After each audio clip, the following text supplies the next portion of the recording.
All right. Good morning. Hello, everyone. All right. I am here. Don't you worry. I am here. I am here. Do not be afraid. I am with you. Do not be afraid. I am here. All right. So, just a heads up. I'm going to really try for it not to be true, but I think I'm a bit sick today. I think I might. Honestly, if I wasn't on birth control, I would almost be worried I was having morning sickness. So I don't feel good today. And it could just be fibro related or something because we went for a walk last night as it was setting, like the sun was setting. Because I thought maybe some fresh air would make me feel better. Because even though I was so tired, I was like, oh, I really want to go for a walk. But then we went for a walk and my fibro was so triggered by the cold because even if I'm really like cozy in a big jacket and all that stuff, like the cold just really triggered. And then we went to the store and as I was walking through the aisles, I was like, oh no, like I feel really bad. And my partner's like, oh no. So like the weird part about like being chronically ill is like this, I've been on such a good workout regimen. I've been so good about my health that I feel like my fibro has been really in the background of my life. And then yesterday it got so triggered that I was like, I forget that I'm like as sick as I am. And then on top of that, I didn't take a day off I haven't taken a day off. So I'll have worked 13 days. And you guys know how it is. A lot of you don't even get a day off. So you get it. But I think sometimes, you just forget the disability part of it. So I have stream perfectly planned today. I plan to make it through. If for some reason I have to end early, I have to end early, but I'm okay. But if you notice that I'm a little rough or that I'm speaking funny, it's because I'm feeling a bit nauseous, really. I feel a little rocked. I feel like a little bit like I've been on a boat all day. Okay, now, with that said, let's get out of sick mindset and try to reframe our position into philosophy. Okay.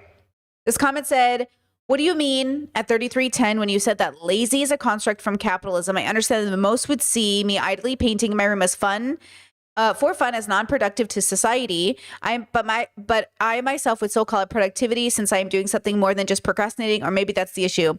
That the action of just sitting still isn't seen as an action anymore.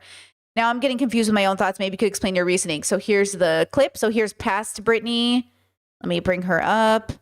Okay, here's past Brittany speaking on this. Here we go. Chess said humans are lazy, question mark. I don't know what that's a reference to, but laziness is a construct of capitalism. Human beings are not lazy. It's a myth of capitalism that humans are lazy. Object. Okay, so Corinne Brittany talking. What I mean by this and how I feel about laziness. So if you're raised in a capitalistic society that values capitalism, right? If you're raised in a culture like the US that really values hustle culture, getting a side job, like when I was a kid, having two jobs was reserved for hustlers and people in poverty, right? Like, why would you ever need two jobs? Now, then it got transformed into having a side gig, just to make extra income, right? Getting ahead. Now, people generally, not just people who are really struggling in poverty, everybody has two jobs. You know what I mean? Heck, I have three jobs, really, depending on how you count the jobs I have. I have two jobs. Like, I don't just make YouTube. I cannot pay my bills on AdSense alone. Like, I cannot pay my bills if I just do YouTube.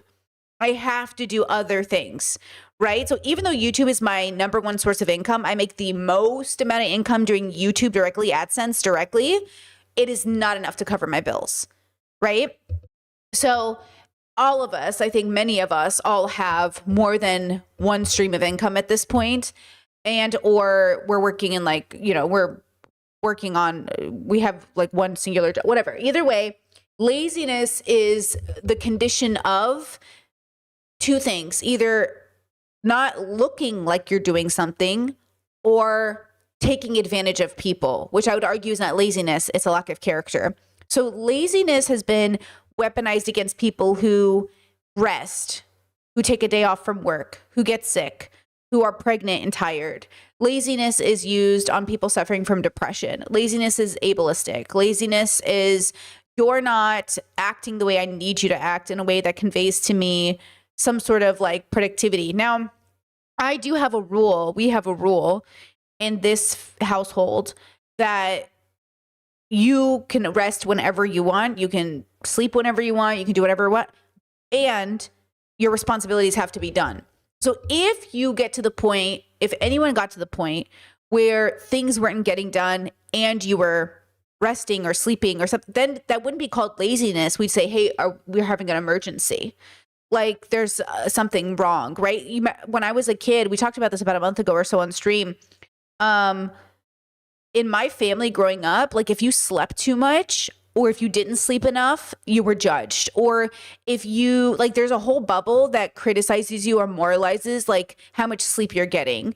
As if we don't want to be asleep. ADHD, a lot of ADHD people stay up all night because they feel like they never got the time during the day that was theirs. So the night is their moment. And for me, I don't struggle with that. I never feel like I need nighttime to have me time, but I do struggle sometimes to like fall asleep.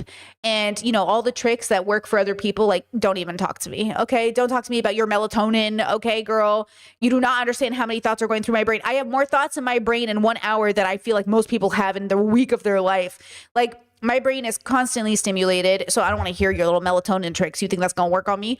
And so like when I'm, in bed and stuff, like I do not want people talking about what time you go to bed, what time are you up, why are you still up? I don't even want to hear it. Okay, I don't even want to hear it because I'm you know already struggling with what my sleep schedule is. On top of it, I'm still doing everything quote productive by society. But you see how I still get judged.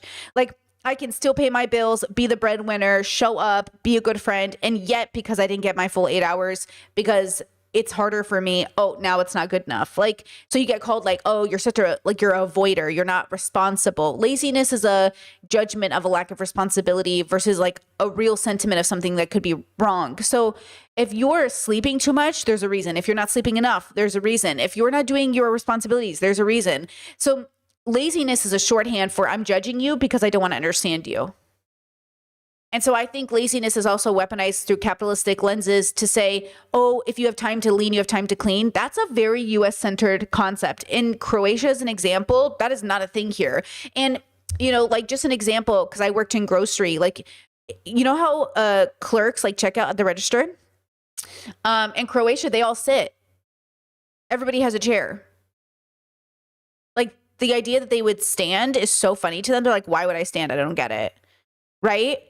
And that's the thing is like in the US, we judge workers for sitting. There's a restaurant here in Croatia we really like to go to. And what always cracks me up about this place, it's like, it's very busy. It's very popular. People really like it. It's very like accessible. It's really nice. And when we're there, what always cracks me up is like eventually when it kind of like everyone's taken care of, like all the guests have their food and stuff, the workers will like sit outside and smoke. No, they'll like kind of wait for us. Like, you need us? Like, you know, they're very like, they'll just chill. They'll just sit down together. They'll literally all just sit at a table and they'll wait and look at us. And if anyone needs anything, they'll just get up and come help us. Could you imagine if that was America? Like, could you imagine if like the US could figure out how to bring this culture to life? Like, it's so relaxing as a patron. Like as a customer, it is so relaxing because now I don't feel the anxiety of them. They never come around and go, oh, is the meal okay? They don't bother you, girly. Like they are not going to come bother you. Like you basically like you can wave them down or talk to them, but like, yeah, they do not bother you here. It's very nice. Like I really love it. Like it feels so good. And now I will say the only downside is sometimes it is hard to grab somebody because they're not going to bother you. So you really got to catch them when they look your direction, you know? I remember when my bestie was visiting, we'd go to this cafe and they gave me the best vegan cappuccinos. And we'd go to this cafe and we would laugh about like, how long do you think before we get somebody to notice us? And like, they'll serve you, but then they'll forget you exist. So it's really hard. That's the only like quote downside, but that's not a downside in Croatia because you're not hustle, hustle, hustle, bustle, bustle. only to US brains does it feel like, oh my God, like, but really, and you could just, anyways, all of this to say, laziness is such a funny concept to me because obviously there's a symptom. You know what I mean? Like if you were neglecting your responsibilities, that's not laziness. There's a symptom there. And I think this is the part of conditioning that's so important that people don't understand. I don't really believe people just do things because. I think there's always a reason. And the reason explains what we can do about it. So let's say you have somebody who, I'm trying to think of a good example because I'm just off the top of my head here. Let's say you had a roommate and the roommate's jobs were dishes and they didn't do dishes for 3 days in a row. Would you just automatically get mad at your roommate, or would you be like, hey bro, you good? Would your first thought be, oh my God, my roommate's such a piece of fucking loser shit? Or would your first thought be like, oh my God, is my roommate okay?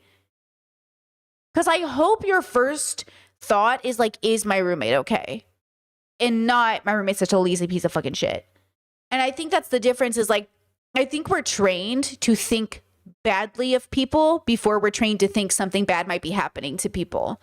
And so I try to assume something bad is happening because otherwise, is there a reason you're fucking dropping the ball? And that's kind of my attitude towards it. Now, here's the thing. I will say, let's say I go up to a person. Let's say I'm living with one of my brothers, which we were doing, and they were neglecting the dishes. Maybe I'll say to them, hey, your job is dishes, right? This didn't really happen. I'm making it up, but you know what I'm saying. Hey, your job is dishes, right? And they're like, yeah. And I'm like, okay, well, you haven't done them for 2 days. What's up? How are you? Is something okay? Oh, something wrong?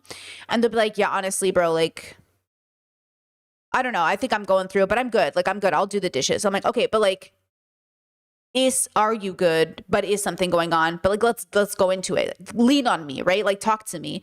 And then if they're like, no, honestly, bro, nothing's going on. Like, I'm fine. I just like didn't want to do the dishes. It's like, well, no. Like we have to get to the bottom of this is what I'm trying to say. Like, you can't tell me nothing is wrong. And also I didn't do my job for 2 days. This is the responsibility you took as the adult. As an adult person, you need to show up. And that's really what the theme is when we talk about anything in our life is like, if we're talking to adults and we are adults, then we do have to show up in a particular way. The problem is like you have to acknowledge the ways you've been stunted, the ways you've existed, the ways that you've processed that existing, and like what has your role been in also your family, and also what is your role now that you are your own family. So this person who originally wrote me said that they do art and they, meditation, and I think they said, let's see, maybe the issue is that the action of just sitting still isn't as seen as an action anymore. I think the issue is like it is heavily cultural because like one of the things I told my partner we have to implement in our life is like more Assyrian lifestyle. Like growing up, rest days were rest days. Like if you went to my family's house on like a Sunday and let's say we were having a get together with the family, I mean, you would just have food, first of all, always food. And second, you would just have chairs everywhere. You'd have a group of chairs in the back of the house, a group of chairs in the house, a group of chairs at the side of the house. And then you would just have kids running around and you would just have like outside, you'd just be outside. Maybe you'd have music on, maybe you wouldn't, but you would just be outside. You would just be sitting. That's all. So if my grandpa, my uncles, and my aunties were sitting, I would just go sit with them. And like maybe as a kid, I would sit on the floor or something, or maybe I'd sit with my cousins and we would be like listening to the adults talk. But like even as an adult, same thing. If you go to my parents' house, you just sit. You just sit. Okay. Like, yes, you might even be on your phones, but the point is that you're sitting because that's what you're doing together. You're sitting and you're sitting. You don't have to, you don't have to do this big, like, I don't even know how that's not productive, but like, that's what resting is. You know what I mean? So this Sunday is our date day, my partner and I. Every other Sunday I do a date day where it's just me and him. And then every other Sunday I catch up with friends and family. And this week, we already decided, like, what are we going to do? Like, how are we going to rest together? And it's very important that we don't turn our date days into catch up on everything we didn't get to do during the week because I've been working, or watch all the anime we've been missing out on. I don't want to feel like it's a chore. I want to feel like we're resting together. You know what I mean? Like we're hanging out, we're not pressuring ourselves to, and then making sure that we also are responsible. So like, right now they're cleaning, which means tomorrow we won't have to. Like we try to clean the house, like deep deep clean the house once a week. And right now, like that's what they're doing today, Friday. So hopefully they won't have to do it Sunday, which means we free up more time Sunday, right? I have one more work day tomorrow. I have to work Saturdays. So I work Saturday. And then the idea is like we figure out ways to navigate so we can rest. My mom, as an example, doesn't do laundry on Sundays. My family doesn't go shopping on Sundays. They don't do grocery shopping or laundry on Sundays, right? You know what I mean? So that's the point.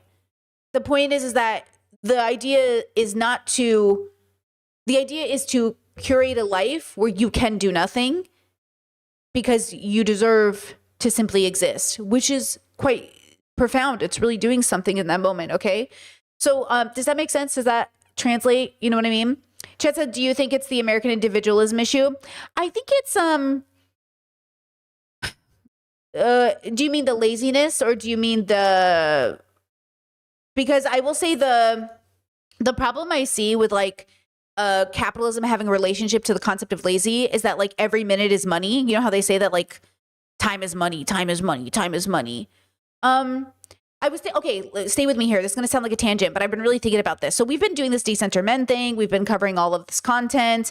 And something I've realized with this conversation as I listen to these women talk, I feel like none of them love anime. I was watching a Zoro edit this morning and I was like, I was like, I saw this Luffy edit this morning that gave me fucking chills, bro. I had chills and I was like, I love an adventure. I love an adventure. And I was like, do these women never fucking have any fun? Like, are you guys not evoking adventure energy? So as an example, I realized like growing up with my family, my parents took us camping. We went on vacations to camping, local spots, beaches. We got in the car, packed up our, 11-seater Escalade or whatever the fuck it was growing up. I forget now. And drove ourselves to places. My mom and dad let us buy dirt bikes. Like that was the first thing I ever bought myself when I was a kid, a dirt bike.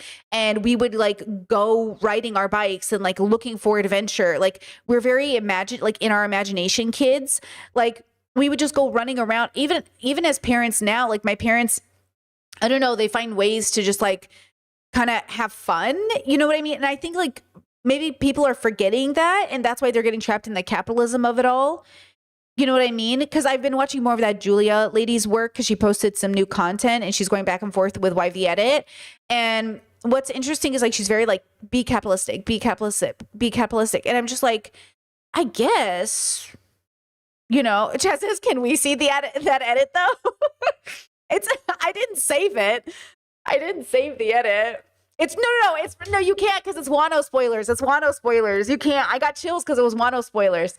No. It's if I find it on my TikTok again, I'll send it to the Discord anime thread. But it was Wano spoiler. It was so good though. I was just like, anyways, I was even watching some Lord of the Rings, like not Lord of the Rings, The Hobbit, the original cartoon for The Hobbit. I was watching the scene in the cave with the dragon and he was giving riddles and stuff. And I was just thinking like, man, where's the adventure? Like, where's the sense of story? Where's the thing that gives you thrill? Like the thing that gives you thrill is living in the most present of your life. So capitalism and laziness is to take you away from that life. It is to kidnap you from your life. It's to steal life from you. It's to say the only reason you exist is to produce, is to labor. Instead of saying that labor must be joyful. There must be joyful forms of labor. And that includes resting. Resting is labor. You know how long it took me to learn how to rest? It's a skill. It took me a long time to learn how to rest. And I'm still kind of bad at it, honestly. But like it's like a skill I've been learning. Yeah, to just spend time in your body, to just spend 20 minutes even focusing on your muscles. I was working out yesterday and I was listening to my little audiobook and I was working out.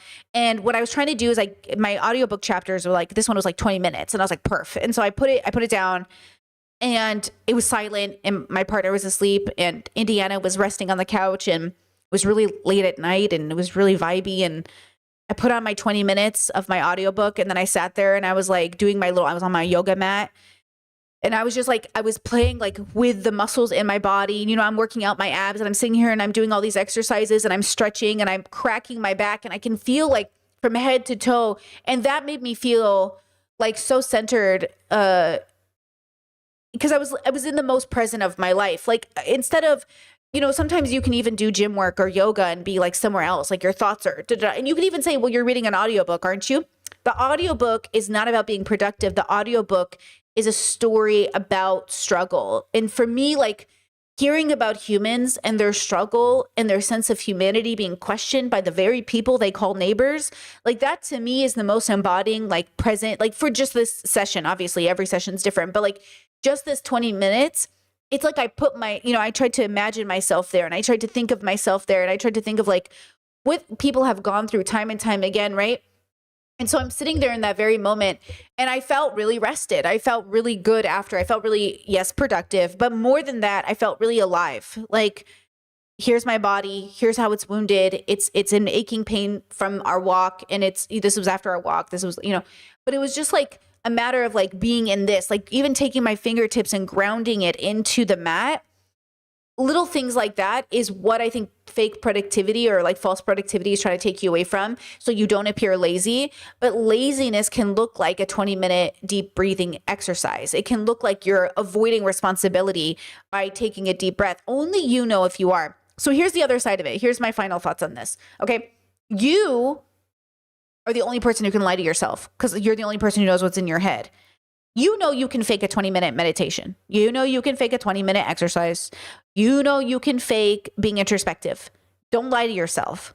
Are you really enjoying the most present of your life, or are you avoiding responsibility? If you're avoiding responsibility, you are not acting within your joy. If you are rightfully taking a break and resting as a way to prepare for productivity or the responsibility of your life, then you're not coping. But if you transform your cope into a lifestyle, it will appear as laziness, but the symptom is a lack of responsibility, a lack of joy, an abandoning of self. Okay? So I do think when I see people who are, quote, lazy, something is wrong. Okay? Or you're misunderstanding what they're doing because you're judging yourself, because you're judging them, because you're judging yourself, and you're judged by the world. So it depends on which perspective you're coming from. And the third category of maybe lazy people is not laziness, but a deeply cruel moocher. You ever known a moocher? So then there's the category of person that is like deeply entitled to taking advantage of people. I can't tell you how many adult men who, yes, many of them are autistic, but also adult men who talk about how much they hate their parents and how much they're so annoying and they just control me. You're 55 and living at home. Move out. No, something is really fucked up with your brain, bro. And it's not just your autism, it's something else. Like, you know what I'm saying? Okay? Like something's fucked up that you're willing to take advantage of your parents and talk about how shitty they are and be fucking 50 years old living at home. You know what I mean? So some part of someone, you're going to have a person in your life, regardless if they're neurodivergent, ADHD, insomnia, whatever, that are it's always the men. To so many men I know, just take advantage of the people around them while complaining about how everyone sucks. Like, bro, you're not lazy, you're fucked. Something's wrong with you. Something's fucking wrong with you. And so that's the other part of it, is like, what does it mean to recognize that something's wrong with you? And it doesn't have to be like the end of the universe. It doesn't have to be self-hating. Don't be self-pitying. It's so fucking annoying. Just be locked in, bro. Be honest with yourself. Like, why aren't I doing this thing? And then that's why I have to separate my brain from my body, from my consciousness. Because sometimes like my consciousness really wants to get up and do this thing, but my brain is like, man, we're not doing it today. And I'm like, what do you mean, bro? Just fucking do it. And my brain's like, I've thought about it. No. And I'm like, and then that's executive dysfunction. That's like a real disability of like, fuck, like I want to do this so badly and I can't, versus something else, right? So you have to be compassionate, and you have to be loving, and you have to be empathetic, and you have to recognize what the propaganda is around you. And you have to recognize that some people will judge you because they're also still working on that propaganda, right? So, this is why I say there's a deviation in the dating bubble as well. Some people will say don't date a brokey. Now, a brokey, from my understanding, if I'm translating correctly, is a man who refuses to get a job and or participate in labor for the family, and they take advantage of you. And in that case, 100% agree. Don't date a brokey, okay? That does not translate to don't date somebody who doesn't have a W-2 job, to me, because there's disability to take into consideration. There's types of labor. There's the way you can show up for your family. And so I would want to translate that into like, because a lot of the judgment you get through the capitalist lens is like, don't date a guy without a job. I wouldn't date a guy who couldn't get a job unless he had a very specific reason, but labored in different ways, right? I would be very cautious, and same with all genders, but because like the why here matters a lot. You know what I mean? So again, we have to be very careful about the way we make these like sort of prescriptions and then think about how they apply and then kind of move forward. So if you say like, oh, like they're just lazy, it's kind of impossible to think about a healthy lazy, because hold on, what's the actual definition of lazy? It's not good, girl. Let me see. It says, let's see. Often used to describe someone slow or sluggish. Well, that's not good. It implies a lack of energy or desire to act frequently. Well, that's not good. Like, you know what I mean? Behavioral managers complain that the workers are lazy and unreliable. See, I would hate to be known as unreliable. Who's too lazy to walk to work? Like, is he too lazy or does he not want to walk to work? Is there another way to get there?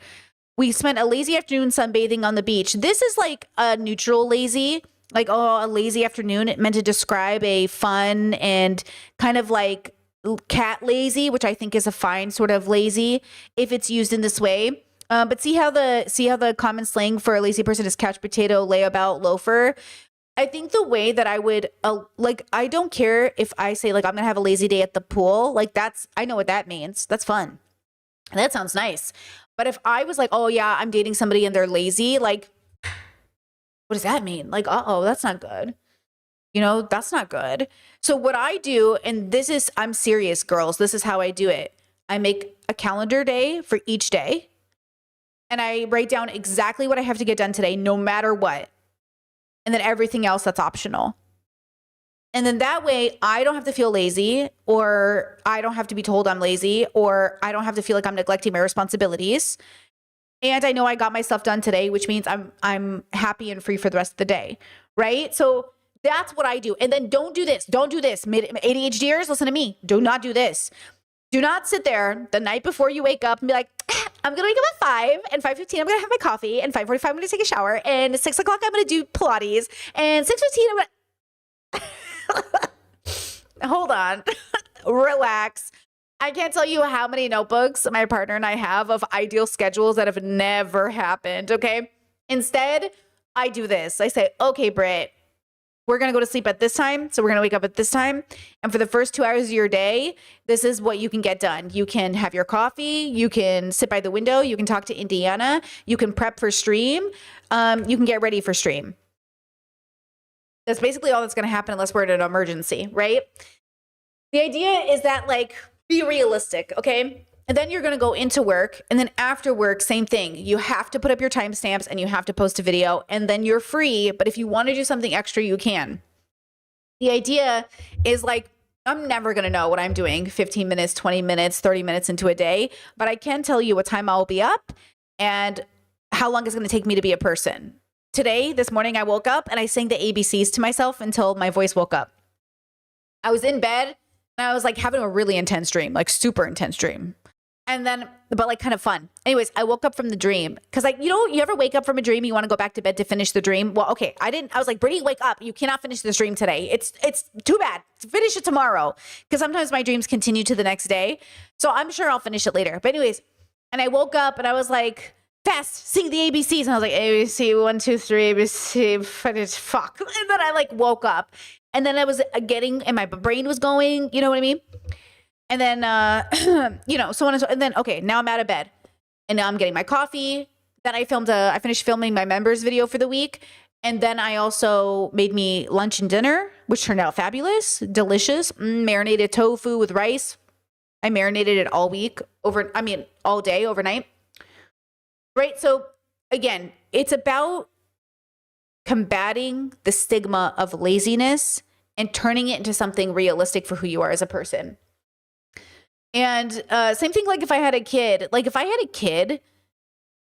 and they were really struggling to get out of bed in the morning, first of all, relatable.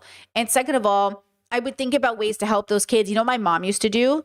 My mom would wake up earlier than all of us and turn the heat on in the house. So all of us would be willing to get out of bed because we didn't want to leave the bed when it was cold. All of my mom's kids, we all like sleeping. We all like being in bed.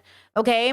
And so she would like wake up earlier than all of us, and we would know, like, because we hear her and we'd feel the heat come on. I'd be like, ooh, because oof, so that's, the little things like that really make a difference. So what I do is I keep a sweater and my sweatpants near my bed. So sometimes I grab them and I put them on while I'm still under my covers, and then I warm them up and then I get out of bed because I don't want to get out of bed when it's cold, or then I can't sleep if it's too warm. So I have to sleep in the cold. You know what I mean? Stuff like that. Stuff like that, I think, goes a long way, especially if you're neurodivergent, to give yourself a nicer way to wake up in the morning. Because I do think that, that scene in The Proposal with Ryan Reynolds and Sandra Bullock. I always wanted to be Sandra Bullock. She wakes up at 5 a.m. She's like reading a manuscript. She's like at the gym. She like walks into work and her hair is perfect. And Ryan Reynolds wakes up and he's like slamming the alarm and he's waking up late and he spills coffee on his shirt and he's like rushing.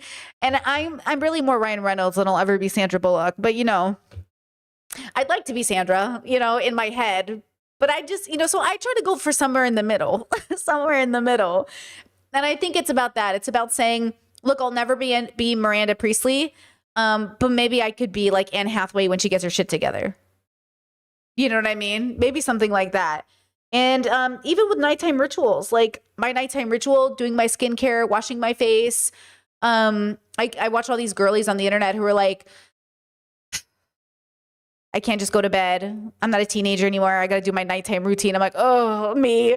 So I usually sometimes I'll even watch TikToks about getting ready for bed to help me. Cause I'm just like, girl, I just want to remember. Did you guys ever do this? I cannot believe I used to do this. I used to sleep in jeans as a teenager. I used to literally sleep in jean pants as a teenager. And now I couldn't even imagine sleeping in any pants. I don't sleep in pants. I cannot sleep in shorts. I don't sleep in nothing. Okay, I sleep in boxers, but I don't sleep in, I couldn't even imagine doing that now. As teenagers, I would literally just fall into bed in jeans. I can't believe I could do that. I feel so suffocated by that now, but it's just it's like that. It's like those things that kind of change, as you change. It's just about meeting yourself where you are. Okay, so all of that to say, laziness doesn't exist. It is a symptom of something. And when you are living the most present of your life and you are joyful, being still could never be laziness because your existence is not lazy. You exist. That's pretty profound, Okay, let's see. Did I miss any comments you want me to answer? Anything? Let me see. La, la, la, la, la. La, la, la, la, la. Chat said executive dysfunction is a legit error. The body requires certain inputs to produce certain functions. You can't run on zero, and ADHDers lack dopamine. For sure. I saw this TikTok that was like, why when you guys drink coffee, does it get you motivated, but it just makes me tired? And I'm like, I love coffee, but it makes me sleepy, It makes me sleepy, but it makes my brain go, but it makes my body tired. So my eyes get really heavy, but then my brain is like, la, la, la, la, la, la. It's very annoying. Just said never verbalize your plans, ADHDers. Oh, the amount of social credit you get for your own brain thinking you're going to do something, just making those lists of those schedules makes me feel like I already did it. And I'm like, guess I don't have to do it tomorrow.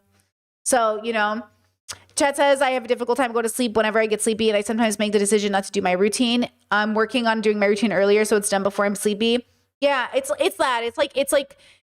It's almost like you're negotiating with yourself all the time because, it's not about perfection, especially when you're neurodivergent. A lot of us struggle with sort of those hygienic things or thank goodness. I thank the universe every day I love to shower. As an example, so many other neurodivergent people, they really struggle to shower. But versus me, I'm like a water baby, have been since day one. I love a shower. The shower just makes me feel so alive. I feel so awake. I feel so good about myself after a shower. And that's just something I don't take for granted. But the nightly routine, the washing my face, the putting on my retinol, that stuff is I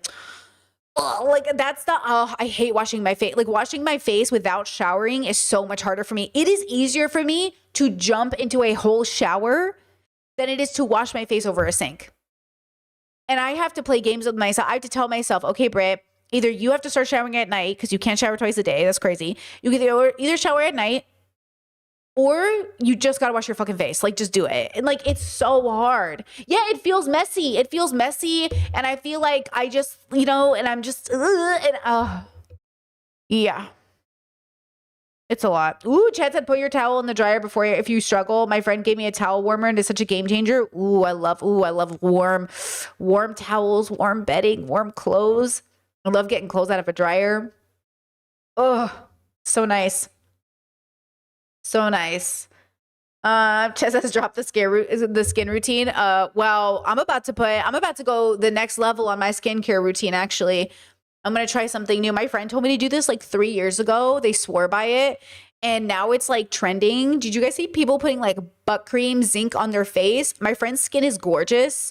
And they said their grandma's been doing it like all of their life. And I'm like, girl, I'm about to put butt cream on my face. Like, that looks so good. It's insane. But I don't do that yet. What I just, wash your face once a day at night because I have dry skin. So I don't cleanse in the morning. It was drying out my skin. I just cleanse at night. And then it's like retinol at night, moisturizer, or if not retinol, I've been doing glycolic acid every other. So I do retinol, glycolic acid, and I do every other for each. And I've really been seeing a difference. Like, I have little to no makeup on today. I just have a little bit of eyeshadow, like the very barest eyeshadow. Otherwise, I have no makeup on. And yeah, like, I'm pretty happy with it, That says butt cream. You mean like for a rash? Yeah, I do. Yeah, for a rash. I'll let you guys know how it goes. Apparently, it really helps. But yeah, I do like the simplest possible routine I can to like make my life easier. I think the next, if I was to do more like vanity things that I'd want to, I do have like issues with my skin. I have rosacea and stuff like that. I don't care so much about the rosacea, but I have like parts of my skin that I've like scarred or are definitely like need a dermatologist to go in and fix. And I'm thinking about doing stuff like that. But otherwise, they're really just superficial, like vanity stuff. But still, it can make a difference, especially it's especially when your job is your face, like whether we like it or not, like those things can matter to people and also can matter to you. You want to feel good. That's why I love a shower. A shower just makes me feel ready for the day. You know what I mean? I don't want to look like a person who doesn't brush their teeth. You know how these men get on these podcasts and I'm like, did you even brush your teeth today, bro? You know what I mean? Like, you even brush your teeth? Like, they just look like they literally rolled out of bed. And I don't like that look. I do not like that aesthetic, Let's see. Chet says, how do you know you're doing your best? I think you know you're doing your best when, well, first, you can't lie to yourself about it. But two, when it's realistic, joyful, and honest. So if you're autistic, you might hear people say give 100%. No one's given 100%. Nobody's given 100%. So when I say give 100%, I just mean like whatever your 100% looks like today. Sometimes it's 73%, some days 25%, some days it's 90%, sometimes it's 99.9%, but no one's really able to give 100. It's just like we say that as a way to say give your best, like give your best for today. It's just people drive themselves crazy trying to give their 100%. And it's just not realistic because none of us are perfect every day and some days are different. Look, I grew up really, really nauseous today. Am I supposed to give my 100% today? Go fuck yourselves. You know what I mean? Like, no. Like, there's a good chance I might need to cancel stream today. I'm not going to give 100% today. So what I'm going to give myself is 100% caveat within reason. So today I probably will do a solid 73% of my ideal capable, And I'm here, aren't I? Trust me, right before stream started, I was like in front of my bathroom deciding if I should cancel stream. But I was like, you know what? I bet I could do just enough. And you know what? Worst case, I'll just stop stream. But I had to make a decision. Now, either decision would have been good. I could have canceled stream and that would have been the right answer. Or I could have come done stream and that also could have been the right answer. I am checking in with my body as I talk to you. Like, I'm thinking about it. I'm like, how do I feel right now? Do I feel okay? I feel bad, but I feel You know what I mean? So I'm not going to give 100% today, but I'm going to give you a solid at least 73%. How am I doing so far? We're 40 minutes in. Holy fuck. How am I doing? Not bad. I think not bad, right? That said, do you get disappointed in yourself concerning work? Sure. Definitely. Yeah. Yeah. I mean, I have days too where I feel like I'm not doing enough, or I could have done better, or I'm not getting the social reward that I thought I would make me feel like good about my job. And then I just, I think about it for a while. Then I usually talk about it with friends or family and recognize it's just a pattern that's a part of the job and a part of life, because you feel that way no matter what. You feel that way when it comes to cooking. You feel that way when it comes to exercise. You can feel that way when it comes to friendship. Like, I went through a whole stage where I was like, damn, am I a bad friend, bro? I was like feeling bad about my friends. And then it's like, nah, like I can call, they can call, we can talk about it. But like, I'm doing my best, bro. I'm really doing my best. And like, if I could do any more, I would. I saw a TikTok today that kind of pissed me off because it was like, people, you're the person people call when they have free time. But then some people are the people who people make free time for, or like make free time exist because, you know what I'm saying? Like, but I just don't, I think that's like a kind of fucked up narrative to send people, because what people are hearing in their friendships is, I don't have to talk to my friend about our friendship. Instead of like, if my friend really loved me, they'd make time for me. If you really loved your friend, you talk to them about it. You know, like, just stop with these, like, you know what I mean? So I also tell myself when it comes to work, like, stop comparing yourself to anyone but your past self, and your past self would be so proud of you. My autism assessors told me that. The doctor who did my assessment, he said, I'm really proud of you. And I was like, what? He's like, I'm really proud of you. Because he made me write down, I had to do this like essay about myself. And I wrote down on my work history and talked about my work history. And he was like, you really made it happen. Like, you have a full-time job doing something you've been working at for all these years. Like, it took you a while, but you finally did it. And I was like, yeah. And he was like, and it's the longest job you've ever had. And I was like, yeah. And he's like, and you're really doing it. And I was like, yeah. And he's like, he's like, so, even if you think like, oh, will I have this tomorrow? Or I don't feel secure. Is my job even secure? He goes, a lot of people feel that way. Like, a lot of people don't feel secure in their jobs. And so the question is like, but are you doing it every year? I'm like, yeah. And he's like, is it probably going to stop next year? I'm like, no. And he's like, okay.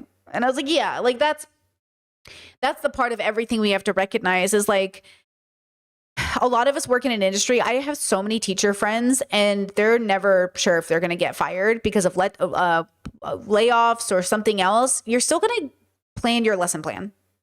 You're still going to assume you're teaching next year. You're still going to keep going for it.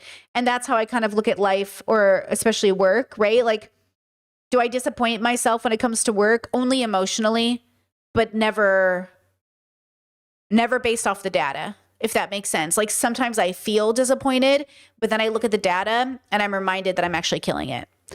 And that's kind of what I go off of. Because I really could not do more. At this point, the best I could do to make my content better is figure out how to fucking get more people to see it. But otherwise, that's it. Like, you know what I mean? That's it. Otherwise, I'm doing absolutely anything and everything I can do to make sure I'm producing the best content I can at the time. And everything else is just what it is. And that's how I look at it. I hope that helps. Chat says, what's the data? Do you mean like subs, etc.? No, I mean like showing up every day, putting together good content, making sure I'm on schedule, keeping my promises when it comes to collaborations, making sure I'm showing up for my audience, doing my research, make sure that I got a great stream plan for you, like showing up Monday through Friday, you know what I mean? Making sure I'm on schedule. Like, I'm doing everything I'm supposed to be doing, That's the data. The data is not analytics or subs. The data is, am I producing? It's like am I doing my part? Because the second part is the audience either wants it or they don't. I can't force the audience to want the content. I can only try to get it in front of the right audience, but I still have to create the right content. In my past, let me tell you a secret.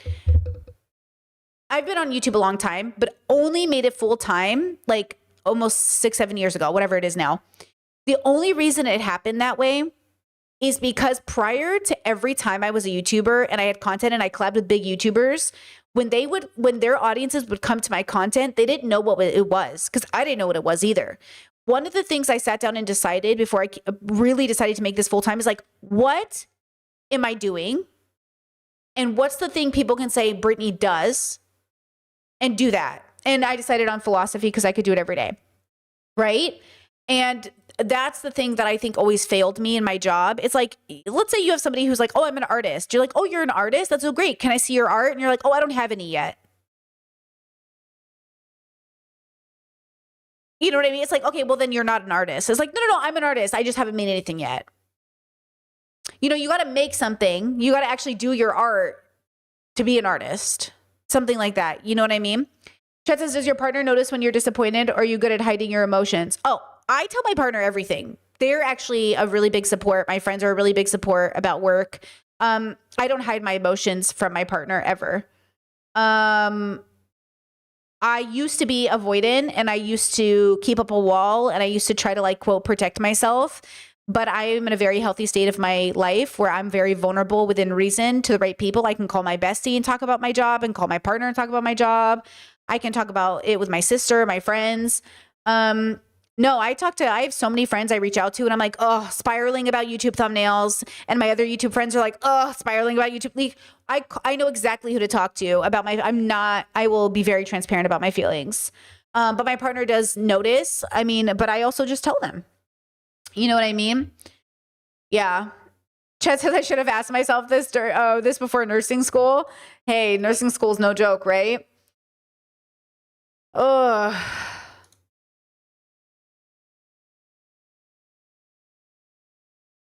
I see this very long message, Discord. I'll read it after stream. I see it though. Okay, now, did I answer everything about laziness or jobs or anything like that? Should we go on to the veganism stuff?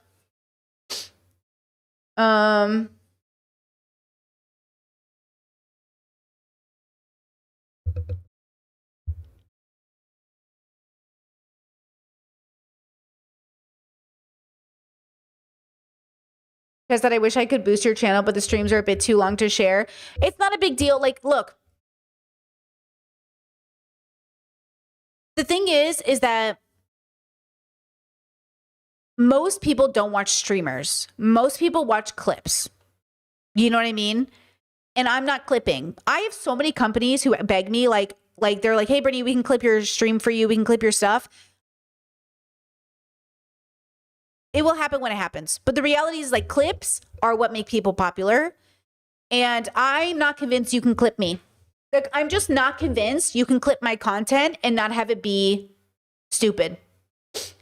If a company can prove to me, if somebody can prove to me they can clip me and not make me look stupid and fake and capitalistic, fine. But most of the shit I see from people who clip their stuff looks stupid. It looks so dumb to me and I'm not doing it. I'm too autistic for this. So like, I'm happy. That's what I'm saying. Like if most people don't watch streams, okay, you can share the clips, but like the clips that do well are not YouTube videos. They're TikTok videos. And I'm just not convinced people can clip me in 15 seconds and make it look good. You know what I mean? You would have to really brand yourself, which actually follows what we're going to talk about today with Dr. Cheyenne Bryant. TikTok really, Instagram really, like, her clips go viral, Chet said, you're live on YouTube almost every day. Are you a closeted workaholic? Habibi, grown-ups work 5 days a week, 5 to 6 days a week. That's normal. Guys, workaholics are people who work 15, 20 hours a day and don't come home to see their family. Normal adults work 40 to 50 hours a week. Okay? I work a normal schedule plus some. I do work 6 days a week because I can't afford not to. I'm not a workaholic. I'm poor. Okay? I'm not a workaholic. I'm poor. Would you like to pay me? Like, you know what I mean? Like, I'm not actually poor, but like, you know what I mean? Like, why is anyone pretending like all of us aren't working more than, you know what I mean? We can't pay our bills. Like, people have to work. Like, only the privileged get to even talk about being workaholics. You know what I mean? You think I don't want to work 4 days a week or every other day? Like, come on now. Like, that's what I'm saying. Like, no, I don't work. I'm not a workaholic.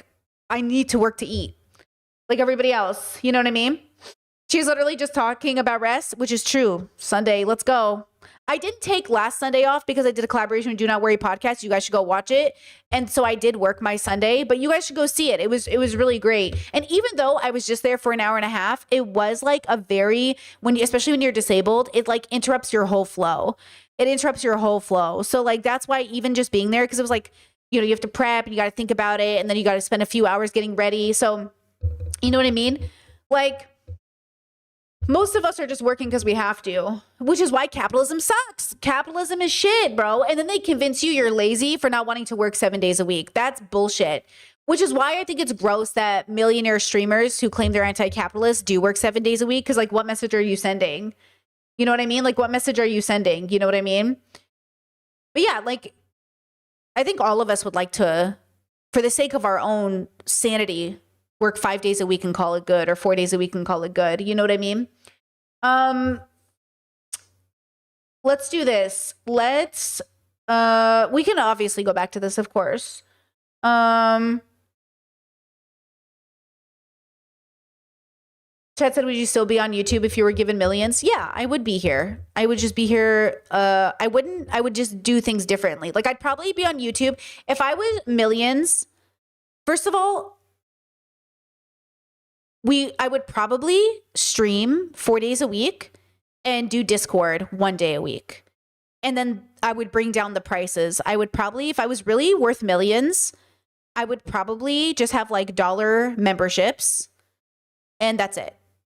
And then maybe I would just censor stuff a lot more. Like if assholes came into the community, because that's really shitty. So maybe I'd have to think about that. But I would still want to be in community. Like I would still want to do my work. My work is really meaningful to me. Like I would still want to labor for the community. I would still want to, I would volunteer more, or maybe just like be more in my community. Maybe, I don't know what it is, but like, that's the problem, is like the money doesn't take away the love of the job. I don't do the job just for money. I do it for the love of the job. Do you know what I mean? So like, that's the thing, is like, I'm not trying to make more money. I'm trying to make enough money to do the work I want to do. That's how I think about money. Money is to pay for the things so I can do the things. It's not so I can have more money. It's so I can do this. You know what I mean? Because it's all I want to do. Okay, vegan comment. And you guys can keep talking about whatever. I'll answer comments, of course. Okay. I got this comment that said, I don't know if you've explored this further, but for veganism, where do you cross the line between unethical to feed yourself? I might be taking it too literally, but a lot of crops still use slave labor by the way of immigrants. And some people are still finding slaves in the US that they never told And some people are still finding slaves in the US that they never told slavery was abolished. What? Wait, where's that? Oh my God, where did it go? Hello? Oh. Like, are you vegan and eating bananas and strawberries? Are you vegan and eating almonds? Does that make sense? You know what? Now that I reread this comment, that's a crazy thing to say. I don't think that's true, bro. It was true that certain enslaved people didn't know they weren't enslaved anymore a long time ago. Unless you're talking about, yeah, prison labor, maybe. It doesn't matter. Veganism has nothing to do with people.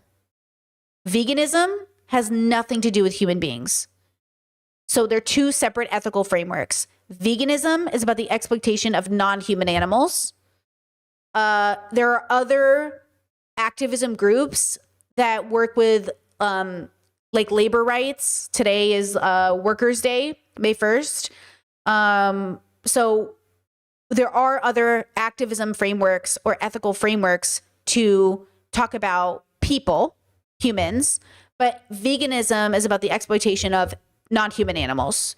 So these are two separate things. Veganism just has nothing, not one little thing to do, which I didn't understand either when I first started looking into veganism. I kept relating it to human beings, but that's because we're narcissistic and we think everything's about us. And I was like, oh shit, I'm doing it right now. I'm thinking everything's about us. Separate those two things and then say exploitation of human beings is also a problem.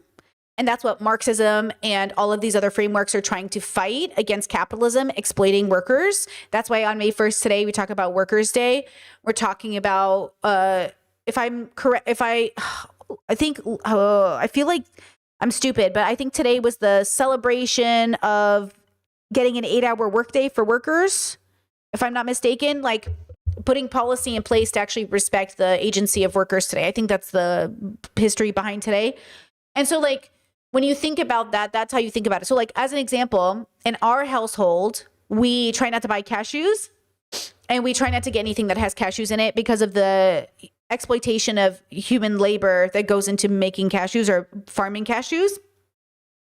But I still drink coffee and I still eat tomatoes and I still, you know, all of these things. So, yeah, like obviously, you have to choose the way you survive. I also feel like this commenter, again, you're like, people do this thing where they're like, oh, you're a vegan, but do you do this? I hear you. I'm not making a prescription. I'm not a vegan. And also, do you do any of those things? I feel like, I don't know why you're questioning vegans if you yourself are also not doing those things, because then you would know the answer of why they're not doing those things. Do you know what I'm saying? I don't know why they think vegans don't understand exploitation is happening everywhere and that it's unnecessary, right? It's just confusing. Let's see. Chet said not everyone can afford or survive a vegan diet. Everyone can afford a vegan diet. Everyone can afford a vegan diet. It's just not more expensive to eat vegan than it is to eat non-vegan. What you mean to say is no one can afford to buy processed vegan foods more than buying non-processed vegan foods. But if you are eating processed foods, or if you're not eating processed foods, you can afford a vegan diet. Most food is vegan. If you're eating a staple diet, fruits, vegetables, beans, you know, think salads, think cereals, think oatmeal, think rice, think, you know what I mean? So like, vegan diets are more than accessible financially. It's just most people aren't they don't know how to cook, and most people don't know how to prepare food. So what you're eating is processed food, and that's fine. There's nothing wrong with processed food, but you're probably eating like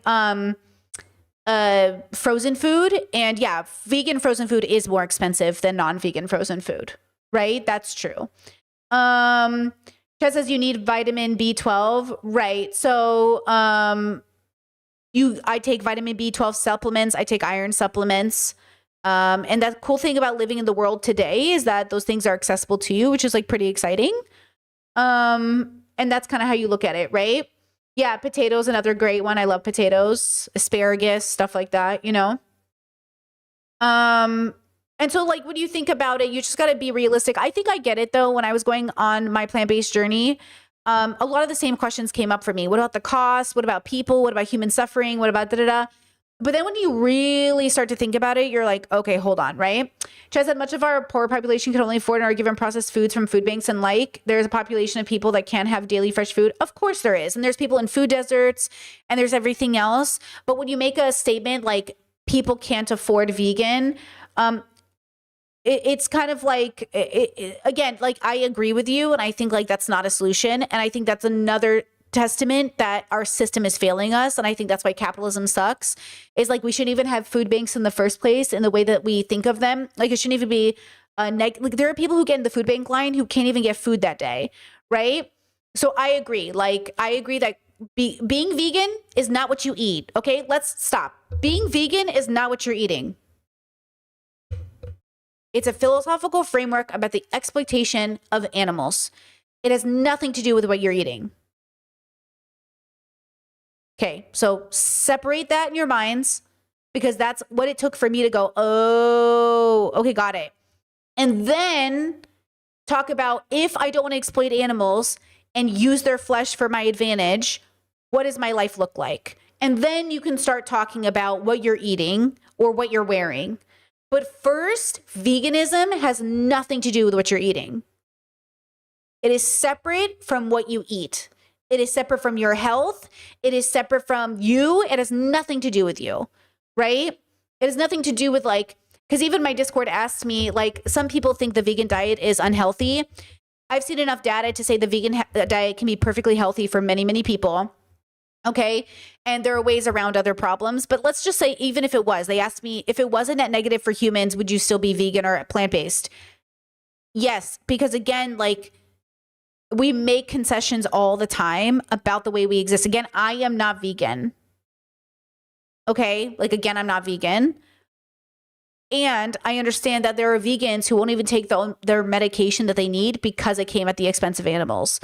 So again, everyone's having a different relationship with this word, but the reason people are so triggered by it is because you probably already feel fucking judged as it is.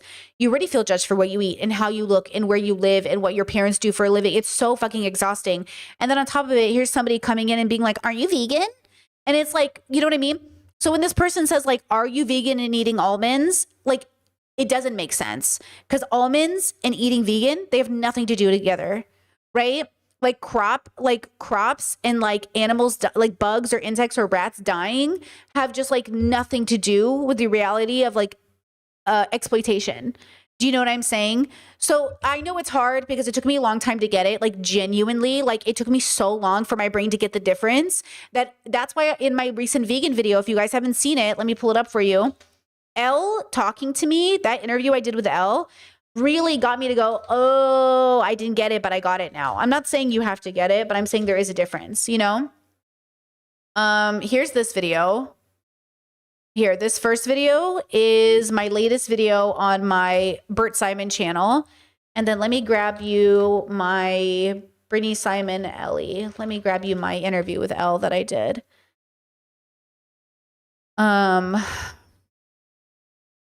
About veganism, and you guys can watch that at a different time, but that was really helpful. And again, I'm not making a prescription, like if you want to be vegan, if you don't want to be vegan, don't be vegan. I'm just saying from an ethical standpoint, it's a really interesting conversation. So this person who said, where do you cross the line between being ethical to feed yourself, unethical to feed yourself? Like, that's up to you. I don't believe in objective morality too. I think that plays a role in this. And neither do a lot of vegans, right? Because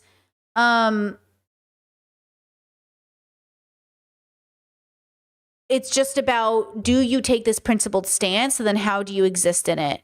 Like, I saw a vegan the other day say, this is crazy. He said, he's black. So just, okay, it was crazy. So just, he said it, I didn't say it.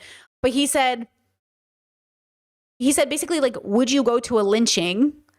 If not, then why do you eat with non-vegans? And I was like, pause. I don't know about that. I don't know. You know, like that's his vegan stance. His vegan stance is, I don't even eat with non-vegans. That's, you know, I don't have that, you know what I mean? But some people, so that's his stance. Okay. I didn't say it. He did.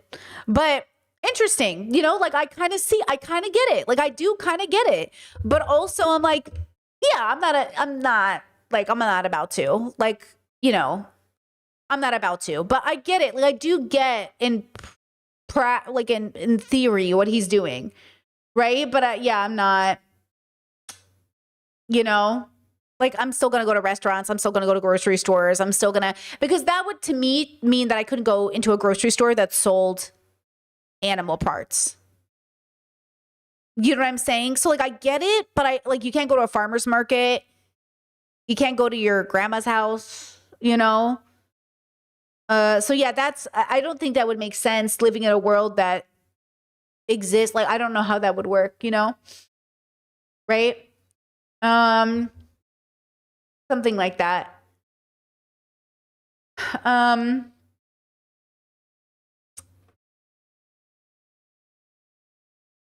Chad said if there were vegan grocery stores, can I just tell you the way I would die for a vegan grocery store?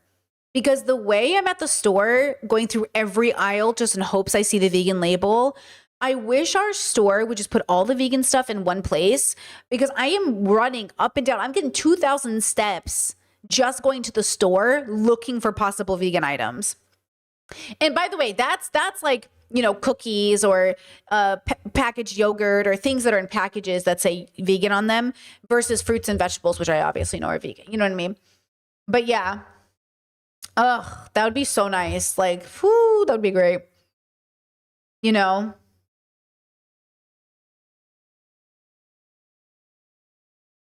Um,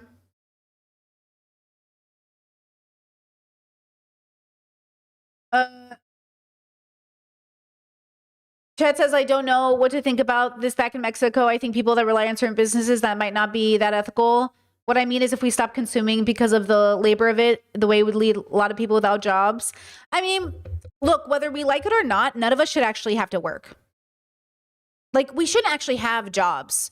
What we should have is labor we put into the community. So even the fact that people need their industries to keep going to feed their families is a sign of a failing world. You know what I mean? So the problem with capitalism, the problem with industries is that if you've been in a family business that makes money a specific way and you're worried about that business stopping because people could lose their jobs, we shouldn't be afraid to lose our jobs because we shouldn't be dependent on markets staying the way they are. So like, we shouldn't be afraid of cashews. You know, we could also ethically source cashews. You know, the problem is that we don't want them ethically sourced because we fucking suck. Amazon could not have been Amazon without us. Like, again, we are all responsible for the way that the world is. We are responsible for being mad at Amazon for not getting us one-day delivery. We are the ones who are upset that our Uber was 20 minutes late. We're the ones sending in complaints and getting people fired because they didn't do anything perfectly. Like, we are the problem. Okay? So again, like, Amazon exploits that philosophical evil inside of us, and then we give into it thinking we're entitled to it, and then the cycle goes round, right? Cashews exist on the planet for us to consume, and yet, because of the way they're produced, women who are working, often women who are in these jobs, don't wear the protective gear, don't do the protective measures because they will lose out on the limited amount of money they can get. If we would allow them to wear the protective gear, work at a reasonable pace, make enough cashews that make sense, it would make sense. But we're gluttonous, we're food waste. We absolutely think we take advantage of people. It's us. You know what I'm saying? I mean, how many of you have bought a bag of nuts and then thrown them out because you didn't like them or they went stale? That bag of nuts represents 20 hours of physical labor, manual labor done, burnt fingers done to collect those cashews for you. And you just fucking threw them away. You let them waste in your cabinet. You bought them and forgot about them. All of these, every cashew I see represents hands that touch this cashew. And that's what I'm saying. I used to just eat cashews all willy-nilly from Costco, eating them without realizing that all these cashews come at the expense of all these burned fingers. You know what I mean? And that's the thing. So that's the problem, I think, with the world is that's why I say for me, being plant-based is saying I don't need to eat at the expense of an animal. Within reason, this is my limitation. I can easily do this. It's not a sacrifice for me to be plant-based.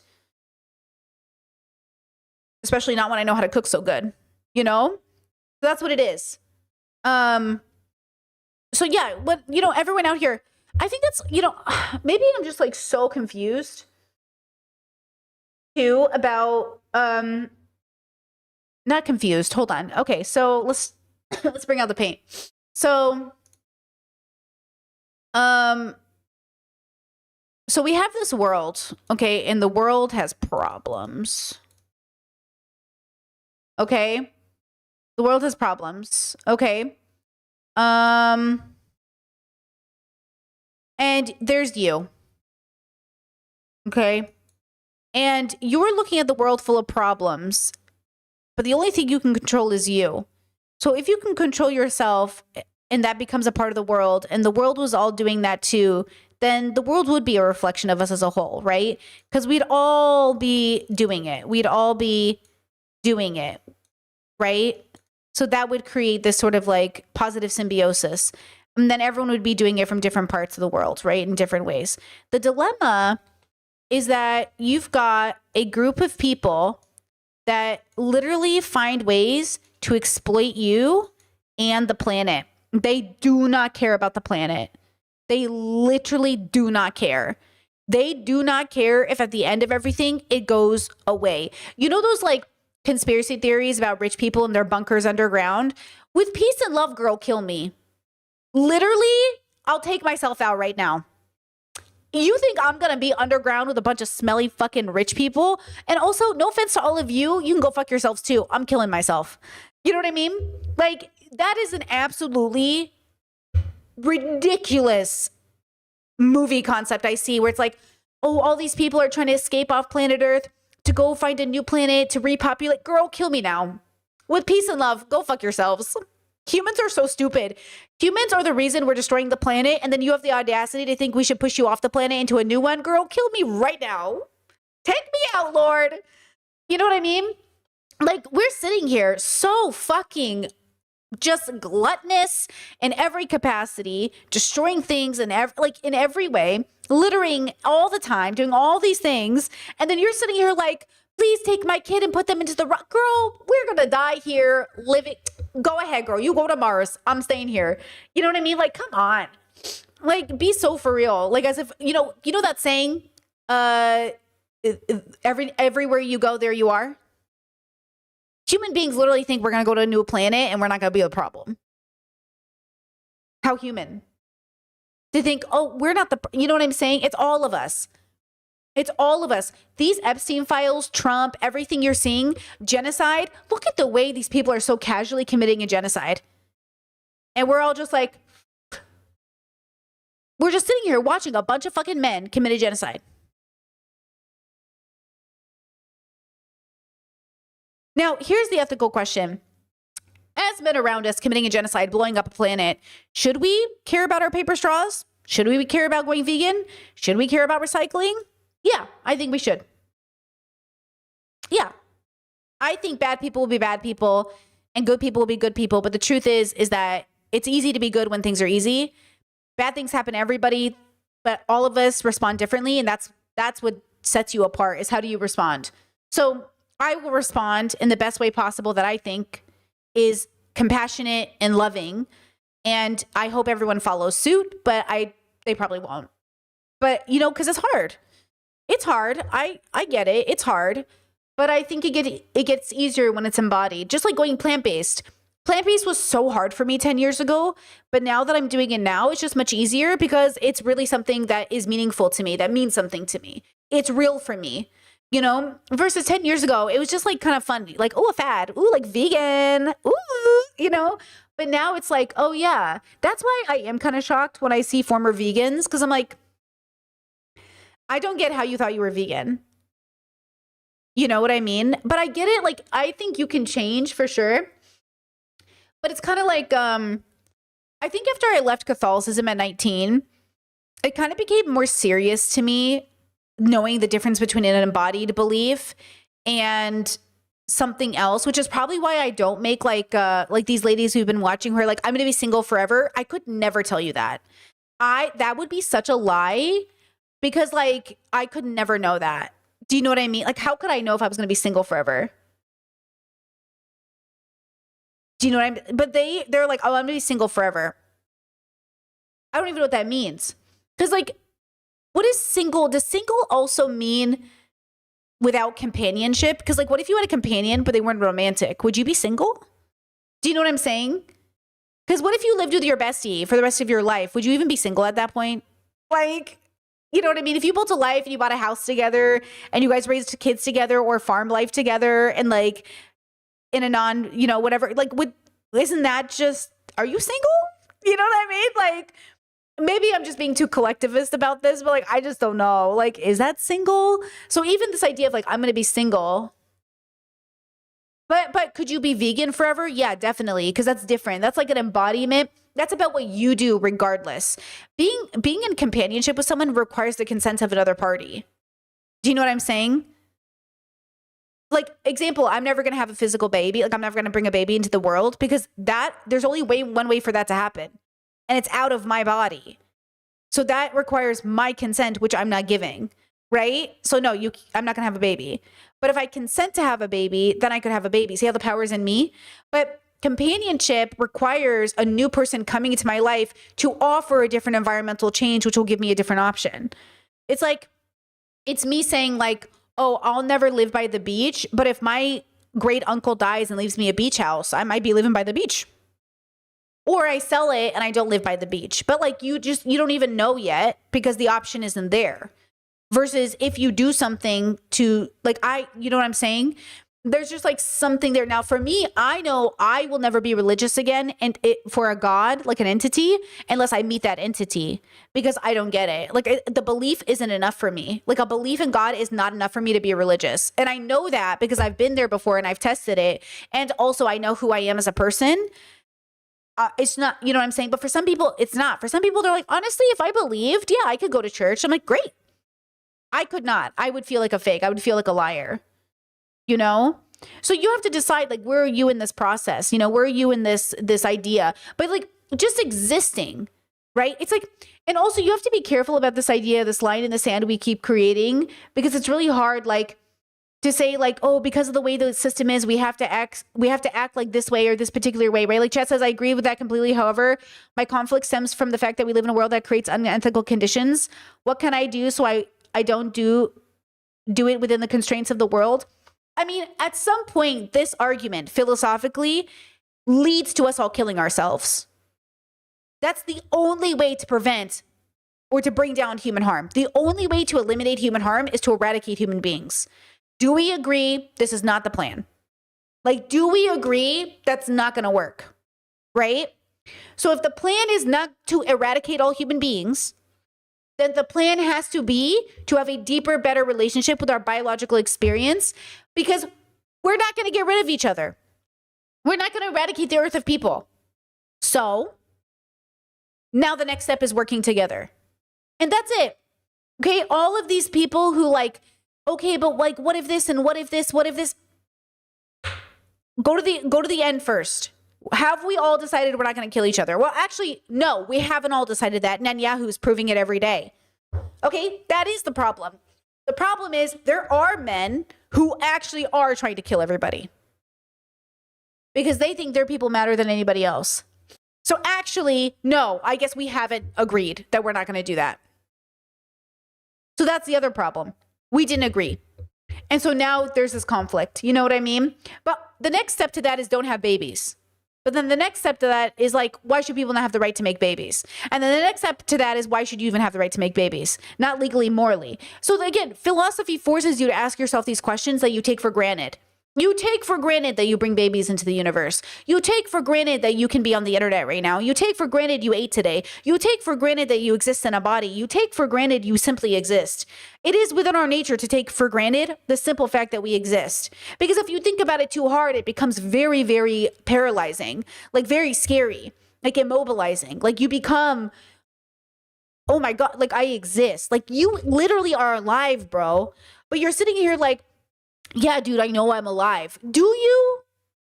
Do you? You know what I mean? And you can't. I don't even act every day with the realization I exist. Like I literally wouldn't come to work. Like sometimes I am so in the realization that I exist that I'm like, fuck work, man. You know what I mean?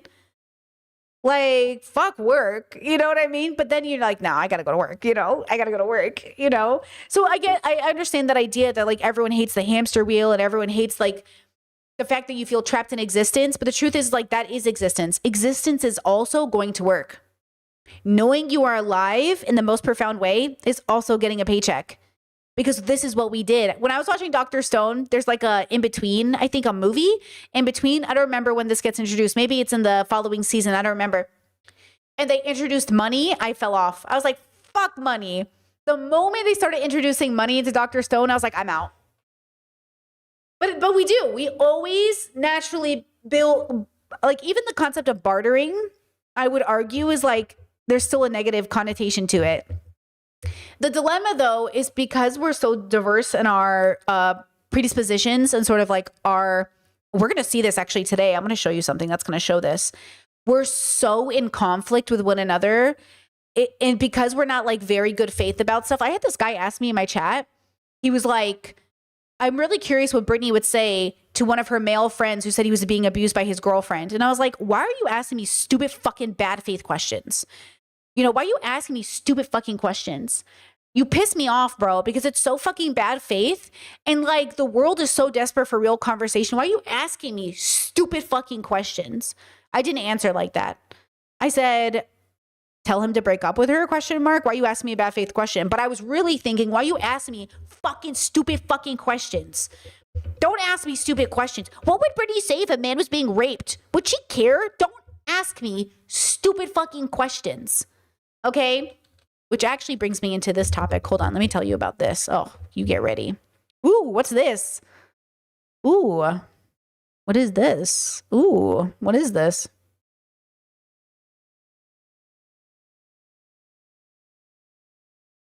Okay. Relax there. Look at this. Chestnut, are you vegan? No, I'm plant-based. Okay, let me look at this. Okay. No sound. No, it's copyrighted. No sound. It is copyrighted. That's all my streams. I woke up today, guys, to 3 of my streams being demonetized. YouTube really fucking hates me. Okay, let me pull this up. So this story.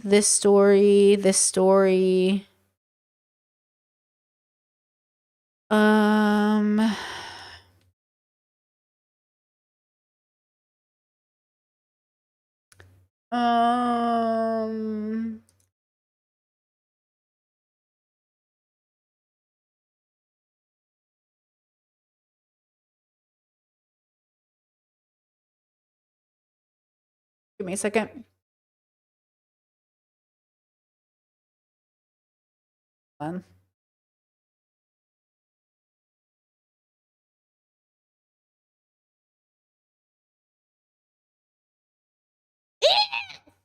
Foreign's thumbnail is so crazy right now. Stop it. He has a thumbnail right now that has Therapy Jeff in it. It says, also, don't forget to tickle the butthole and lick around and kiss the base. Foreign. No. Oh my God. Oh.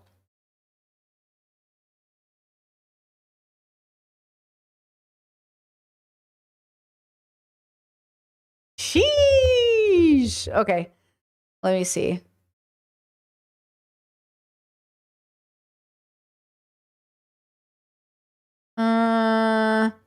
Okay, this story is so weird. I don't even know how real this story even is. Okay, hold on. Give me a second. You know when a story comes out and I start to like, is this even fucking real? Like, but hold on. Let me show you. The point is people's reactions are real. Oh my God, all these fucking One Piece edits on my TikTok every time I go to it now.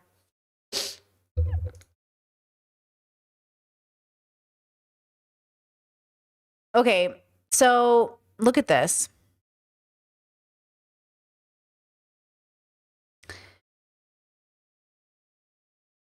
So Megyn Kelly is kind of the front of this story about this JP Morgan exec, a female accused of turning one of her male colleagues into like a sex slave.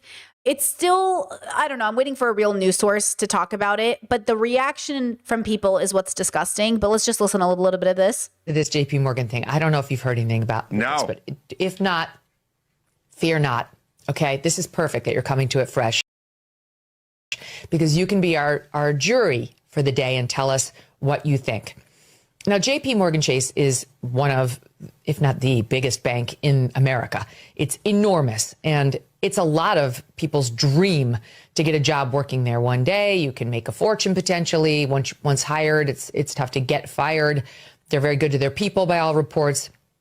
And they've hired a woman who's in some trouble now. She's on the receiving end of a massive lawsuit, as is JP Morgan. The woman's name is Lorna Hajdini, Hajdini. She's 37 years old. She's an executive director in their leveraged finance division. So good on her. That's a pretty good accomplishment. There's not a ton of women at these banks, so I'm sure she's probably pretty gritty to have made it. But she is being accused now of being a Me Too'er, Adam Carolla. And the plaintiff, he's gone under John Doe, has alleged the following. They say in the filing that she coerced him. He's married. She coerced him, he was her subordinate, into, quote, non-consensual and humiliating sex acts over a period of months, despite his repeated pleas for her to stop. He says JP Morgan enabled the alleged abuse and retaliation against the banker after he reported it, claiming they placed him on involuntary leave, destroyed his reputation, and allowed threats against him to continue while she went unpunished. In early May 2024, he alleges that she dropped her pen on the floor. This is the first move, Adam. Dropped her pen on the floor next to his desk, and while bending to pick it up, rubbed his... Why is she reading it like it's a romance novel? The man is talking about sexual assault. The man is explaining like sexual assault, and she's reading it like it's a joke. Leg and squeezed his calf. He claims she then remarked, "Oh, you did play basketball in college. I love basketball players." Then she says, sorry, this is a little R-rated, "They get me so wet." There's just no way of going through this without... Why is this funny? Like, it's not funny. It's disgusting. And you know, again, on this channel, I talk about patriarchy and its harms against men and women and all people of all genders for exactly this reason. Because male victims aren't believed, because patriarchy won't believe and won't allow boys and men to be victims. Because under patriarchy, that's just not how that works. And what's worse is people's reactions to this have been disgusting. Example. 30,000 people applied. 430,000 people applied to be a junior analyst at JP Morgan overnight. Anyone know why? 400. The boys are memeing and all saying, "I can't wait to get a job there. Here's my resume, running to get a job there. Look at this. JP Morgan, we're hiring me." Like, the way the boys are memeing is exactly why patriarchy will never be dismantled, because you're busy mocking a sexual assault victim. Madam, here is your coffee that you asked for. It's like, just got an internship at JP Morgan. Did you put your cream in the coffee like I asked for? Excuse me, madam? You know I like my coffee like I like my men. Light brown with a hint of turmeric. Like, that's what the boys decided to do. And so when men sit there and go, women don't even care, feminists don't even care, you don't even care. But the irony is, like, we do. I certainly do. A lot of the women in my life do. We're here advocating for all victims of sexual assault while you guys are making fucking memes. Feeling uncomfortable. Later that May, Doe said in the complaint that Hajdini invited him out for... Chat says, it's a little bit funny. I'm going to block you. It's not funny. I'm not laughing. Sexual assault isn't funny. None of this is funny. Drinks, but he declined. In response, she is alleged to have said, "If you don't F me soon, I'm going to ruin you. Never forget, I effing own you." Twice, John Doe claims, Hajdini propositioned him for oral sex in the office. On one occasion asking, "Birthday BJ for the brown boy?" Oh my God. Jesus fuck. Because he's not white. He's not white. The victim has been, I think he's Indian. Let me double check. It gets better. That's not funny. That's literally a white woman taking advantage of a brown man in a position where there's white supremacy at play. This is literally disgusting. "My little brown boy," she added. When Doe claims he continued to resist her advances, she allegedly threatened I want to get to this, JP. Like, how disgusting is this reaction? Like, how gross is this reaction? And that's what I'm saying. I'm saying this is wrong. This reaction is wrong. And it's wrong that we're even having this conversation in this way, making these jokes. And look, this is allegedly the picture that I have seen of the employee. And I just think, and then that's her. Disgusting. Like, absolutely disgusting. Okay, JP Morgan is claiming it's a fabrication. People are already calling him a liar. I believe him. You know what I mean? Unless, like, there's some evidence that he's faking it. Victims of sexual assault are more likely to be telling the truth than not. And the fact that people are already trying to twist his words and make it sound like he is lying is the big problem with this conversation. Now, I don't know where this is going, because right now it isn't being reported by any big news sources. It just happened overnight. So I don't know where this story came from, except I found it on Megan Fox's. I even found it on this channel, like CNN News at 18. But the way the videos are made, it's just like not giving me a lot. You know? Here it is. But like, I'm not saying there's not like an interview yet. I'm not getting an interview yet. There's not like a, you know what I mean? So I don't know, but I'll just tell you this. The thing that disgusted me the most was people's reaction. Gross. You know, it's just absolutely gross. Chad says, would you agree it's harder to believe he was not in the same way a participant in this story than if the genders were reversed? I don't even understand your question. Would you agree that it's harder to believe he was not in the same way the participant? Sexual assault is sexual assault. I don't know what you're asking me. The irony that like boys want this is not true. Male sexual victims of assault feel ashamed about the assault. They eat at them for the rest of their lives. They feel so guilty because their male friends are trained to think it's like, oh, your teacher wanted to fuck you, you're so lucky, when they didn't want it. They can't even be honest about the fact that they didn't want it. I think all these memes are copes. I think all these men don't even know what they're saying. I think all these men that are trained under patriarchy to never admit that they didn't want it are just like in denial. So I don't think men want sexual assault. That doesn't even make sense. I don't think men want to sleep with older women. Because when you're really put in there, when you're really in that situation, it's very different, because you could say the same thing for women. Women read all these romance novels where the man is older and he takes her and he pushes her up against the wall. But we don't really want that shit in real life. Just because men are jerking off to it in porn doesn't mean they want it in real life, because when it really happens to you, it's very different. It is very different. Like it's not the fantasy. It's disgusting. It's unfair. Your job is being threatened. You know, when you're reading porn, you're not afraid of losing your job. When you're reading a romance novel, your job isn't being threatened. You know what I'm saying? When it's happening in real life and it really is your boss or your superior, it's very different. And it's very, very like scary, no matter the gender of the person. You know, like a big things are, and he was married, you know what I mean? He has a family, and there's so many layers to this that I think are just so important. So again, like, I don't think he should be any more or less believed than anybody else. But I think it's just, and I think it's disgusting the way that men are making memes about this in the same way they would make memes about other sexual victims. And that's what's gross about, that's how we live in a rape culture. Like, that is rape culture, guys. Rape culture is downplaying any and all violations of consent and thinking it's all just a fucking joke. It's not a fucking joke. And it's disgusting. And I am devastated for him. So, you know, obviously we believe him. I believe him. I think it's very likely. I think her racial uses of calling him brown boy are so egregious. Like, that's everything. That's the typical white woman in positions of power, utilizing her power of whiteness over brown people. Like, this is that thing.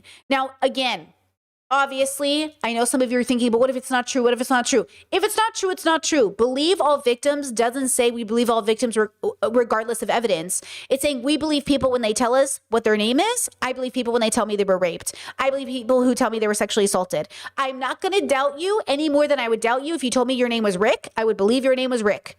Okay, I'm not going to sit there and be like, I need to see your birth certificate to make sure your name is Rick. I'm just a very cynical person. Like, no, I believe your name is Rick. And I believe you when you tell me that your favorite food is ice cream. And I believe you when you say that you were sexually assaulted. Okay? That's what believe all victims means. It means believe people when they tell you something.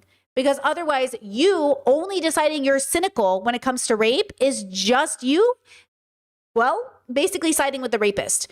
That's you engaging in rape culture. Imagine you are only cynical when it comes to one fucking topic.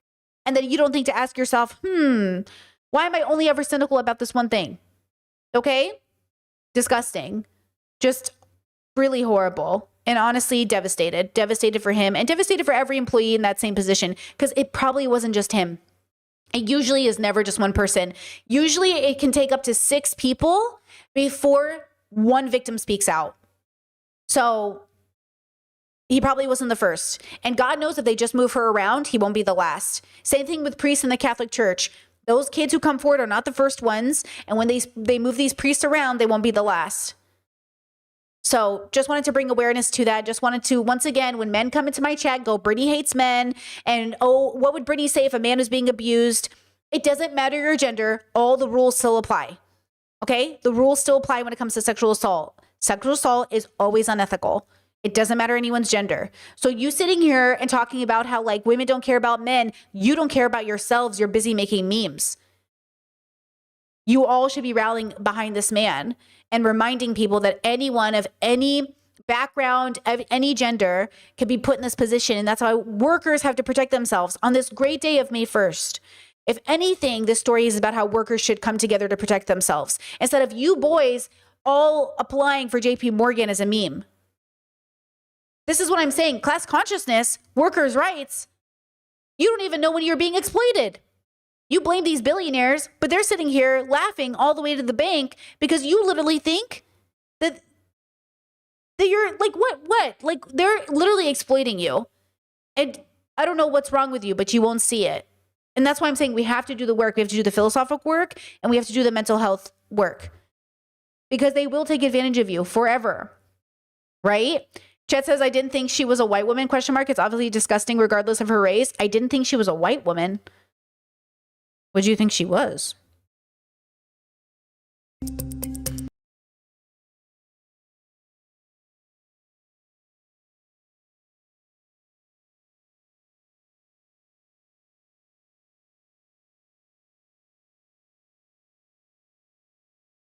I mean, she's white regardless. Like her race is white. I mean, you know what I mean? She could be married. That could be her partner's last name, but she has a unique last name. Larna Hajidini could be her husband's last name, could be her father's last name. You know what I mean? She could be not like European white, but she's white. You know what I mean? I'm white, she's white. Okay, we are not more or less white than each other. You know what I mean? She has a nice spray tan going on, but if I actually didn't wear sunscreen, I would too. Okay, but like we're both white. In this context, that's a white lady.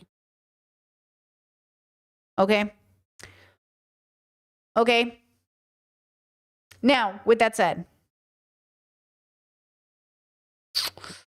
yeah, it really grosses me out. I hate it. I've heard people literally say like, oh, if my children were at school, like, oh, well, at least, you know, I've heard men say in conservative bubbles, like, when girls are assaulted by teachers, it's more like when women are raped, it's more intense. But when boys are raped, it's less intense. That's just not true. And that's really gross that we keep saying that. You know what I mean? Right? So like when we have these questions, it's like, uh-oh, right? Just that I'm not white and I have a complexion similar to yours. I am legally not white though. I'm Chickasaw, which is Native American. Yeah. And I don't mean to take that away from you. I just mean like when we're having conversation, it depends on the bubble we're in, but like I get you. I hear you. For the sake of the conversation, you know what I'm saying? It's like this is always the tough part of like who's white and who's not white. Next to black people, we're white. You know what I mean? Like there's just like we don't need to have conversations. But if, you know, because complexion is a construct of race, right? So that's the problem is like your ethnicity only matters for the nuance of the conversation, but the imagery of white on brown crime exists in this particular context because of the way that it's so by visual clockable. You know what I mean? So I don't want you to feel like, yeah, Chet says, sometimes I feel like my people are erased through genocidal whitening of us against our will, for sure. And I think you should absolutely speak on that. And I think that's so valid. 100%. Yeah, I hear you. I totally. And I don't want to take that away from you. Just given the context of this particular situation and her derogatorily calling him a brown boy is, or you know what I mean? That's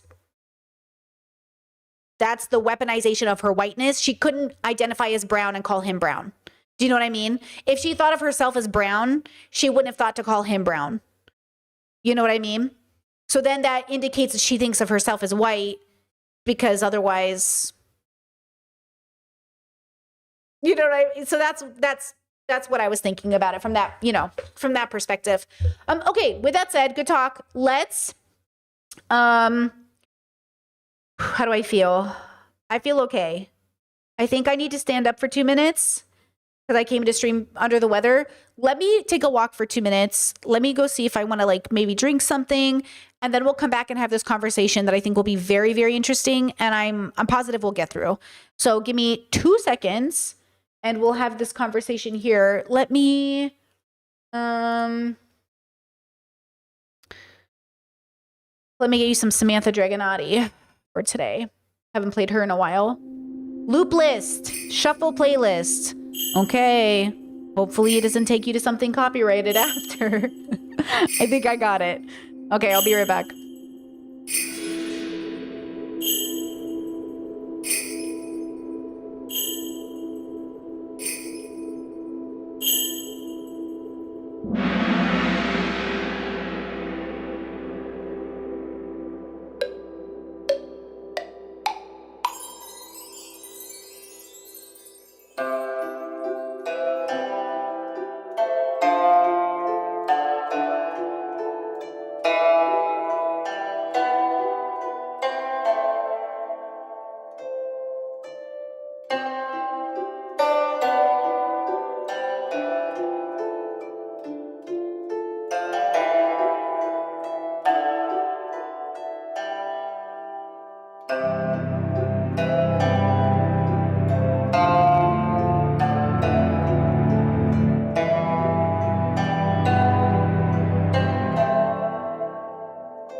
All right, I'm back. Pausing in 1, 2, 3. All right. Da da da da da da da da da da da da da. All right.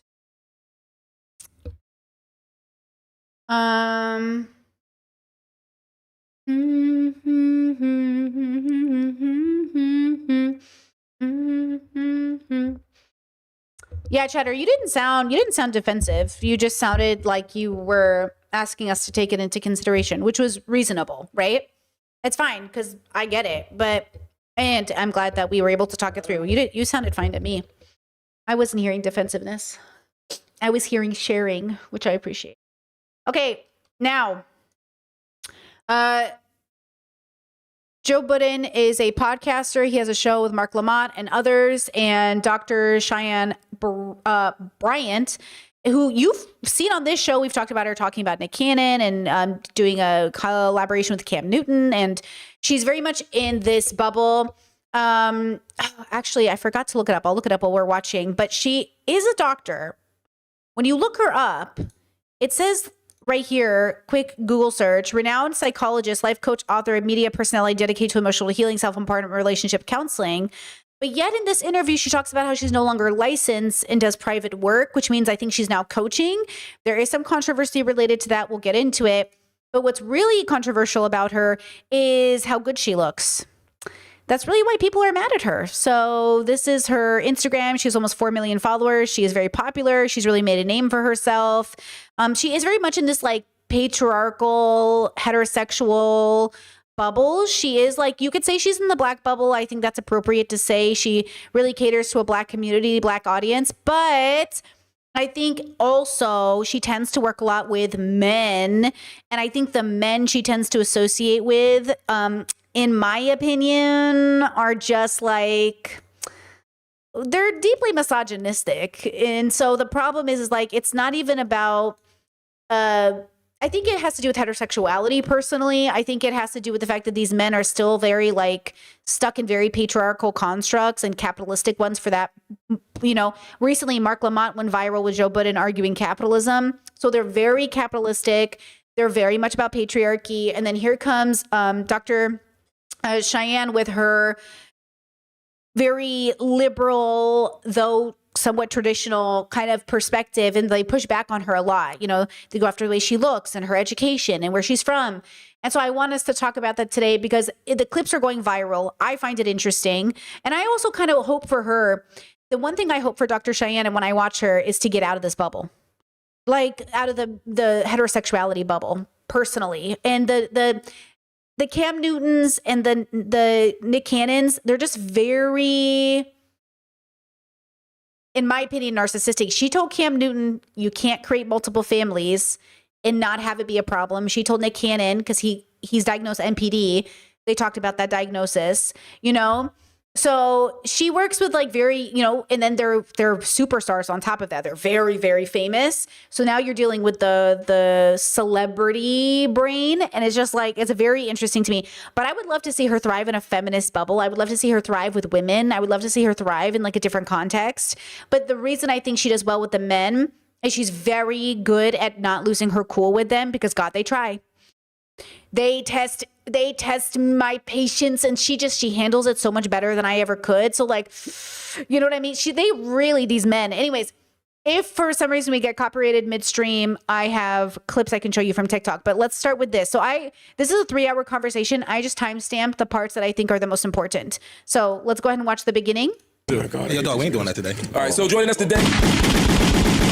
Oh my God. Men and their sound machines. That's what I'm saying. What are we doing with these sound machines? Hold the fuck up. Oh, here you go. Hold the fuck up now. Here you go.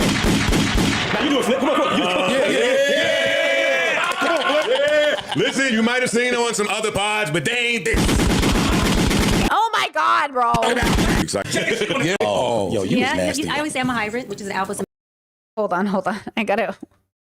submissive. So I have my I have it at 1.2 speed. energy. I love that. But it's in a feminine way. You experienced it, but it's in a feminine way. I did. I have my masculine energy. Yeah, and I love masculine energy. I just do. I have a thing for. I mean, I'm a daddy's girl. I had a father. My daddy's a street guy, you know, so I'm a product of a street dude. I was worried that this room would be intimidating you or overwhelming for you. Oh, okay. But some of us acted like that before she got here. Some of us, that was our shit before we met her. You know what I'm saying? Look, that hasn't even started yet, and I'm not to be biased, but I already know which one she's gonna fight with already because I saw it on TikTok. There's 2 guys here specifically she's gonna argue with the most. But this room is so. This is okay when women, especially since we've been decentering men this week, when women say like men, okay, this is the group, like these are men that I'm like, ugh, men. But this isn't the kind of men I'm ever around. Very masculine, very like patriarchal, very specific. Like, and I want to make it clear, it's not because they're all black men either. Because I know a lot of people are like, oh, like, no, it's because they're masculine in a patriarchal sense. And I think her coming into this space is important because patriarchal patriarchal constructs still exist deeply in black capitalism. So I think that's why I like this. The problem is that I think she might be a black capitalist, which means she might be a woman who feels like liberating her people through capitalism is the goal. I don't know if that's true, but it feels that way because she's a coaching business. So there might be some level to that I think is important, but I think you should watch. And this is why I say jump into all bubbles.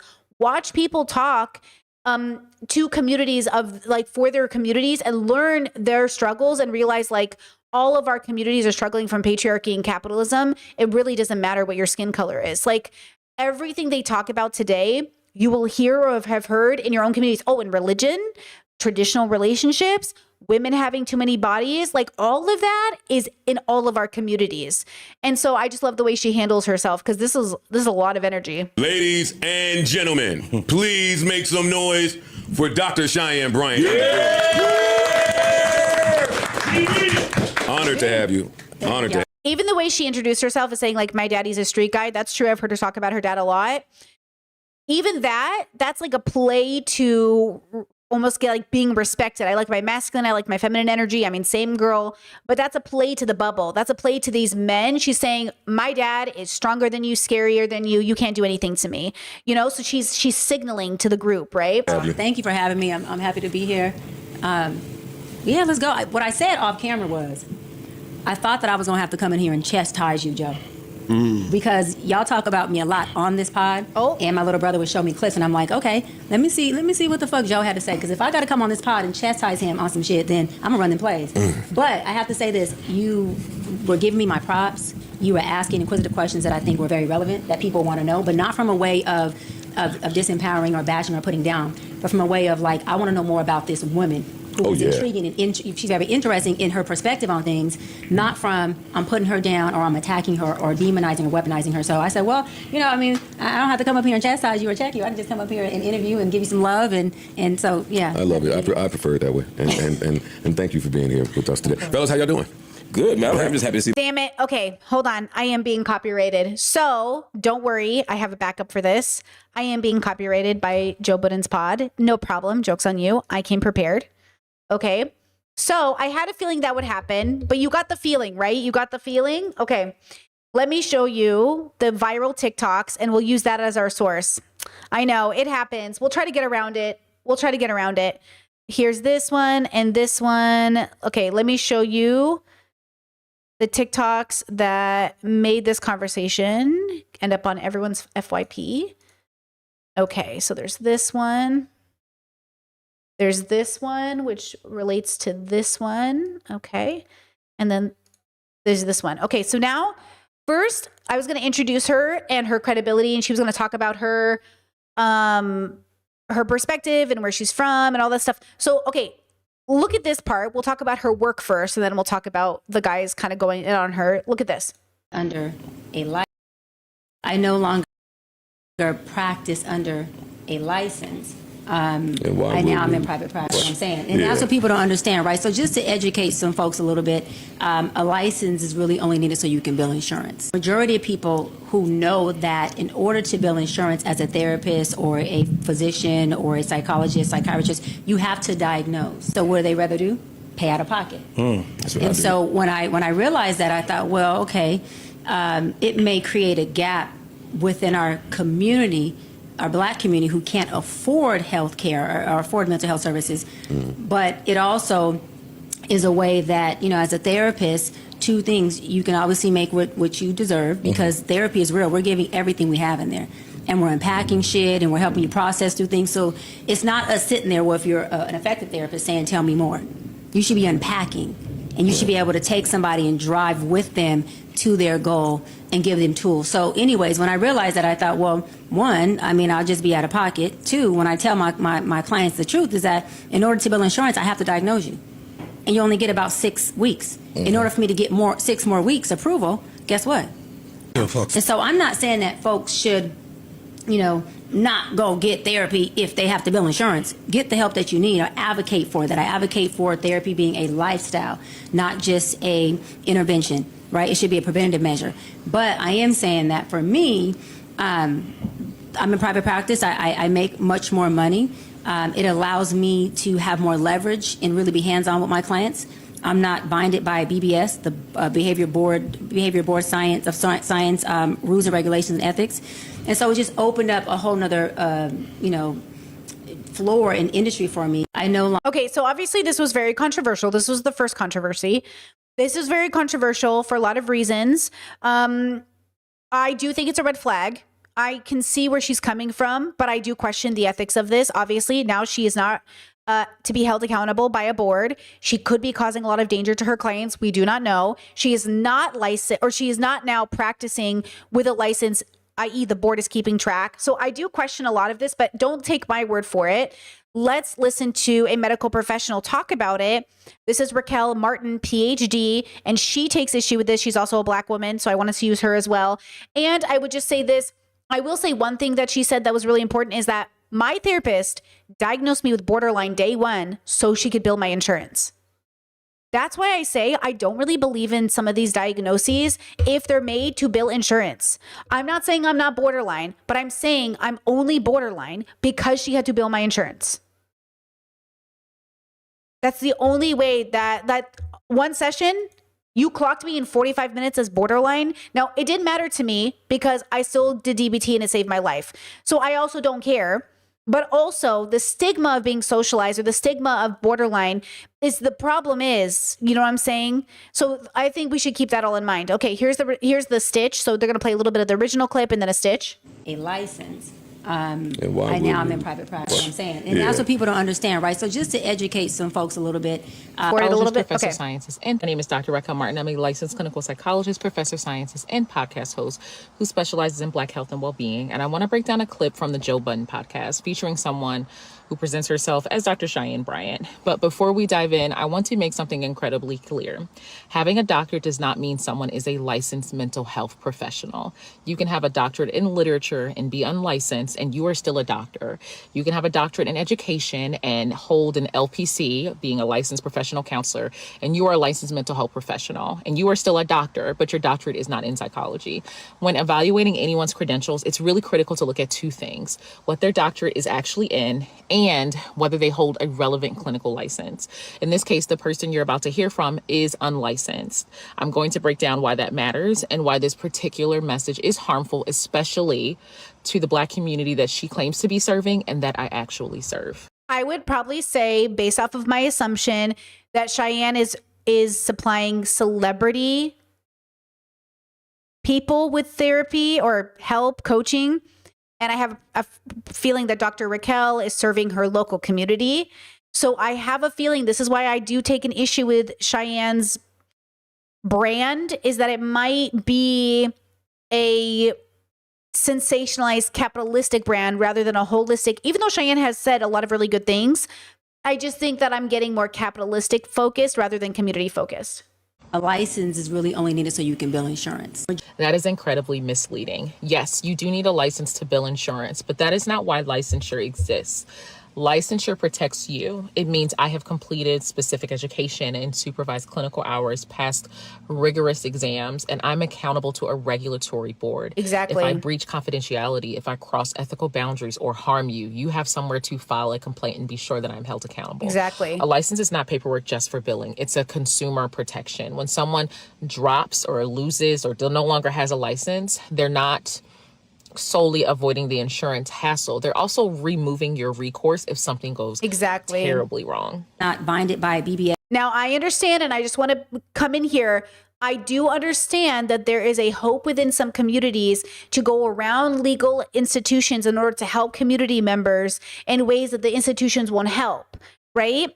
So I also think there's that part of it where, like, some people don't want to help. I remember I talked to this Black woman who was an activist, and she wanted a dream community where maybe if your neighbor's a doctor, they can come treat you when you're at your house without you having to go through insurance and doctors. And I think that could be beautiful, except to say the doctor would also have to have trust in the community not to report them. And also the doctor would have to be so ethical that we would never have to report them. So again, the reason some of these boards exist, the reason we start to implement these rules is so people don't take advantage of people, right?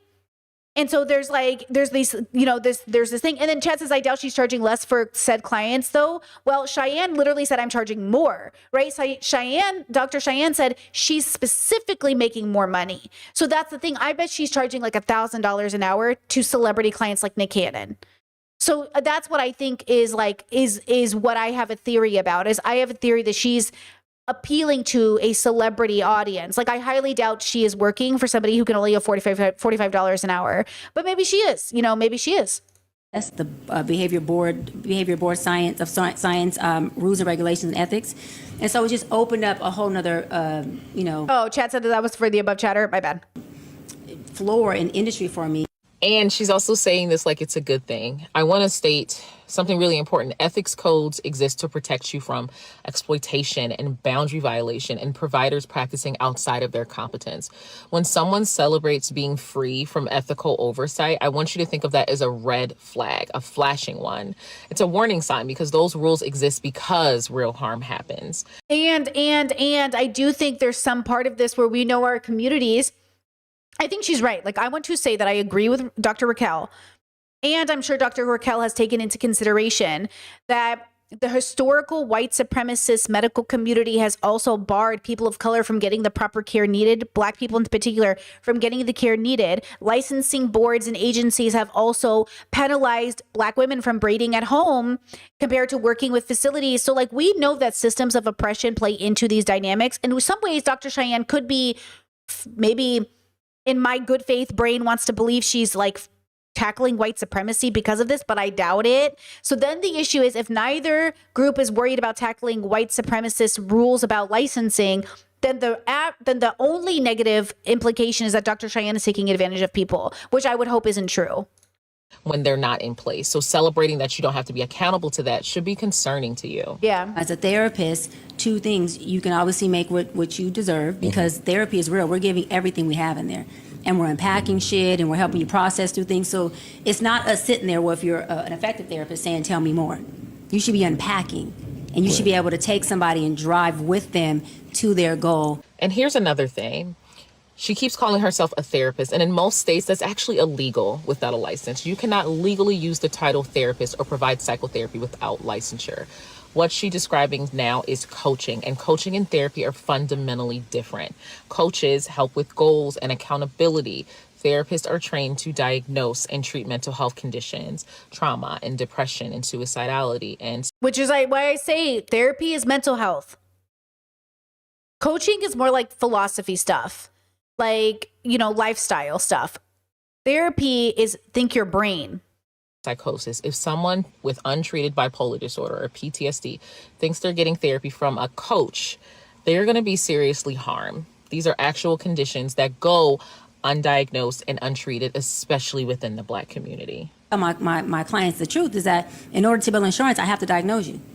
And you only get about 6 weeks. In order for me to get 6 more weeks. My insurance explained it to me like, we would cover you if you had a diagnosis. We will cover this many sessions if you have a diagnosis, and this many sessions if you don't. And by the way, my insurance covered $20. Okay. I paid $145 for every 45 minutes of a $165 therapy session. So I still paid anyways, but that's what I was explained to by my insurance. Approval, guess what? This frames diagnosis as something imposed on you solely for insurance purposes, and that's backwards. A diagnosis isn't a billing trick. It's clinically meaningful information that guides treatment. And the 6 weeks claim is also not accurate across the board. Now, I'm not saying that we should not be addressing insurance because we need to rise up when it comes to insurance authorizations, like we very much do. That is a different video. But insurance authorizations vary widely by plan, diagnosis, and medical necessity. Many people receive months of years of covered therapy. And she's also making it sound like licensure forces short-term diagnosis-driven care. And that's just simply not how it works. Well, it can work that way, at least from my lived experience. But I would want Dr. Cheyenne to go into this. Like, well, how do you use this? How do you do it ethically? How do you make the decision if you're over? Are you crossing boundaries? Are you going to your clients' houses? Are you now getting to know their family? Are you becoming their friends? Like, are you staying professional with them?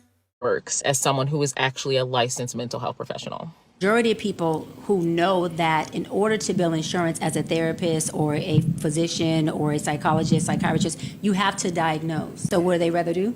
Pay out of pocket. That's what I And do. so when I realized that, I thought, He said, that's what I do. well, okay, it may create a gap within our community, our Black community, who can't. I did pay out of pocket for my regular doctor and all of my health care because it was cheaper than getting health care in Arizona. It was literally cheaper for me to pay out of pocket to my doctor because hospitals, when they found out I was paying out of pocket with no insurance, would give me a sliding scale versus if I had insurance, it was different. Plus insurance was $800 a month. And I was like, I'm not paying that. You know what I mean? So I understand this as well. Afford healthcare or afford mental health services. I hear the concern and the access problem is real. Her solution, unregulated, unlicensed coaching, isn't the answer. And there are a wealth of licensed Black therapists, he, she, and they, Black-owned practices, sliding scale clinics, community mental health centers doing this work with their licensure intact, keeping their credentials because their clients deserve protection. The solution to healthcare access gaps isn't removing safeguards. It's expanding access to regulated care. It's providing more scholarships for people like us to get the training necessary. It's more support group. It's actually mutual aid, but it's not what she is stating. I'm in private practice. I make much more money. It allows me to have more leverage and really be hands-on with my clients. I'm not binded by BBS, the behavior board. Yeah, the phrasing of this could be really, if she was a bad person, and I don't know that she isn't, but if she was a bad person, this could be very dangerous, what she's saying. Or science, rules and regulations and ethics. And I want to be honest about what's really happening here, because the messaging is awful to me. The pitch to potential clients is, I can give you more personalized care. The pitch to herself is, I make significantly more money and I'm not bound by any kind of oversight. And those are two entirely different things. And when your financial incentive is disconnected from professional accountability, that is a conflict of interest. However, she is not bound by anything when it comes to conflicts of interest, because the only thing that she is bound by is the limits of her own ethics and morality. Look, coaching has real value, and y'all know I hold real coaches down. If you want goal accountability, a coach can help, but coaching is not therapy, and no coach worth their salt will say anything other. If you're dealing with mental health like anxiety and depression and trauma and these other things, you deserve a licensed mental health professional whose conduct is subject to oversight. And I know it sounds like gatekeeping, but it's truly basic safety. And it's important in communities where access has been denied historically. The answer has never been fewer protections for us as Black people. It has always been more access to regulated, accountable care, because we deserve that. And I also want to address that it took me some time to think about doing this video, because as a Black woman, it's just been really, really tough for us as Black women. And as someone who states that they advocate for the Black community, he, she, and they create programs for the Black community, is the founder of the largest mental health and education community for Black women in the country. I totally understand where we're at when I'm holding my programs and things of that nature. But I do want you to know that I always state that my Black love is also accountability. And being Black does not mean that when I'm dealing with other Black people, I'm pro-Blackness no matter what you do. That's just never going to be the case. So I don't want you to, I don't want to hear anything about like, oh, this is an attack on a Black woman. It's not solely, it was the aspect of supporting Black people was never about supporting just Black people no matter what they do. It's supporting Black people in love and also having accountability. And these messages are wrong, and they have been wrong, and they have consistently been wrong. And and as someone who has the size of a platform that I have, I think it's important for me to share psychoeducation and information, because I understand the significance of it. And I understand the significance of it because I'm actually working in this field. This is a really harmful message. And I do understand that there's this aspect of like things are entertainment, but these things are harming us. And I know they harm us because I'm actually working in the field. Yeah, there must be frustration with the fact that Cheyenne's out of the field. So Dr. Cheyenne isn't in there. She's not working she's doing her own entrepreneurial, capitalistic coaching thing, right? So she's no longer working with the medical field, getting educated, working with peers, working in academia. She's now working in entertainment with celebrities.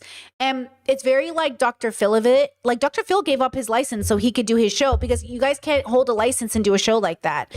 Same with financial advisors. You know, Dave Ramsey can't have a license and work on a finance show. There are rules. You guys can't have shows like this.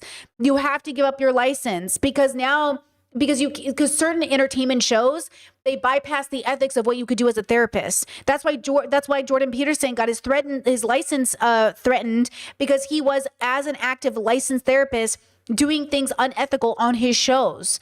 So like that's why there's a board and there's, you know what I mean? I am a doctor who creates content, but I do want to state that when I say the titles in the beginning of my video, I'm actively doing that work. I'm actively conducting research on Black identity development and mental health and well-being of the Black community. I am actively practicing as a licensed clinical psychologist and see patients weekly and have been seeing patients for over a decade. I am actively a professor and working with youth. I am actively a health educator when it comes to training clinicians in cultural humility so that they can serve us better. And I think one of the reasons why a lot of individuals will say it's not that deep or state that it's just entertainment is because, one, you think mental health in psychology is just folk wisdom, and it's not, it's a science. And two, you guys are very insulated from the field that you claim to be discussing because you don't work in that field and you haven't in quite some time. But as someone who walks into the offices and sees the clients and goes to the talks and does the community programs, we are struggling. And in these little entertainment only pieces that are spreading misinformation, you're doing more harm for the Black community than you know. And the reason why you don't know is because you're so insulated from the Black community. You just sit in front of these mics and you make all these money and you do all these Patreons and you wear these crazy hats and you do all that. But I would actually say I don't see these kind of places as pro-Black. I don't. And the only way you would know that is if you did the work that I do. And you're never going to, because one, you're not qualified. And two, it would break you down. It will break you down every single day. I've never heard so many people saying licenses and degrees didn't matter until more Black people started getting licenses and degrees. Ooh, okay, listen, I'm going to let her take that. Dr. Raquel, I'll share her TikTok down below. I will just say that I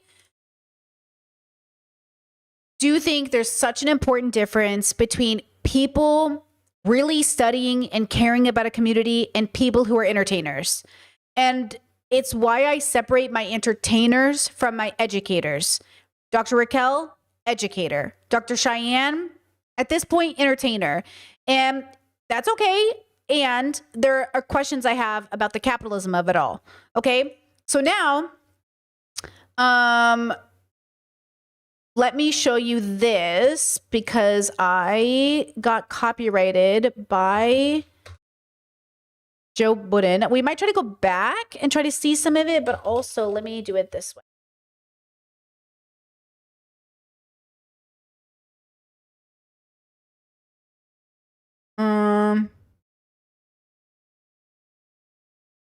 That's a good copyrighted over here. Let me show you this.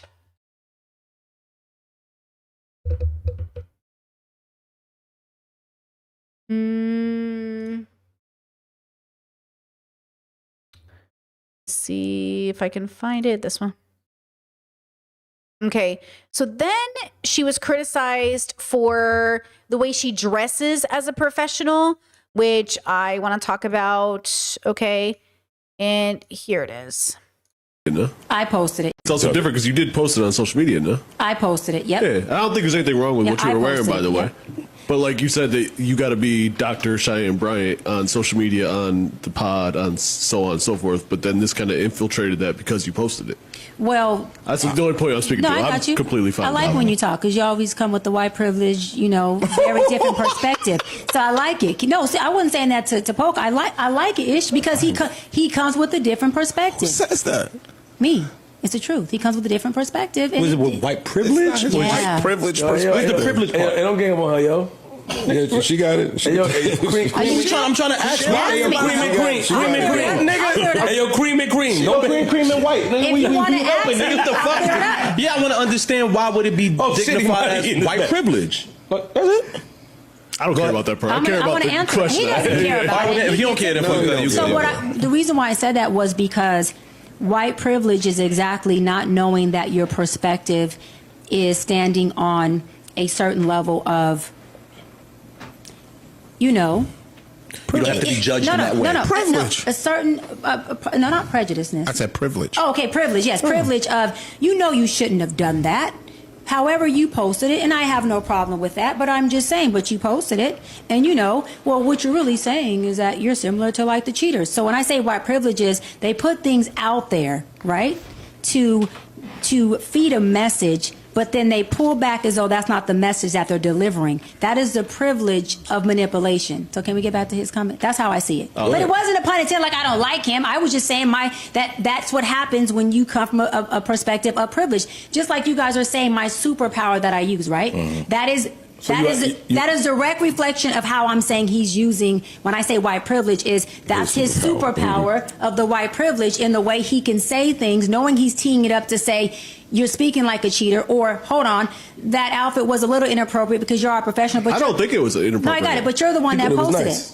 But you're the one that posted it. Because you said yes on social media, I have to be Dr. Cheyenne Bryant. I'm only speaking to that. That has nothing to do with my white privilege, which I'm aware of. I got you. Carry on. I got you. Yeah. Are you offended? No, not at all. If you are, let's unpack it. I'm not offended. Okay. I just think it's irrelevant to the question, but carry on. I just want to make sure. Okay. If you are offended, just like he did it again.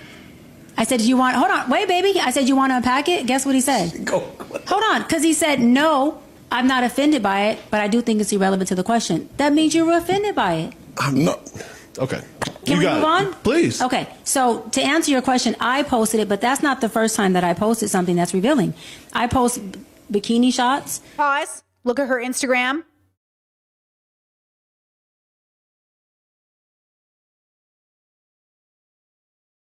Oh, hold on. You're barely seeing it. Sorry. Hold on. Okay, look at her Instagram.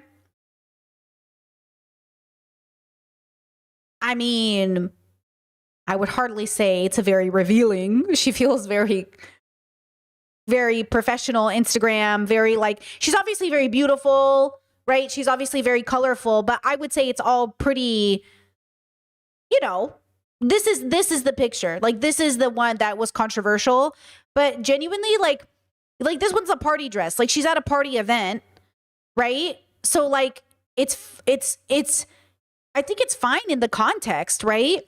And the reason I think she's saying white privilege is because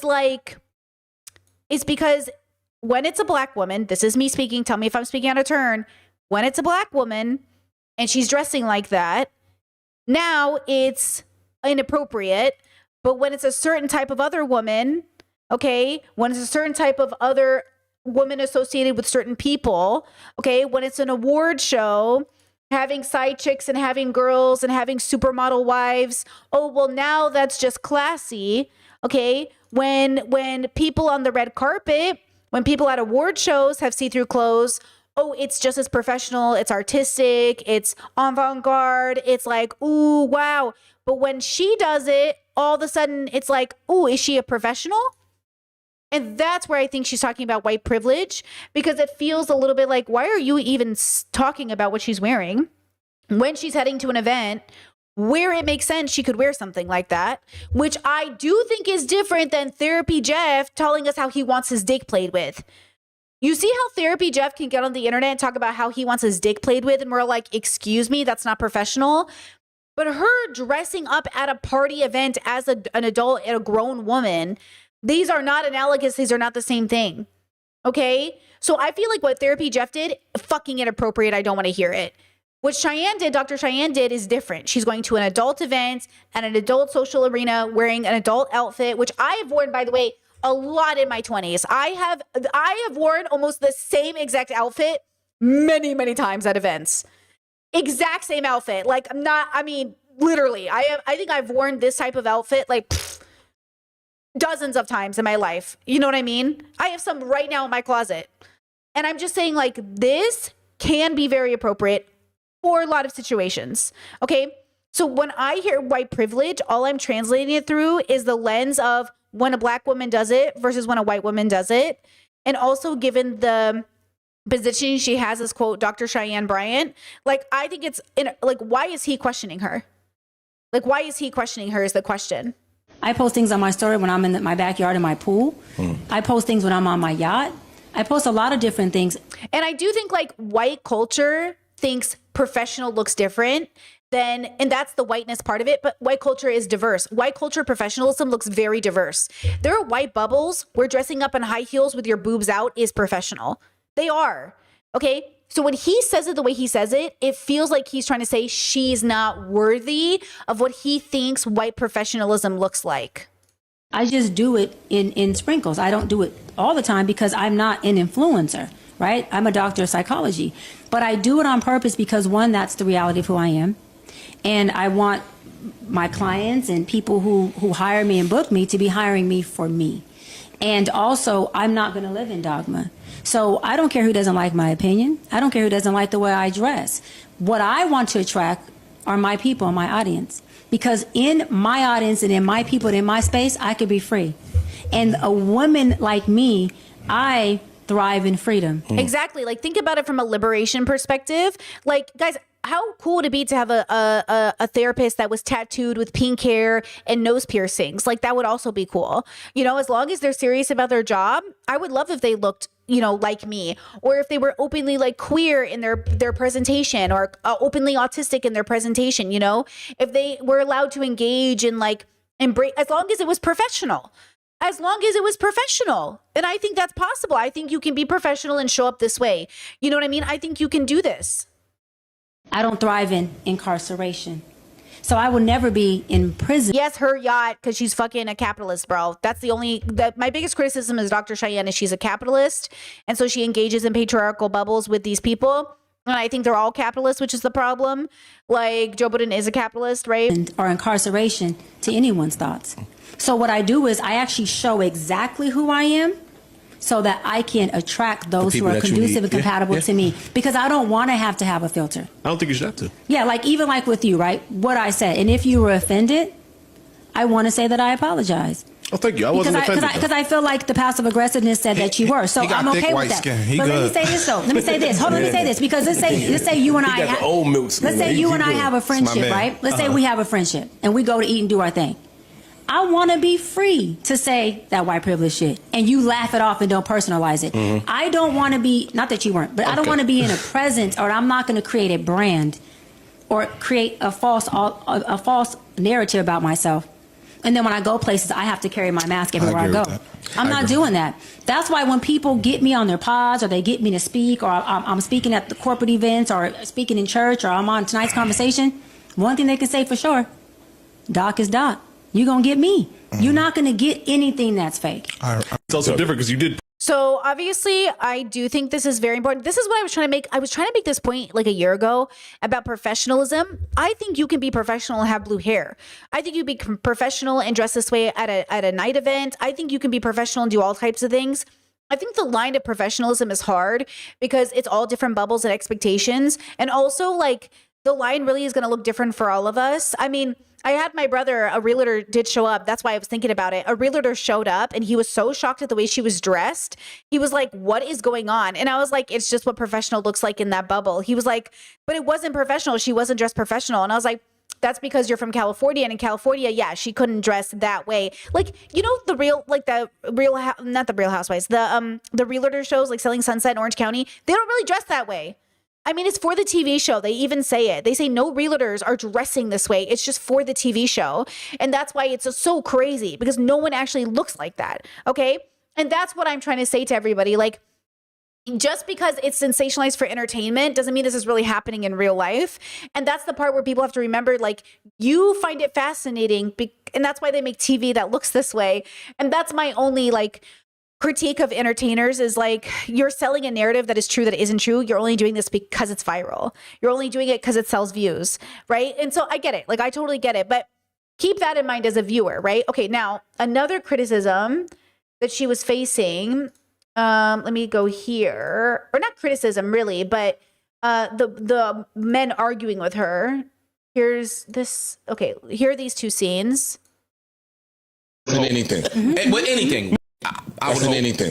With anything. Hold on, I just want to make sure. But let me tell you something. If I'm your wife and you come Okay, I think this one might be first, maybe. in this house and you tell me, bitch, I hear you, but let me tell you something. If I'm your wife and you come in this house. Wait, maybe it is this one. The problem is, like, they're not in order. Hold on. I can't go through the podcast because I got copyrighted. With this one, ooh, look at all these clips. Ooh, I love this. Okay. So it's like kind of like this. I don't think it really matters. We'll just go through it. Let's start with this one. You come outside. Cheating, it's all risk assessment. I'm running risk assessments. That's not true. That's not true. Maybe you do that, nigga. I did. I'll give you an example. You bugging. I know dudes that cheat out of town. They only cheat if they out of town. They're not gonna cheat in their city. They're not gonna cheat in their neighborhood. They're not gonna cheat at their job. They're not gonna cheat with somebody who knows their wife or their girlfriend or whatever because the risk is too high.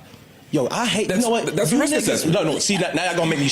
There's no need. Let's just have the talk. I know, but Nah, turn up, B. Fuck that. all you niggas up here have either ladies, wives. You're happy, you're faithful, you're doing your thing, right? Correct. That's right. I'm single, right? I'll say when I got a girl. I'm nigga. single. I You cheated could have just in led with I'm single. Shut up, nigga. I did think that line was pretty funny. He was like, I will tell you if I have a side chick. And I'm like, no. Like, I was thinking about this in relation to friendship. Like, you know when YouTubers are like, oh, now he's not your friend, he's not your friend? Listen to me. I will never deny a true friendship.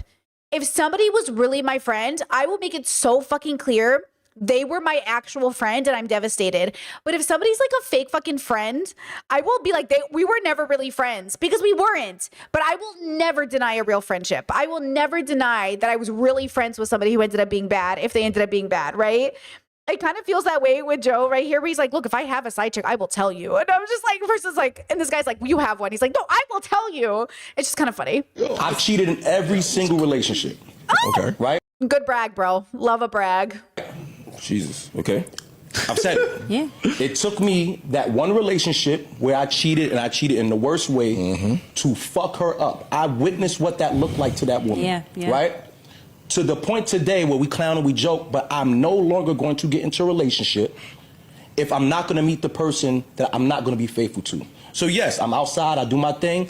Any woman that fucks with me today knows that I'm going to fuck with multiple people. And I'm going to be honest about it. When I do find that person I want to be with in a relationship, I'm going to chill. You niggas is clowning and laughing and it's cool. But this goes to show that y'all niggas is in relationships speaking to the most unevolved shit. And it's the one single nigga here who understands every aspect of the shit. That's crazy. When women are like men, I'm like, ugh, men. It's just like so funny. This is such a man conversation. Okay, here's Dr. Cheyenne. House and you tell me, baby, listen, yes, It says it's not about, hold on, it says, I hear you, but it's not about getting caught. let me tell you something. If I'm your wife and you come in this house and you tell me, baby, listen, yes, I cheated on you, but let me explain to you, sweetheart. Let me explain to you, beautiful, that I assessed for risk before I cheated on you. I thought about everything and calculated all of this. And when I did the math, it added up that there's a bigger probability that I won't get caught. You think I'm going to look at you and say, Nobody thank do that, you. Shayne. So what I'm saying is that means that when you take the act of cheating, you are already saying loud and clear, I don't give a fuck about getting caught, and I don't care about losing you. We could agree to disagree. Because I think the people in this room will disagree with you. That's fine. I don't care about the people. What I'm saying is, how can you tell me that you stepped out on me, but you cared about getting caught? And that means you cared about my heartbreak. You cared about my dismantle. That is bullshit. You can't do those two can't coexist. Ish, how can I tell you I'm in love with you, I'm committed to you, but I just had sex with your homeboy? How can that coexist? See, and that's why y'all shouldn't cheat. This is let me wait. You know what you just did? We take it too far. You took it to another level. You took it to another level.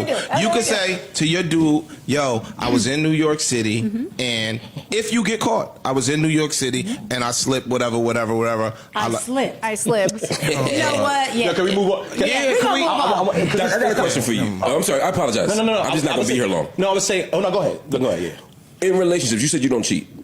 I don't. What is your big relationship flaw? Ish, I hear you.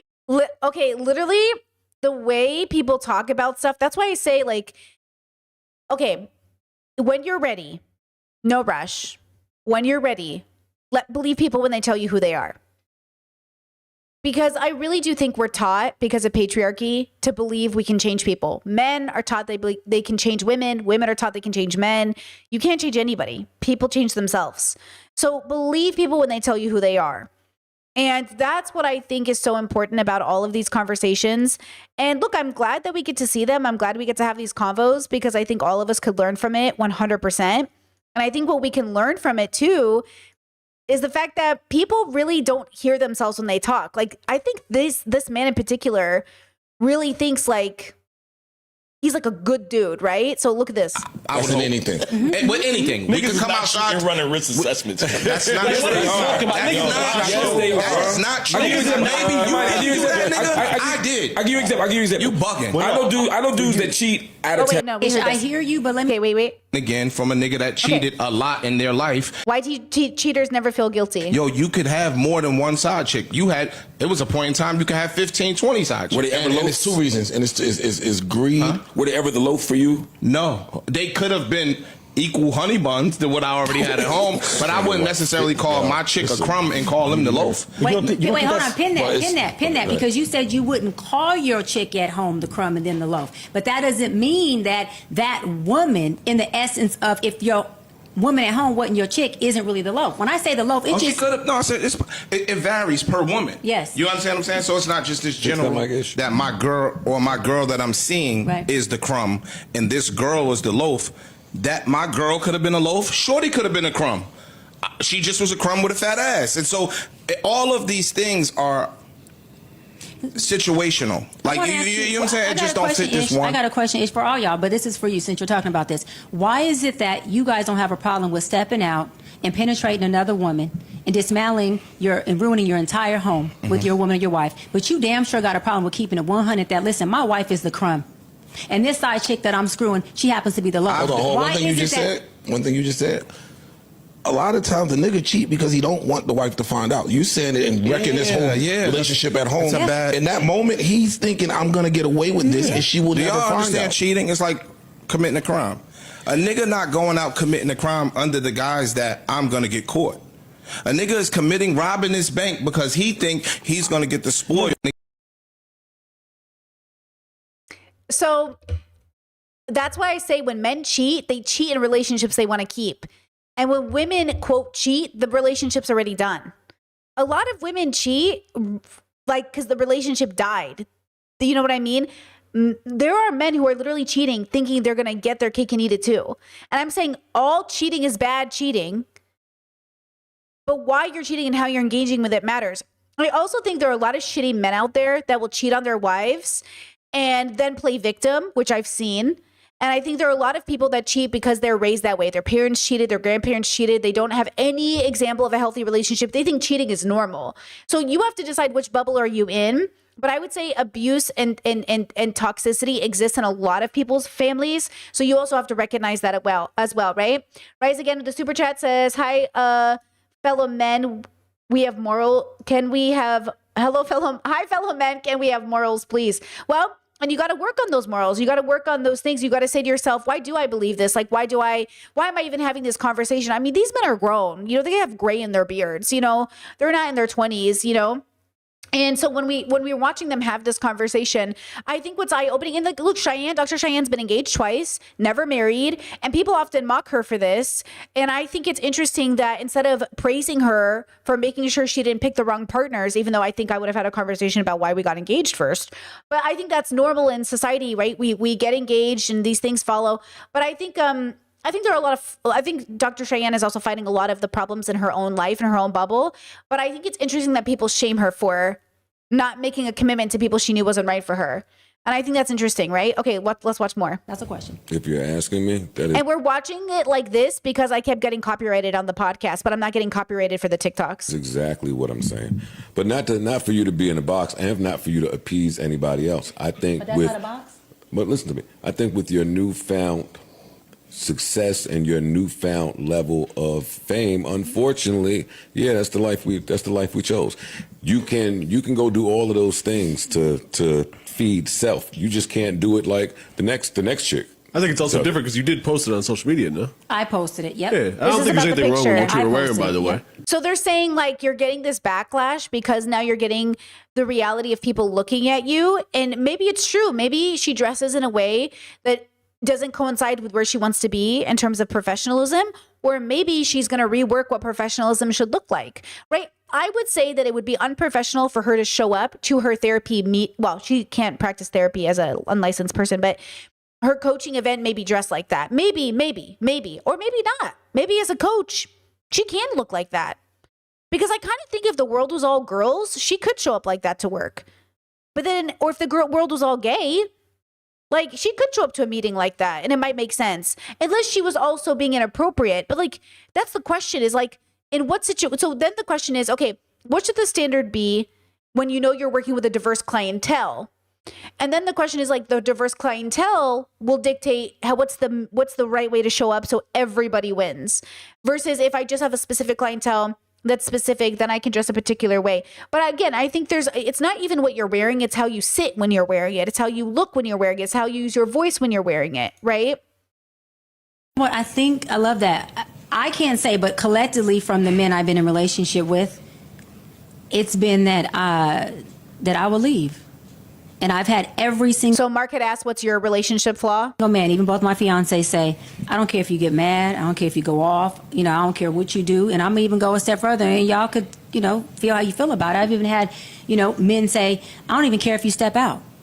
All I'm asking is that you don't leave me. Because see, my flaw, using your term, is that the abandoned little girl in me can sabotage the shit out of this. If I even feel that you're gonna leave, not even cheat. Because cheating's a non-negotiable, period. But if I feel that you even have a 1% chance of thinking you can leave because of anything, guess what? I'm gonna get out of here Baby, first. you ain't got to worry about leaving me. I'll make it easy for you. I'll let you go. What makes it easy for me is, you got to remember, abandonment people been detached most of our life.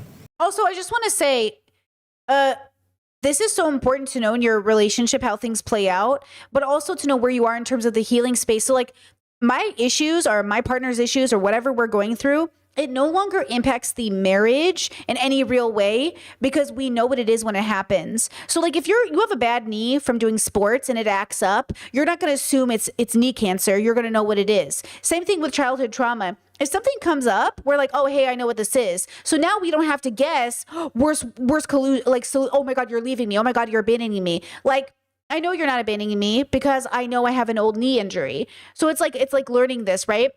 I also want to say, we've already showed the picture of her outfit in question. Again, it was an event, a celebrity club event. It was a nighttime event. It was not while she was professionally working. And I do think it was appropriate given the context. So all those people that are like, oh, like, it's not appropriate, it's on your social media. Yeah, but for the context of the event, it was appropriate. In the same way that if she was wearing it to the global, like the Emmys or something, it would have been appropriate. Or the Golden Globes, it would have been appropriate. Because the context is what makes it appropriate. Not her job alone. It's the context of the event as well. So I'm the oldest of 7. I didn't have nobody in front of me.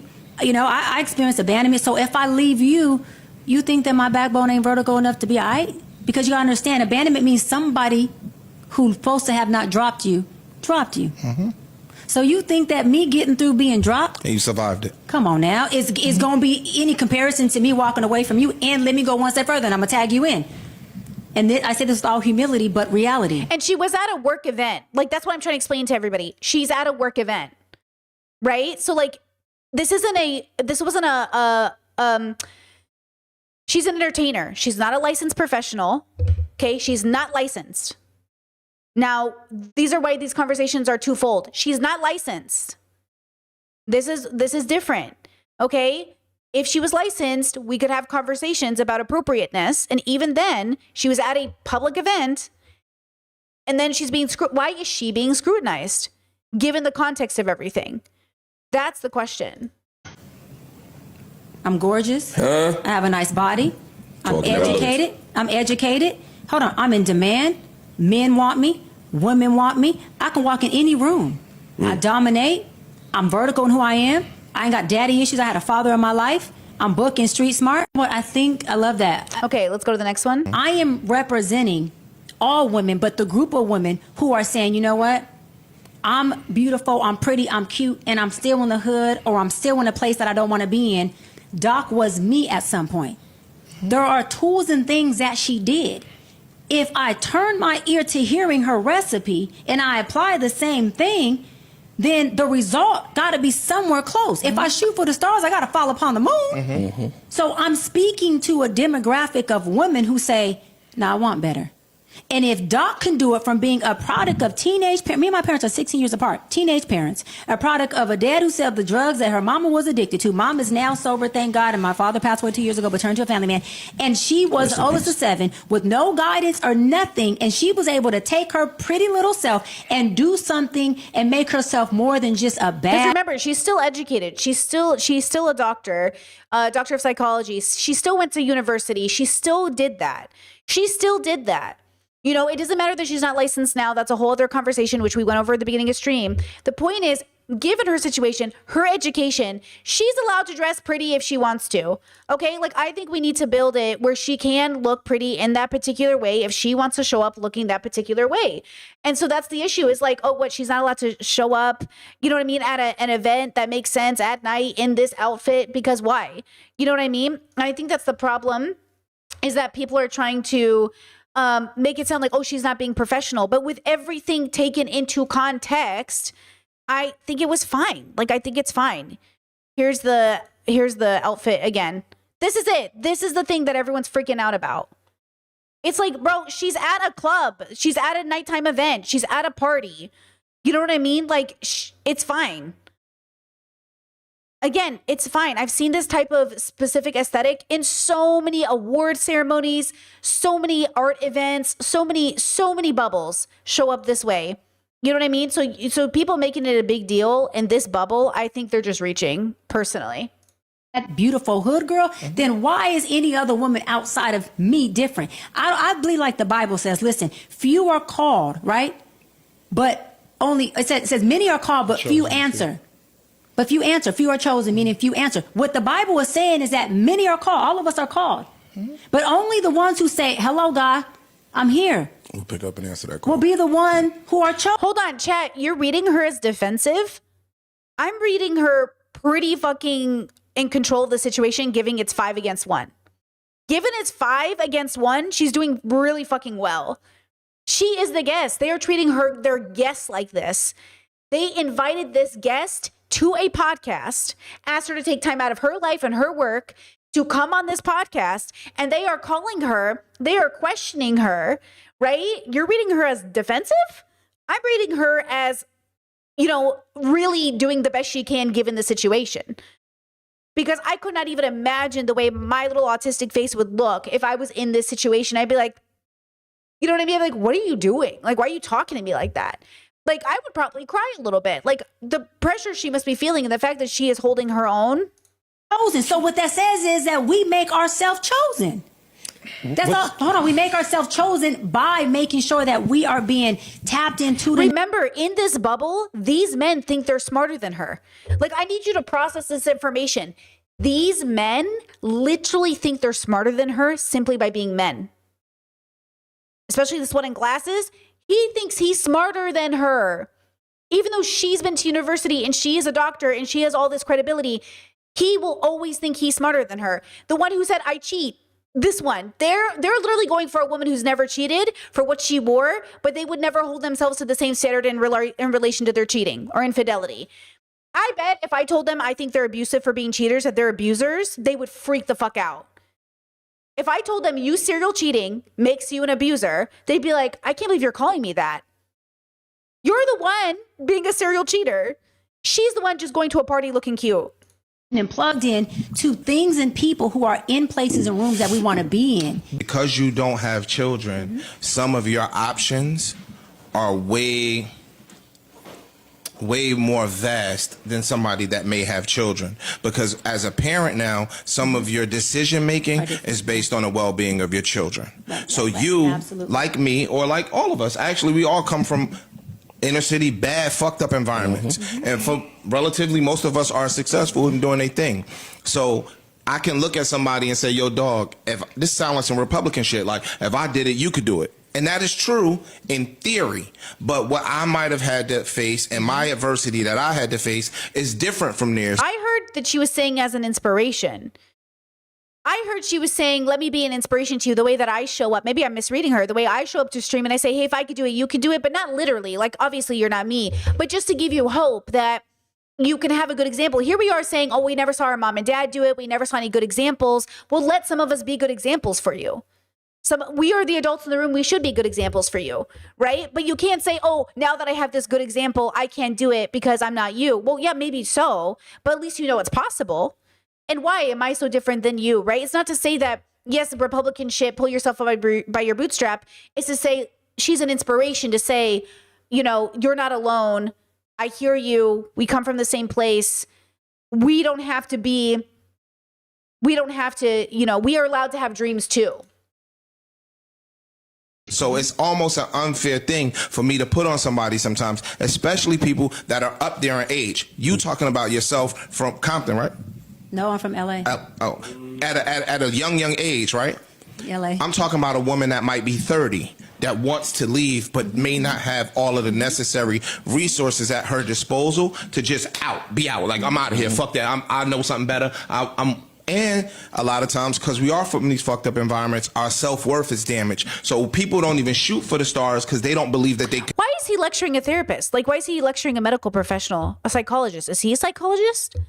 Wouldn't she know this? Wouldn't she be exactly the person who studied mental health? Maybe because she's not. Well, wouldn't she know this? Like, she knows.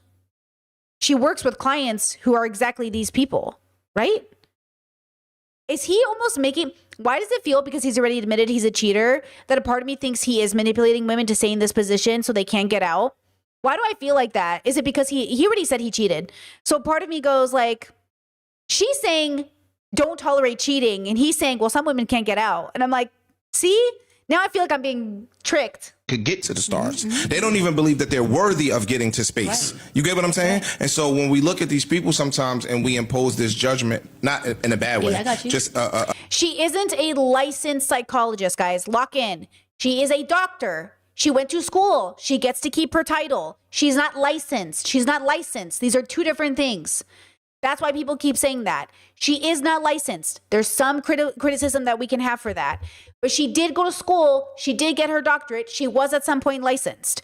These are two different things. So just keep in mind, just because you're a doctor doesn't mean you have a license. These are two different parts of your education process.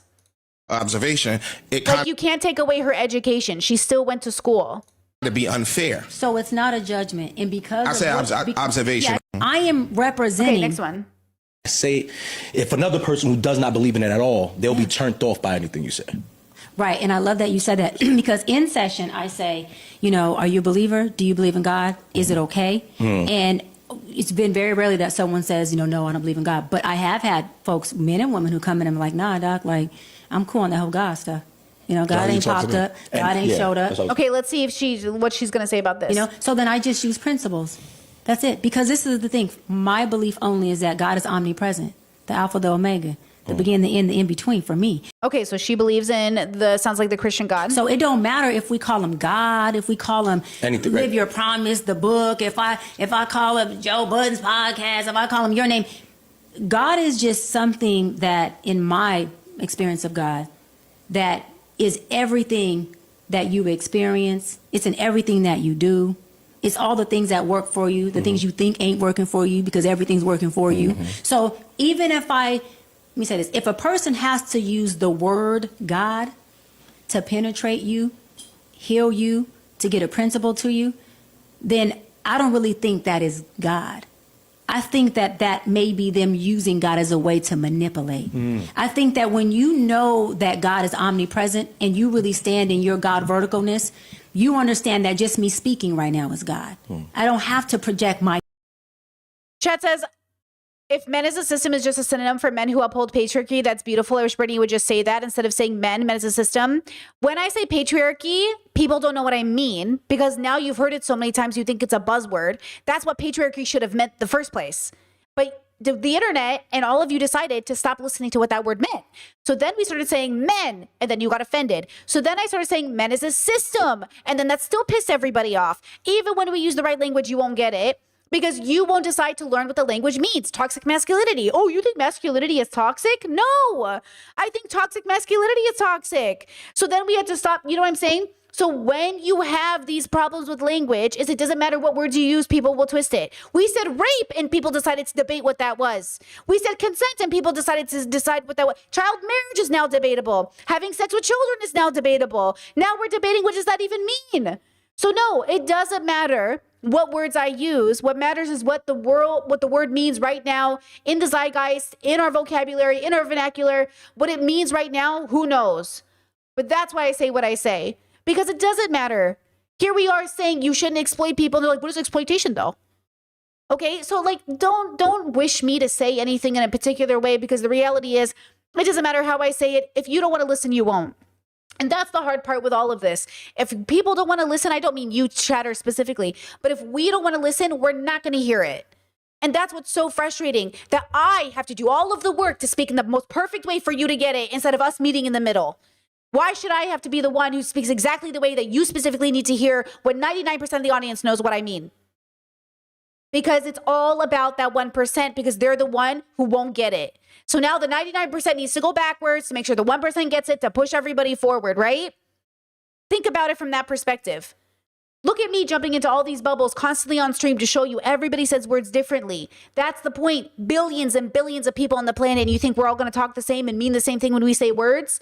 Billions and billions and billions of nuances and family histories and different lineages and customs and cultures.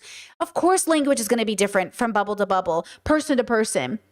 Right? That's the point of my work. Okay. And I mean this like compassionately, of course. Passionately, I'm happy to have you here, of course. But I want you to understand, like, when you feel like, when you say like, right? I want you to remember what you're telling me is something about yourself, not about me.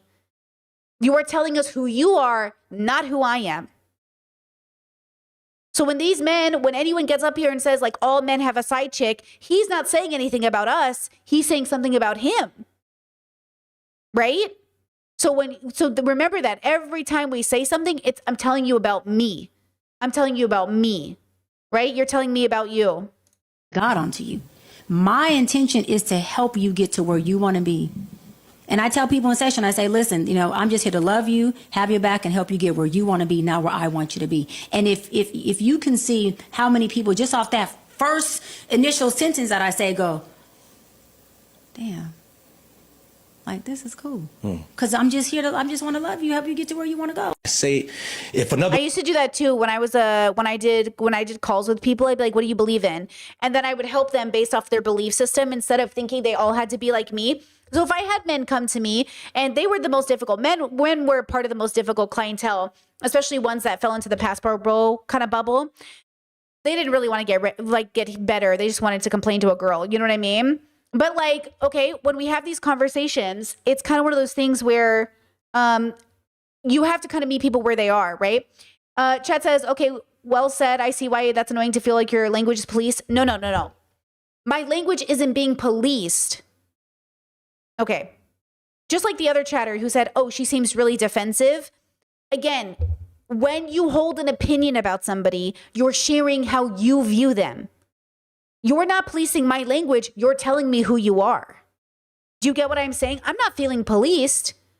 I'm saying this is a moment for you to say, why did I even say that? Not because I'm policing Brittany's language, but why didn't I understand what she was saying, right? Why did I call this woman defensive instead of realizing she's standing up for herself? Or why didn't I say, oh, I'm really sad she has to sit there in that situation and defend herself, right? When we say things, you're not thinking. You're just kind of having fun on stream. You don't mean it maliciously. You're just like posting when you have a thought. But the thought is being read and consumed and perceived. And now we're even creating an image of this username on our screen. And that's every single guy with a microphone. Every single time I do a stream, I'm recognizing that's why my work is about understanding our place in the universe. Because look at us. Like every time we show up, the way we show up, the way we have me even starting off the stream saying I'm under the weather puts a for anyone who heard it, they will now see me through that lens. If I never said that, they would see it differently. You don't know how many times I have streamed and people are like, oh my God, you were in such a good mood today. And I'm just so glad you read me that way, because internally I was screaming from pain.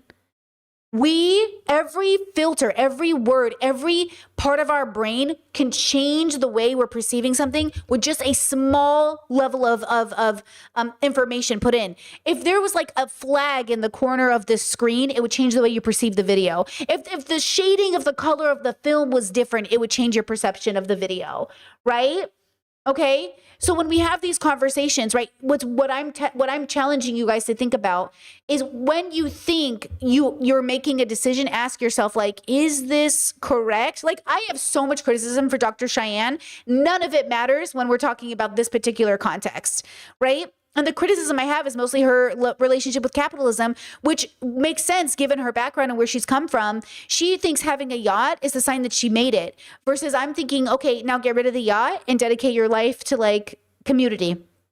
Right? She's saying me charging how much as I want from my clients is an indication of health. What I'm saying, like, oh, can't wait for you to deconstruct like capitalism and dismantle it from your personal philosophy, right? Which will also play into maybe even how she shows up in general, right? We haven't even started to ask her if she's deconstructed her beauty standard, because she's beautiful. Has she even started to deconstruct the beauty standard? What about the fact that she keeps collabing with these men? I can't wait for her to deconstruct misogyny so she doesn't have to talk to these men anymore. You know what I'm saying?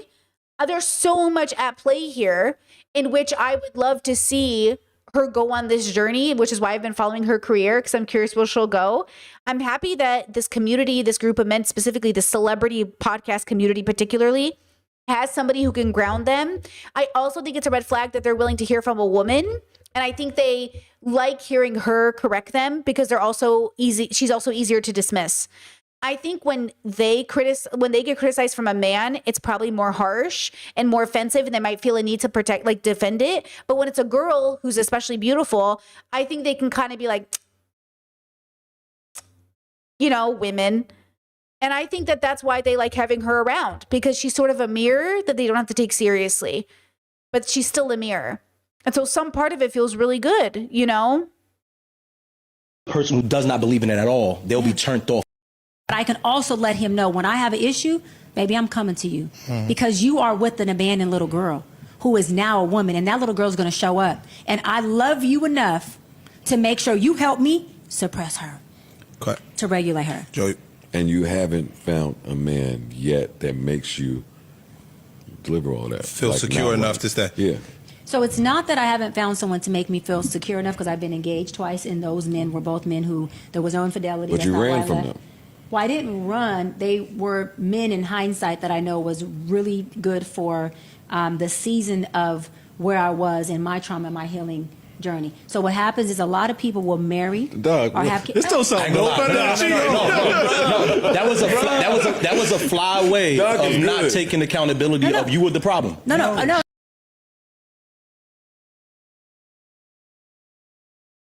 Oh, you just know I'm about to be pissed. I'm about to be pissed.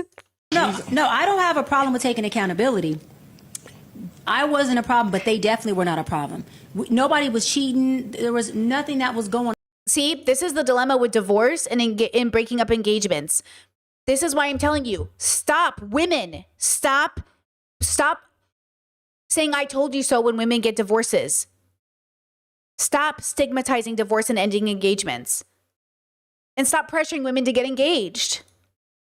It was literally me saying that this has ran its course. See, there's two different people. There's people who have enough insight to know when we have grown apart and it's ran its course. And then there's another set of people who just stay too damn long. Exactly. Who say, I'm going to marry you, have a baby with you. Now I've made permanent decisions. And now when I pull the cord 20 years later or 15 years later, now we got kids and a broken family and a broken house when I knew that before I married you. I think there's a different statement, though. You are a fucking assassin and a stone cold nigga. Heartbreaker. That's what it sounds like. You are a heartbreaker. And the funny part, I was going to get to this. You make generalizations a lot, right? As we all do. I try not to.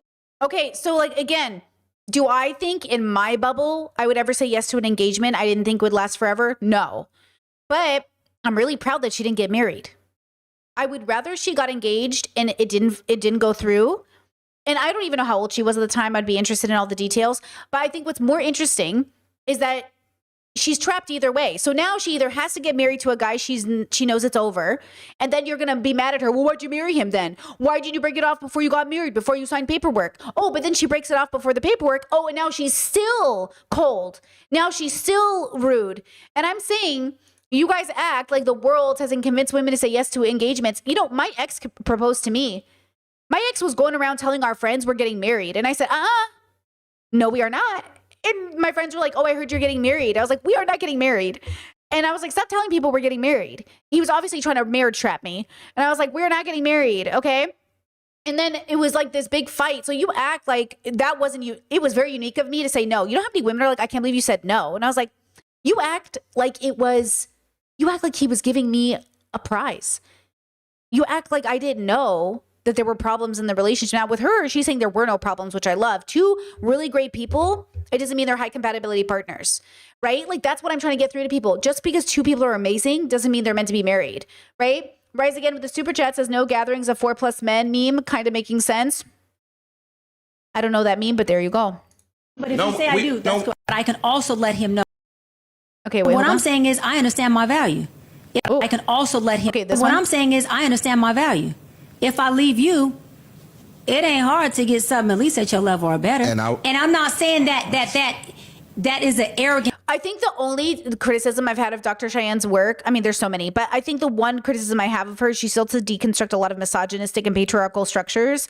Like one time she said on an interview that I need a man who makes as much as I do because men who don't make as much as I do, they feel threatened by me. That's because those men are still engaging in patriarchy. I had the same problem in my 20s where I wasn't even a rich person, but because I was making more than my male partners at the time, none of my female or non-binary partners cared, obviously. They were all hustlers. They were all great. But the guys I dated sucked. And they particularly saw it as a threat to them. I had one even say to me, like, you'll never respect me till I make more money than you, which obviously isn't true. My married partner doesn't work because I don't care about that. I cared about whether or not you were showing up for this relationship.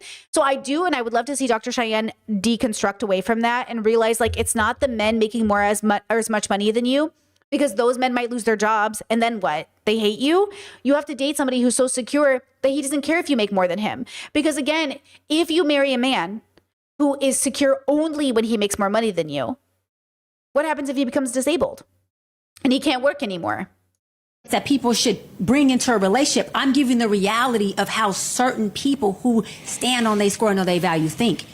But what I have done is worked hard on it so that when I'm in a relationship with you, I checkmate that part of me. I have an internal dialogue with that part of me. I have learned to regulate that part of me so that I don't make you feel always on eggshells and unsafe, like you can't be with me and be vulnerable and that I'm gonna leave you. Because I had to work on saying, baby, I have an issue with you right now, but I'm not leaving you. That's just this. I got to process some things because I understand how I move. It sounds like a lot of the same things that a cheater says. Go ahead. Unpack that. What do you mean? I thought you would go ahead. No, I just want to know because I want you to unpack. That's good. It differs in every relationship. What constitutes cheating to you? I love that. So I'm biblical, right? And so my thing is the Bible says only two reasons that are permissible for divorce, and I'm just going off commitment. It says unfaithfulness and infidelity. Infidelity is obviously sexual. Unfaithfulness means or money. Financial infidelity is real. What did I commit to you? Am I unfaithful to my commitment to you? So it's an agreement between you and I only, not him, not your homeboy. When you go to lunch and say, my wife does this, I don't give a fuck what he said. What did I tell you I would do? What did I tell you? Now, am I keeping that commitment, baby? If I am, then we good. He needs to shut up, or she needs to shut up.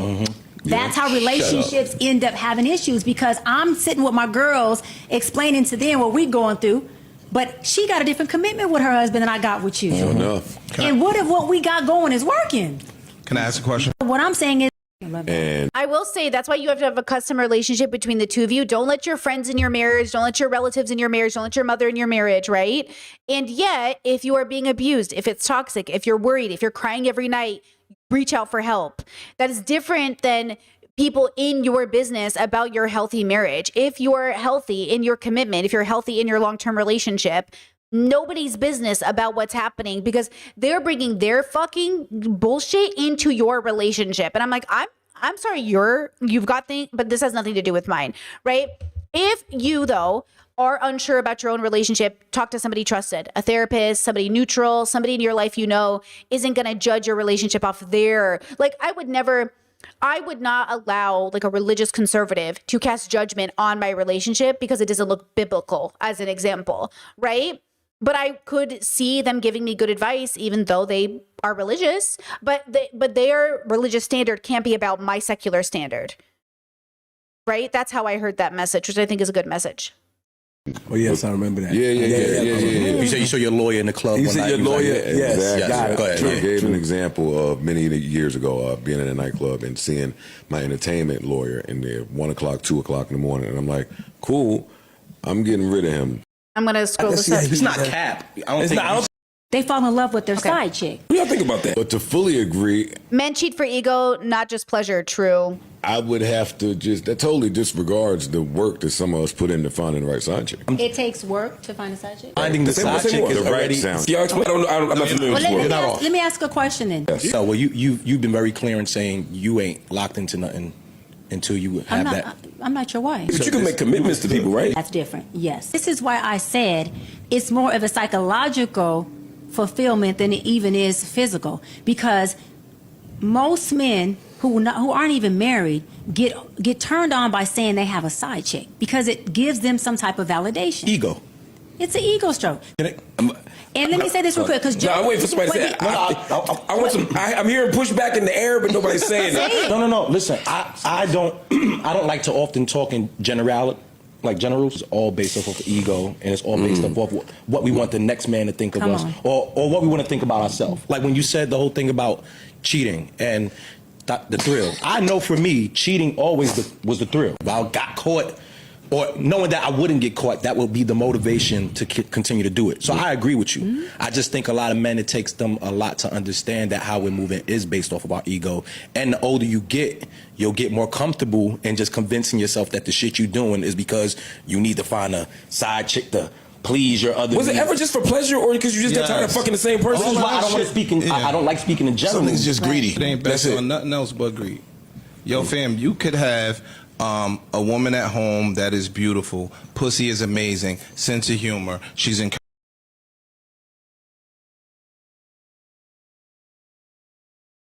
Pussy is amazing. Sheesh. Isn't nobody ever just like falling in love anymore? You know what I mean? Like, I'm sorry. I am such a romantic. Like, please don't talk about my pussy. Like, you know what I'm saying? Like, talk about my character. Talk about what I bring to the, talk about the love. Talk about the, you know what I mean? My pussy. Encouraging. She's all of these things. And you could go fuck some chick, not because you're lacking anything or because you want some outside fulfillment. You could go fuck some chick that ain't got a snowball's chance in Haiti of getting in your life because you greedy. Nothing more, nothing less. It ain't no psychology behind it. Ain't no psychology behind it. Girly, it's all psychology. Girly, it's all a why. That's what I'm saying. Like, people are like, he's so close but so far. Like, there is a psychology behind it. You know what I mean? They fall in love. I love that. There's no psychology behind it. You're greedy. That is the psychology behind it. Yeah. I'm sorry. So I deem myself to have. I think it's like, greediness, entitlement. That's how I hear greediness. It's an entitlement. You know what I mean? Like a gluttony, a type of gluttony. You know what I mean? Oh, so funny to me. Like, I do think that's why I say, like, one time I had a man in my life who was a cheater. He asked me, like, do you think your ex cheated on you because you did something? And I realized he asked me that question. I took it so organically, like so authentically, autistically, organically, that I thought he was asking me like some deep philosophical question, but he was really just finding a way to feel good about the fact that he cheated. And I realized, like, he hated, like, and I get it. Like, I get that cheaters don't identify as cheaters. And I would never have identified somebody who cheated as always a cheater. I don't think once a cheater, always a cheater. I don't believe that. And I also would say I don't believe once an abuser, always abuser either. I do think, though, if you do not acknowledge that you are an abuser, you can never get better. And I think if you never acknowledged you were a cheater, you will never get better. And he never acknowledged he was a cheater. Even my ex who cheated on me, he never could identify himself as a cheater because he said, well, I cheated because I was lonely and I was feeling neglected and you weren't here. And I'm like, I wasn't here because you uprooted our whole life and we were in such a toxic cycle. Like, I was always there until I couldn't be. And we were just long distance. Like, we would see each other once a month. You know what I mean? And so I'm like, so because I couldn't see you for the last 30 days, you got lonely and cheated? Well, I was busy out here working 2 jobs and trying to figure shit out and trying to figure it out if we could make this work. Do you know what I'm saying? So, and again, we were in our 20s at the time. Imagine people are doing this in their 40s and 50s. Like, I think in some ways it is actually a little bit better for me to feel like we were just kids and it wasn't that deep at the same time because we were like in our late 20s or mid 20s. You know what I mean? But now imagine you're 45 and you're in this cycle with somebody. Imagine you're 15 in this cycle with somebody. Like, imagine you're, 60, you know what I mean? Just like, oh my God. Could you imagine like being in this cycle in your, when it happens, some people are doing that. And that's why I'm saying free you from this cycle as fast as you can, girlies. Because this will they, won't they, on again, off again. Can I fix him? Can I fix her?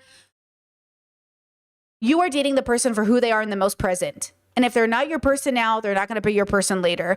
And the statistical probability of that happening is so low, you can't bank on it. And you're almost never the exception, even if somebody is the exception. I've been a normal little girl growing up in the inner city. So why did you smack? I wasn't clunky with this. I wasn't normal. You've looked how you look your whole entire life. Okay, so there's a pretty privilege that comes along with every attractive person that we got. We're not normal. The whole look thing. But what I'm saying is, when I say normal, I mean like I went from the hood to the hills. So pretty when I say that, women though, but from hold on, are you from my the age? hood-ish? The bottom, yeah. So I'm confused because the most prettiest, baddest woman I've ever seen been them chicks who are in the hood, in the inner city. I don't know what you. That's what I'm saying. No, them women are I'm saying gorgeous. I said that. And it don't matter if they Latina, Dominican, Black. Them women are Puerto Rican. They gorgeous in the hood. In that they had a privilege. Yes, the bad chicks in my hood. But some of those women who have that pretty girl privilege ain't made it out the pretty girl hood. That's true. What I'm saying is, I deem myself as have been the normal pretty hood girl who just was tenacious and determined enough to figure things out. So when I am speaking, I am representing all women, but the group of women who are saying, you know what? I'm beautiful, I'm pretty, I'm cute, and I'm still in the hood, or I'm still in a place that I don't want to be in. Doc was me at some point. There are tools and things that she did. If I turn my ear to hearing her recipe and I apply the same thing, then the result got to be somewhere close. Yeah, he's doing this thing where he like knows the words but uses it negatively. It's like he went to therapy to learn the words to weaponize them. He's like, oh, these women who, he's almost like saying these women, insert bad situation here he's created in his head, are actually doing better than other women because they're pretty. And it's like, I don't think that's, you know what I'm saying? Like, he's doing this thing. Yes, pretty privilege is real and there is pretty privilege. And also, do you think because these women are pretty, you know what I'm saying? Like, I saw this video of this really unhoused couple, and the woman in particular, she was obviously on drugs, and she was dancing for the camera, and she was beautiful. And the chat said, I wonder if she knows how beautiful she is. And someone in the chat was like, bros, she's probably literally been trafficked or raped. And like, how pretty she is doesn't matter if she's unhoused, on drugs, and being taken advantage of by men in the streets.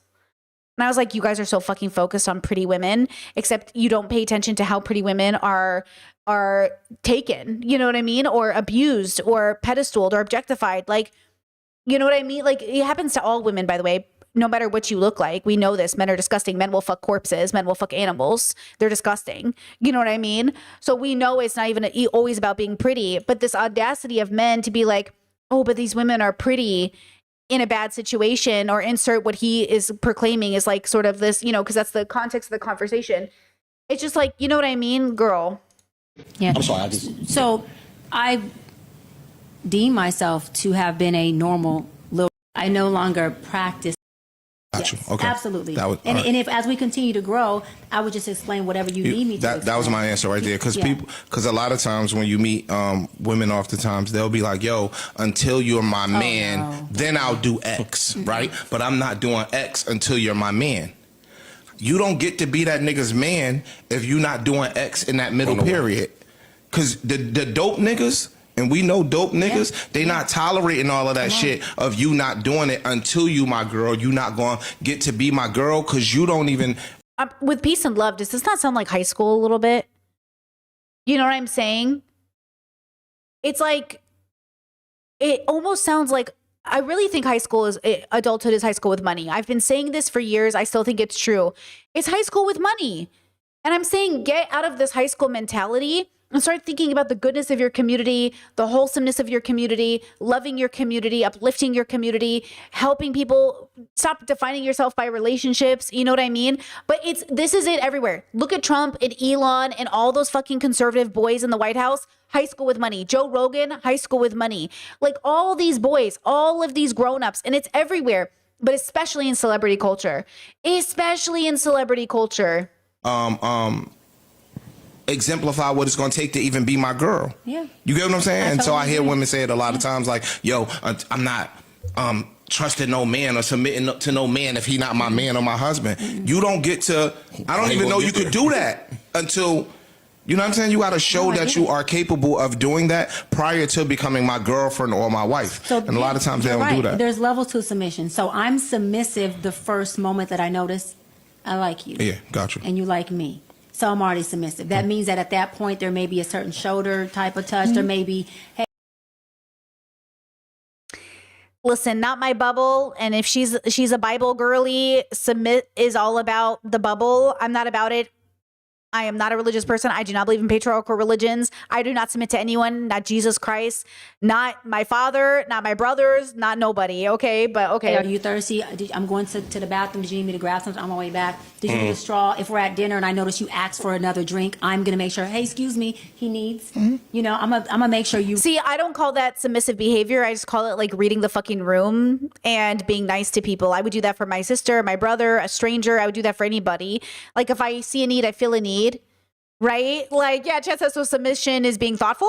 The problem is that it lands on the woman or the bottom or the submissive. And that's the dilemma. So then men feel they never have to be caring. They never have to pay attention to women's needs. So women take on all that emotional labor where women start to notice what needs to be picked up in the house, what needs to be done, who needs to be fed. And then that's why we get autoimmune disorders and we're suffering from so many illnesses because we're taking the subconscious burden away from these men, and these men no longer have to think about it. And then these men are fucking useless. They can't even wipe their own asses.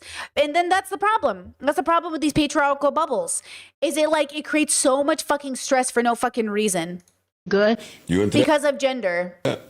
You into that ish? I'm like, into what? He don't What you drink. saying? You like that style? He doesn't use straws. Yeah, take a sip. Nigga drinking water. Yeah, you thirsty, boy? I'll be thirsty too, boy. Sahara Desert. She got this nigga murdered. But I'm saying, I hate the idea. Are they implying that Glasses likes her? Because I do hate the idea that these men find her attractive and so they hate her for it. Or that these men actually do, like they're mad that she won't pick them. Like I do actually get a little bit of that from especially Glasses. Let me tell you who I am. There you go. Y'all gonna stop playing with me for comedy. Got you. Okay. Absolutely. That was, It seemed like you just about to move on your own time, and that's that. You're not stopping the flow for somebody. And if you was a runner before, then yeah, what does that guy look like now that makes you comfortable and trust him and divulge in him and for him to lead and forget you out of your, like I seen you tough out. You do all this tough shit. Yeah. You tough. I get it. But maybe she in there though. Maybe she wants in there. Yeah, you know. Oh, Chat's right. Chat says, yeah. Chat says, didn't they? I think somebody in chat did say that too. Definitely. That's definitely a part. Okay, pause. That's why I keep saying Hassan has got to stop with the thirst traps, because it means that when women come on his podcast, they can't talk to him without the underlining will they fuck narrative. That's the problem in heterosexual bubbles, is like you're not allowing us to be professional because the underlying layer is will they fuck. And I get it. I used to think it was okay. I used to think it was fine. I used to think it's not going to be a big deal. But then when it's weaponized against you, you realize like, oh, wait a second. And it's a part of patriarchy. And it's the idea that these women will never be smart enough on their own and they only get places because men let them fuck, or that they will fuck men or they let the men fuck. So like, again, we got to get away from sex in this particular, like there is a way to be professional and to have sexual relationships that are consensual with coworkers and everything else. But it can't come at the expense of the reputation of the people involved, right? We have to change the narrative around this. So yeah, I think that's obviously something is happening here. She probably don't want a man, but maybe if a man comes that's on the same wavelength as her, and I'm saying I don't believe that. I don't believe that. I think there's somebody else. Oh no, I'm not saying that she'll never find somebody. Look at the woman, she's beautiful. Yeah. I'm saying Mr. Perfect could come in right in this season and be Mr. Perfect and present that way. Bad timing. Yeah, not right now, dog. Not right now. A lot of what he said is right. The latter part is the most rightness of what you said in the sense of what kind of man would come in and be able to,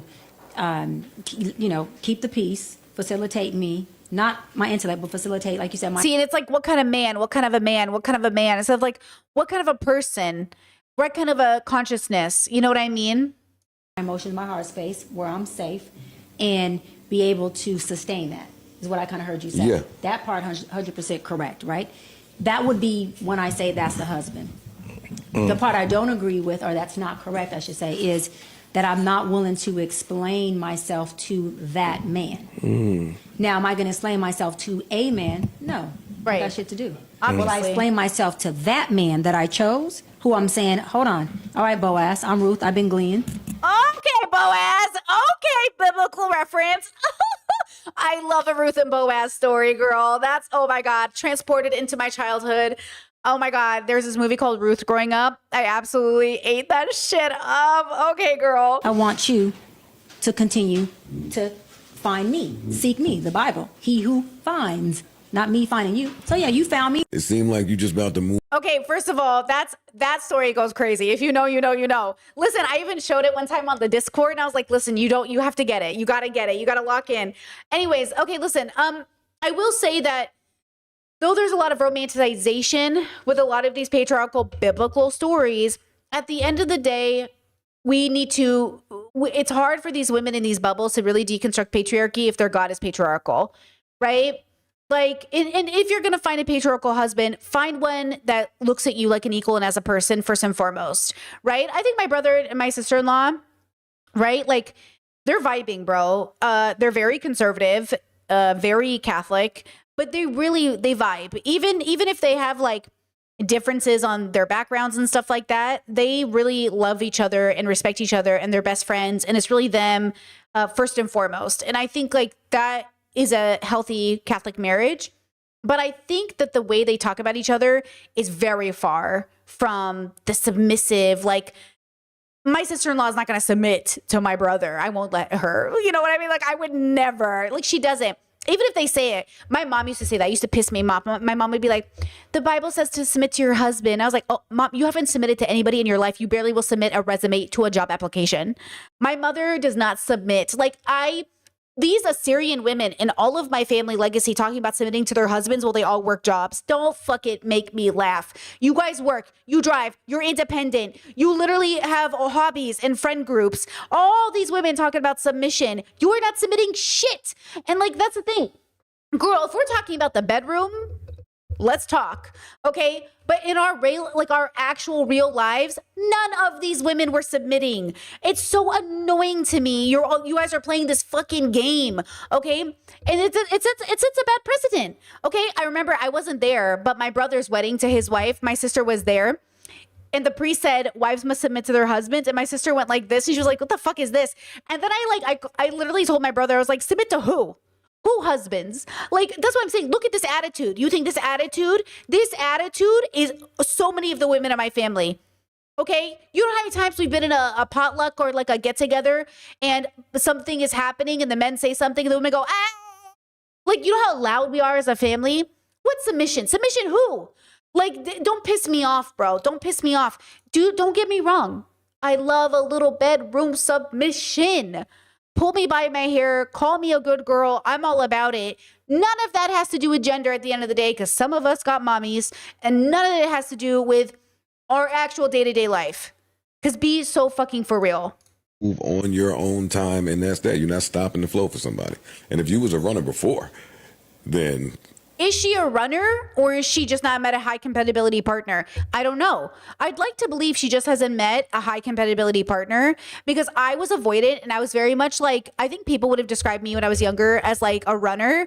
And it's true that I had attachment issues, but even more true that these people were not worth it.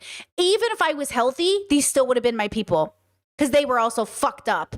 And that's the difference. And also, we wouldn't have been each other's people even if we were both healthy. That's what people are missing. People keep thinking if we were both healthy, we would have been together. No, we did not share values. So you can call her a runner. I would just say she hasn't met the person, the real person. There's millions of options, but it's very hard to meet them. It is. It's hard to meet them. And I think that's a part of the problem. This is why I always say high compatibility partnership is for the person that you are in this moment, and you're making a commitment to the person that you could be into the future. But you really got to know yourself to make that commitment. I really know how to commit to who I will be forever, in the sense that I can tell my partner, this personality is going to stay the same. You're not going to wake up tomorrow and I'm not going to be like, actually, I want to be a submissive and you're my husband. And actually, I need you to play a dominant role. Like, I'm not going to be that girly, okay?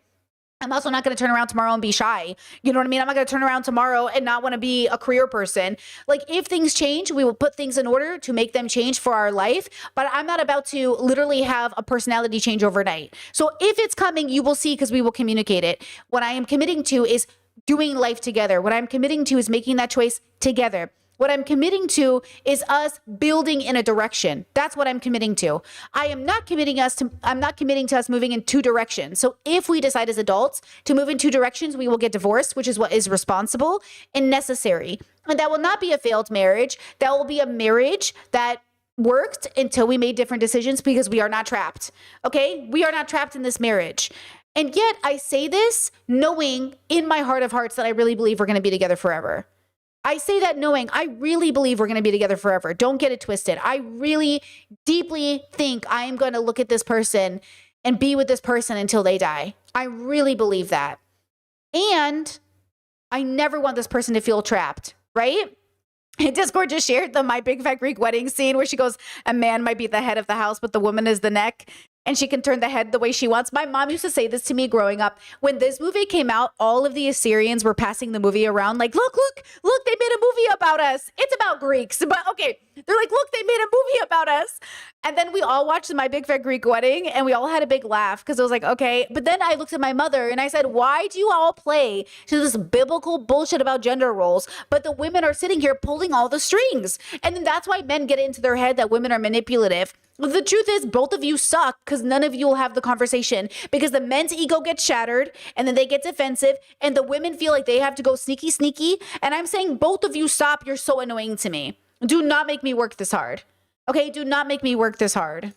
Yeah, what does that guy look like now that makes you comfortable and trust him and divulge in him and for him to lead and for get you out of your, like I seen you tough out. You doing this tough shit. Yeah. You tough.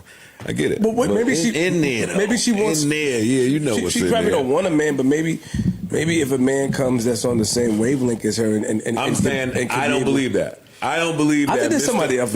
Oh no, I'm not saying that she'll never find somebody. Look at the woman; she's beautiful. Yeah, I'm saying. Okay, we saw that already. Because side chick can effectively end the happiness of. Oh no, the side chick holds the most power in your relationship. Because he said that the side chick holds the power in the relationship. From a man's perspective, what I believe you're saying, I said this on Shannon Sharp's interview as well, that what I have found in my field of 18 years is that when a womanizer, because that's what he is, who has a side chick, when a womanizer has a side piece, side chick, whatever you want to call it, oftentimes, if not almost all the time, the wife can tell when they break up. Yeah, she be knowing. Why? Well, back in the day. Because he comes home in a disposition that is uneasy. Mm-hmm. He's not as loving and nurturing. Like, I don't know why people think like we don't know what's going on with our partners or like something has changed. That's what I'm saying. My partner and I can pick up on the most subtle changes. If my partner found a way to cheat on me now, I would be borderline impressed. To be honest. Like, I would almost be like, honestly, that's crazy because I didn't even know. And honestly, props. Also, divorce. Because how the fuck? We are so good at noticing, like, even the slightest. Versus in my 20s, the truth is, girls, I was purposely obtuse. In my 20s, I just wanted to believe everything was fine, and I refused to really actually live in the most present of my relationship. I could have guessed that boy would have cheated on me day one. But I was in denial. Not this 30s Brittany. This Brittany, 37, almost 37-year-old Brittany, I will know the moment you are acting funny. And also, look, I think the problem here is like, I don't know. Let me say it like this. If my brother cheated on my sister-in-law, we would take her side. I would take her side. Right? If my brother cheated, he would expect me to take her side. He would expect me to be so angry with him that all the resources will go to her. Because how could you do this to this woman who built a life with you, who shared every moment of her life with you, that you said you loved and committed to, that you guys built a family with, right? Do you know what I'm saying? Like, how could you do this to her? And the credit to his character, in this hypothetical, he cheats on her, so it's abuse, is that he wouldn't fight or pretend he was the victim. I think the thing that the lemon in the wound is that these men will cheat and abuse their wives and then play victim. It's even more destructive, like so disgusting. And that's why when men cheat and play victim, it's crazy to me. It's crazy to me. You know? Chet says, impressed he deceived you for 4 years. It was sarcasm, bro. I'm like making a point. I'm like being hyperbolic. You know what I mean? Like it's a joke. I would not be impressed. I would be annoyed and heartbroken. And also now you're going to make me file paperwork. I hate you, bro. What a waste of my life filing paperwork. No, it's not funny. It's not a joke. Cheating on people is abuse. It's not funny. And joyful when he walks in that door. Now that's unfortunate, but that is facts. When him and the side chick just got off their trip or conversation, or she's able to keep him company, entertain him all day long, he comes home in a better mood. And let me go further. I've had some clients, and too many actually, who have actually, wives who have said, I'm actually okay with him having her. Even if he knows that I'm not okay with it, I let it ride. Because she makes this household easier. Peaceful. Mm-hmm. Because, hold on, that wife also is tuned out, tapped out, and turned off from him as well. Yep. See, men think they're moving in a way. You think sometimes the wife is just so in love and wants you. Sometimes she's there because you paying bills and you provide. That's what I'm saying. You're not winning, stupid. She left you in her head, stupid. The reason she's okay with you fucking around is because she thinks you're a fucking loser. That's why she doesn't care. Because she realized her husband is a fucking loser, bro. Like, that's what I'm getting. Like, that's what I'm saying. You guys are so fucking stupid to think that women are sitting here and you're this man. You're like, oh yeah, my woman doesn't tell me what to do. I got a side chick and I got a woman. We think you're stupid. These women, I want them to be independent so they don't have to be embarrassed enough to be with a stupid man. But they do not respect you. They think you're stupid. And she knows that leaving you means she has to fend for herself. Or she can't fend at all. So sometimes she's okay with you having that side chick when you think you sneaking, because really some of y'all cheating not because you even want to fuck the side bitch. It's really because you like to sneak. Mm-hmm. Entitlement, bro. You only have the side chick because being deviant and cheating is what turns you on. Yeah. Actually, to be honest with you, I think that was my ex's problem. I'm pretty sure whatever condition my ex had, it was like he first of all, severe PDA. He hated when people told him what to do, even if they were helping him. And then he would just do it because he wanted to. Like, don't tell me what to do. And it was so bad that it forced him into every bad decision he ever made. So I don't know what the fuck that is, what clinical issue that is, but it was real. He could not eat the cupcake to save his fucking life. And I'm saying the audacity of this man to also play victim at the end was crazy, because he would. And that's it. That's what I'm saying. You cannot save this person. It's over. Like, it's over. Everything you're doing, like, I'm over it. Like, you won't save yourself. I'm not going to save you. But it is, whatever it is, it's definitely clinical. I don't know what it is, but it doesn't matter, because the clinical doesn't explain the inability to take the help. I mean, the choices he made. I mean, I couldn't even explain it to you, because it's like, it's so egregiously insane that you're just like, bro. And he would explain it to you. You could not force him to do something. He wasn't insane. I need this to be clear. He wasn't insane. He wasn't unable. He just thought he knew better than everyone else. He really thought he knew better no matter who it was. And because of that, well.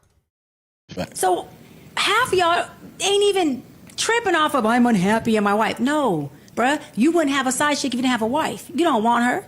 And half of y'all don't want your wife because you married the crumb and really go screw the loaf.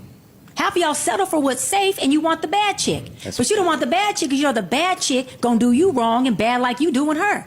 And you can't handle it because you're too damn weak. So that's why men fall in love with their loaf. Side chick. Because I think that it doesn't matter our race, our gender, it doesn't matter our background. One thing that we all can relate on is adversity and some fucking trauma. You can sit a white person from the trailer park here and a black person from the hood. And they may not be able to relate as far as the exact same environment. But when you start talking about pain pockets and trauma, we're going to be relatable. If he's an abandoned little boy and he's a white male, and I'm an abandoned little girl, I don't know how to be a white man. He'll never know how to be a black woman. But we could talk about the abandonment issues. We could talk about the pain pockets. We could talk about the effects of it as adults and how it sabotages our relationships. And now we have a commonality. Now we have a connection. And so when you start to take out what I think is more of the surface things, like I'm woman, you're male, I'm black, you're white, that obviously cause a lot of societal constructs and disparities within our community. So they are important. But when we get to the nitty-gritty of who we are eternally, we are a lot more alike than we like to believe. True. And so there's not a lot. And by the way, can I just say to what they said earlier about the side chick making peace in the home? I hate that for the side chick too. I hate it for everybody. Like whoever the woman was who cheated or helped Clay cheat on Meg Thee Stallion, like ladies, he's never going to pick you or love you. Married men who leave their wives for you will eventually leave you for somebody else. And even if they don't, could, with your full chest, tell that story to people. Oh, how'd you guys meet? Oh, what was your love story? This is how crazy life is. Like, I don't want a love story of like, he was married, but then I thought his wife was just like not doing it right. So then I swooped in. This is not the romantic story we need. We do not need a romantic story of you chasing over after a married man, right? The problem is the women who go for married men, in my opinion, are suffering from a deep insecurity, just like men who cheat. You are deeply insecure about yourself. And instead of facing that insecurity, you make your life a mess. That's the problem. Insecure people are also entitled. If their ego is strong enough with no humility, insecurity leads to entitlement. A separation when you're talking about trauma and abandonment and mental health and pain pockets. We all got them. We all have experienced adversity. I don't care how much money you have. You've experienced adversity. I don't care how broke you are. You've experienced similar adversity where you've been dark, you've been light. You've had days where you were trying to give up. You had days where you were doubtful. You had days where it's just you and God in the room. You got rich people in a beautiful house, 4 beautiful walls, homeless as fuck. But that's all of us. Whether you really been homeless or you in a big house and homeless internally, it doesn't matter. It affects us the same. And so, well, for me, I don't know that it affects us the same, but philosophically speaking, I do think if you don't have a good relationship with self, it doesn't matter how rich you get, right? It's relationships, but relationships are also the catalyst to what causes or heals trauma. Moses led the Israelites out of Egypt. And because he decided to be disobedient when God told him to speak to the rock the second time and not hit it, he hit the rock. So that means they did not get into the promised land. But guess who else didn't get into the promised land? Everybody he led. His followers. Everybody he led. So his followers. So what I'm saying is, especially within our community, we have to be a lot more apprehensive about who the fuck we following. Because I think that everyone needs to question if they're following celebrities. That's the problem. Is like celebrities are so if we're being biblical, celebrities are the rich man. Right? Celebrities are the rich man, and it is harder for a rich man, right? So like that's the problem is like that's why I question her connection to capitalists. I question Christians' connection to capitalists. Dave Ramsey bragging about having $100 million worth of properties and saying they're not mine, they're God's. Habibi, are you not the rich man God warned us about? Like if we are being biblical. Absolutely. Like me or like all of us. Actually, we all come from inner city, bad, fucked up environments. And for relatively, most of us are successful in doing it. You watched this already? It is my duty. And I'm going to say here, depression is just a lack of hope. Let's see. Y'all duty, all of our duty, okay, to go back. Because ain't nobody going to privilege us if we don't. I agree. And go back and say, listen, I was you. The fact that I got a platform, I got 4 million plus people. I'm on a nationwide tour. My brand is global. Listen, I don't want none of this shit if I don't use my platform to tell another woman who's in the hood, I don't care if she's 45 in the hood, 70 in the hood, or she's 5 years old, how to do it and what it looks like. And if I can be the poster child for it, then that's just what it's going to be. I agree. Everything I say is to impose value, is to install hope. The Bible says hope deferred makes the heart sick. You got sick people in the hood just because they don't have hope. Hope is free. But let me tell you what it'll do. But hope will change. Hope will take your entire life if you don't have it. People have mental illness because they lack hope. Depression is just a lack of hope. That's all depression. Depression means it went dark. So I turn the lights off because I have no hope. I don't want to see nothing in here because everything in here doesn't reflect anything that makes me happy, brings me joy, makes me feel valuable. That's what depression is. Or make me think that my circumstances can change. Come on now. So if I think that's actually the kind of depression I had. So I didn't have a chemical depression. I had an environmental one. I had lost all hope of finding my place as a queer kid in the world. And so it drove me to thinking about suicide because I had no hope for where I would belong. And that's why I did philosophical and mental health work to recalibrate my place in the world, because that was for me what was missing is I had no hope. And so when people say, Brittany, how do you have hope right now? Well, I found my place in the universe. I know where I belong.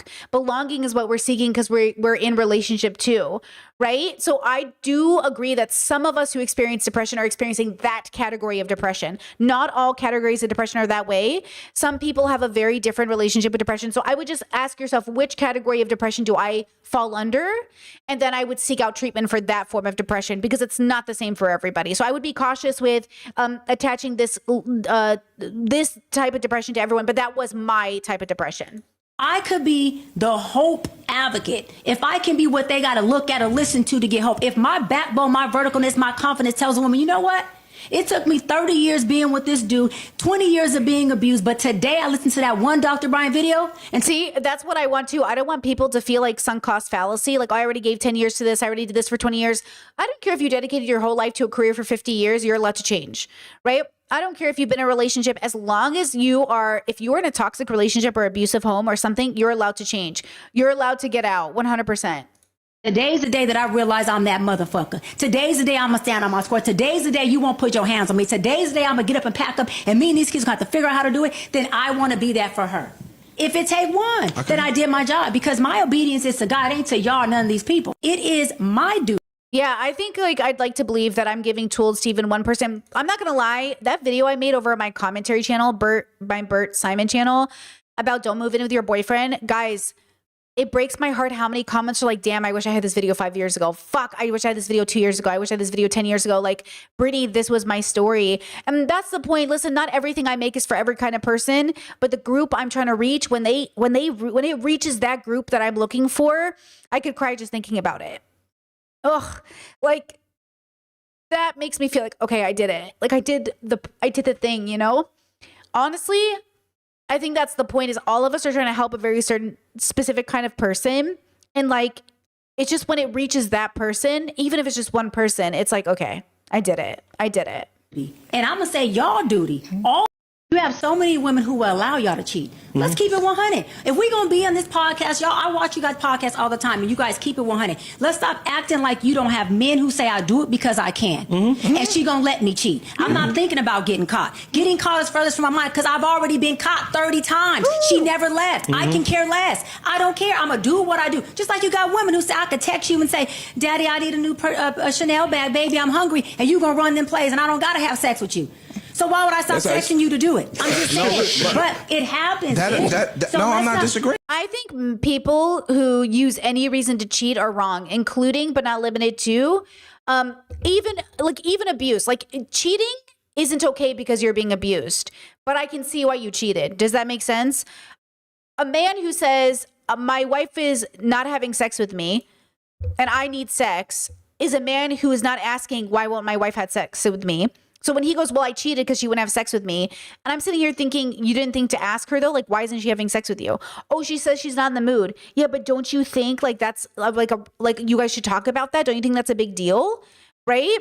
And there needs to be a conversation about that. Like, we need to have conversations about, again, any displays in behavior that are a problem, we talk about. And the problem can be small, right? Like, talk about it. What do you mean? Right? So I can understand why people do certain things.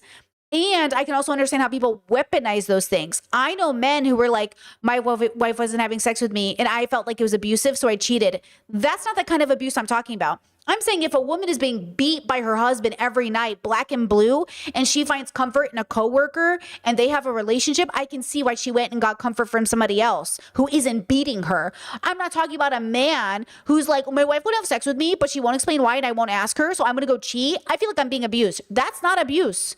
That is you manipulating that language in order to justify stepping out, right? So I think the issue here is like, when you say, so is cheating all abuse? It depends on the cheater. Like, it depends on the context. But yes, if you're in the kind of relationship in which you are the cheater, and you are knowingly going behind your vows, knowingly deceiving your partner, knowingly putting them in a threatening position, knowingly exposing them to STIs or something else, then yes, you are abusive. Okay? But there will be situations in which people are literally being physically abused by their partners and cannot get out, and they will seek comfort in somebody else's arms. I would call this cheating that isn't abusive, but is a reaction from abusive behaviors. I would say the person who's starting the abuse, who is going out and doing it, when they know their wife would not like it or husband would not like it, like that is different. The situation is very specific, right? So you need to be very careful with this idea. Like, I was, Dr. Kirk Honda was reading Am I the Asshole the other day on Reddit, and this guy wrote in, it was such an interesting story where he wrote in and said, my girlfriend didn't want to have sex for a long time, so we stopped having sex, which wasn't a big deal. Then I started masturbating, and then when she would make a move on me years later to have sex, and I would say, oh, I'm good, I masturbated, she took it offensively. First of all, how the fuck did you go years without having sex and you didn't get to the bottom of why that was happening? I don't care if you have 5 years no sex, there should be a reason why that's happening. Again, I feel like people think consent is not fighting your partner. Like, girls, if my partner came to me and said, hey, I don't want to have sex with you, and 2 years passed by and I didn't know why, that we fucked up. Something went wrong. Because I think people hear like, oh, I'm not going to argue with her. Like, I'm not going to ask her questions because like, oh, like, now, again, you don't want to ask her, like, what do you want to have sex with me? Why don't you want to have sex with me? Like, you don't want to be a dick about it, but you should be curious and inquisitive. And, oh my God, baby, what's wrong? Are you okay? Yeah, let's talk about it. What's up? You know, what's going on? The goal isn't to fix it so we can have sex again. The goal is to understand you better so we can have a deeper relationship. You know what I mean? I think sometimes people hear this conversation and they go, oh yeah, I didn't care that she didn't want to have sex with me. I just didn't ask her why though.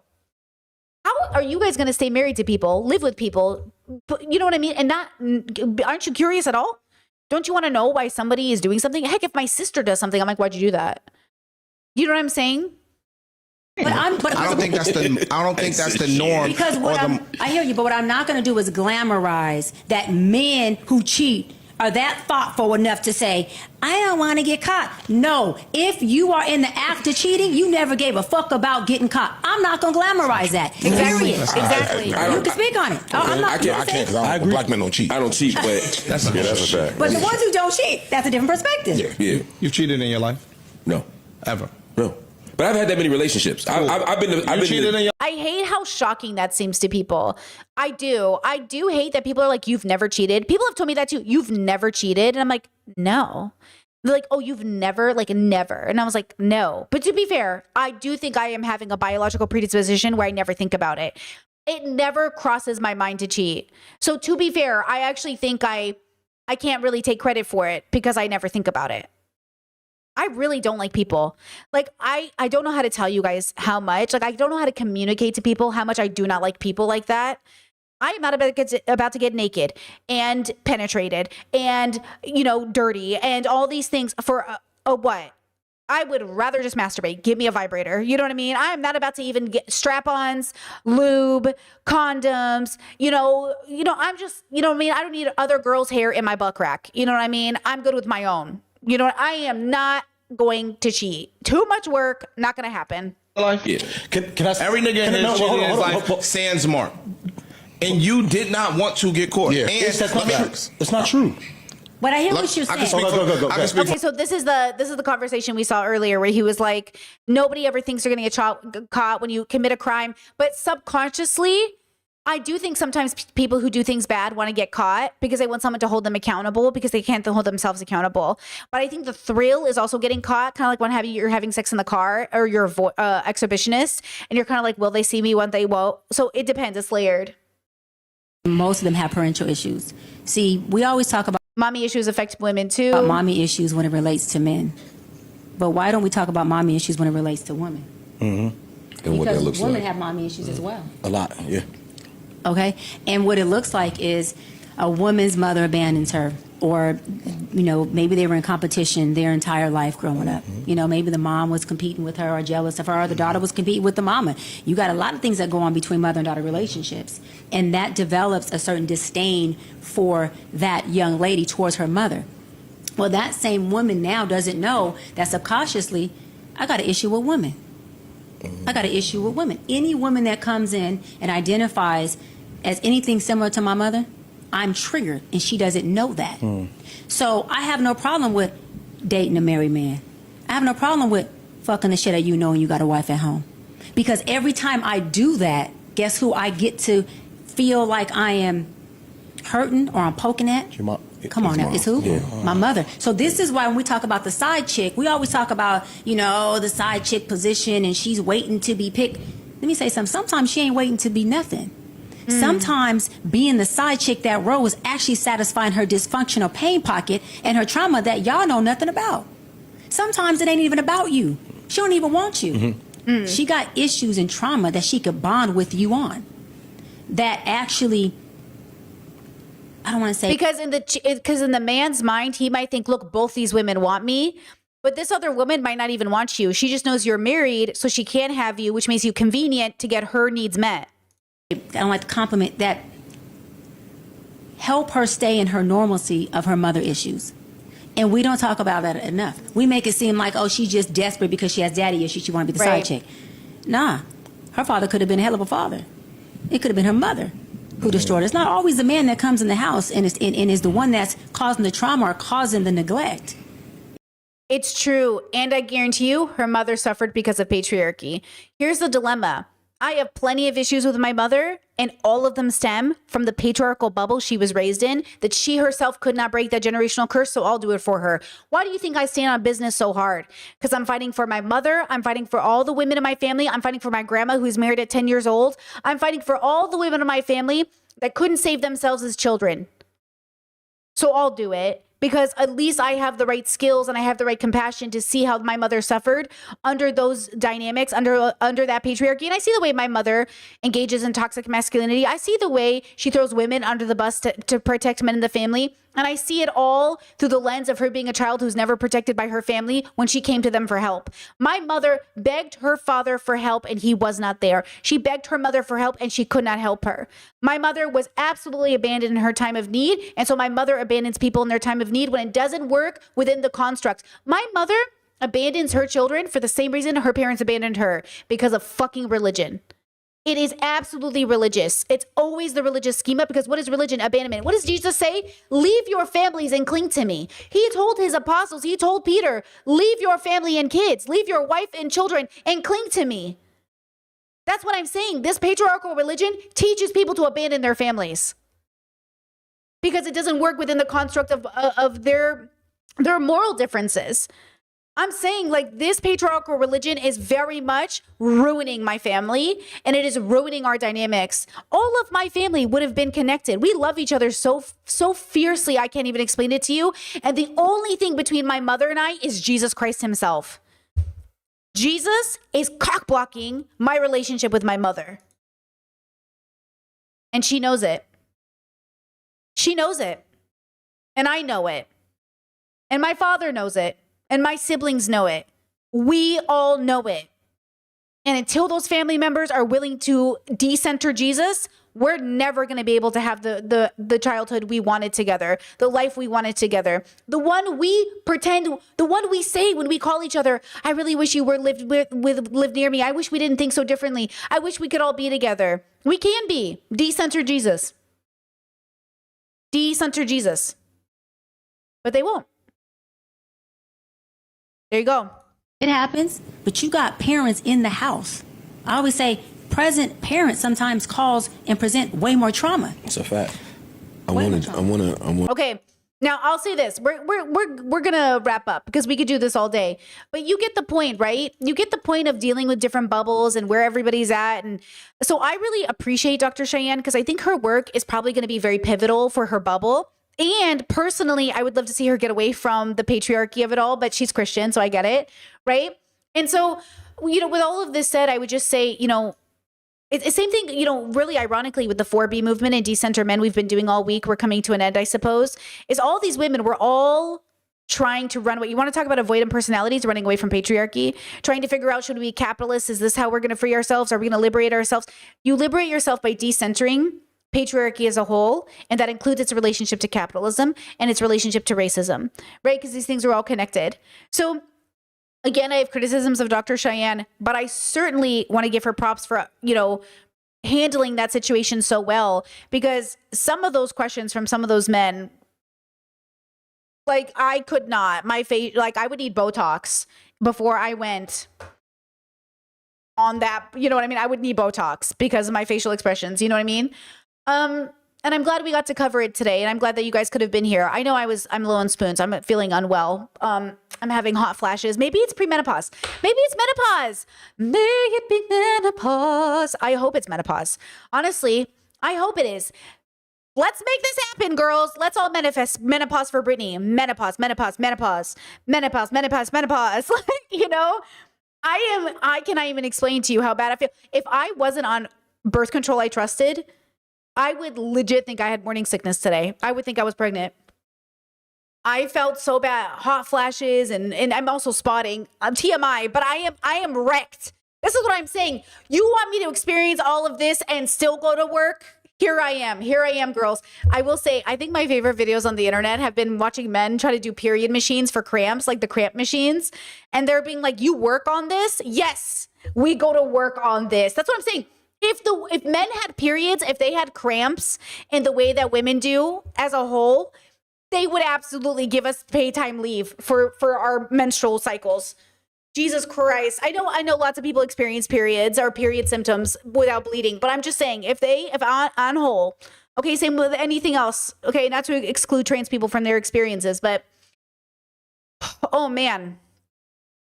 Yeah, can you imagine? Like, it is kind of crazy to be a human being that bleeds twice a month. It is insane. Or once a month, I'm on a second wind here.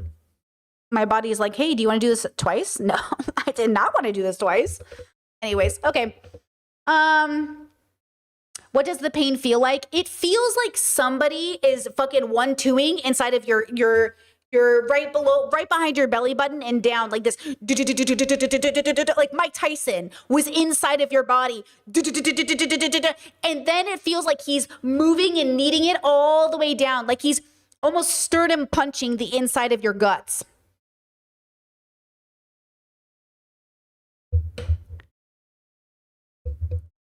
Anyways, that's how it feels for me. And yeah, it feels really bad. It feels like really fucking bad. That's why it makes you nauseous. It's why it gives you migraines. It's why it can make you have diarrhea. It's why it can cause all kinds of issues, hot flashes, like sweats. Like it can make you feel like, oh, and your temperature's risen. My temperature's so high. It's like everything's fucked. Food tastes different. Everything's fucked, But yeah, it literally feels, that's how I tell my partner, it feels like I'm fucking being 1-2'd inside of me, bro. It feels like somebody's like a punching bag inside of my body. Anyways, thank you for being here. What a great way to end a Friday stream. Is this professional? Chat says, as someone with endometriosis, it feels like barbed wire. I need to get tested for that, girly, because I've been having these symptoms for so long, but I keep putting it off because I'm so excited that Australia is doing a blood test for endo, but I have this feeling inside of me that starts at my belly button, and it feels like a needle is poked and somebody is pulling it straight down into my clit. And I'm like, ow, like it hurts so bad. I hit myself and I fall over because of the pain. And I'm like, what is it? My friends all think it's endo. I'm telling you, if it's endo, I wouldn't be surprised if I just poke my belly button. It's like the most excruciating pain you've ever felt. Like, but then it's like it comes out of nowhere. So I'll be like hanging out, la, la, la, and then all of a sudden it hits, and I'm like, Jesus Christ. I'm just like hesitating. I have to go do all my doctor's appointments. I'm almost ready. I've almost gathered all of my U.S. paperwork to supply the doctor. I'm gonna have to take off work to go. So I think we're trying to go next week to do all of our to do all of my appointments and then get sterilized. We're trying to make this the year. Either this is going to be the year or the early 2027. I'm doing it. So I think Tuesday, Wednesday, there's a chance I won't be here for stream whenever we can get the doctor's appointment. Anyways, I'll let you know. I'll let you know Monday. Okay, with that said, thank you for being here. I appreciate it so much. I will see you guys Monday. Saturday on the Discord, of course. We're finishing up our review of Avatar, but I will see you Monday for stream. Thanks for being here. I appreciate it so much. Okay, bye. Bye-bye. Bye-bye. Also, yeah, chat, I don't know if it's like nerve related because of fibro too. That's what I'm saying. Girls, this is why we have to go to doctors because I don't know what I'm doing. I don't know what's happening. Anyways, thanks for being here. I appreciate it. Bye.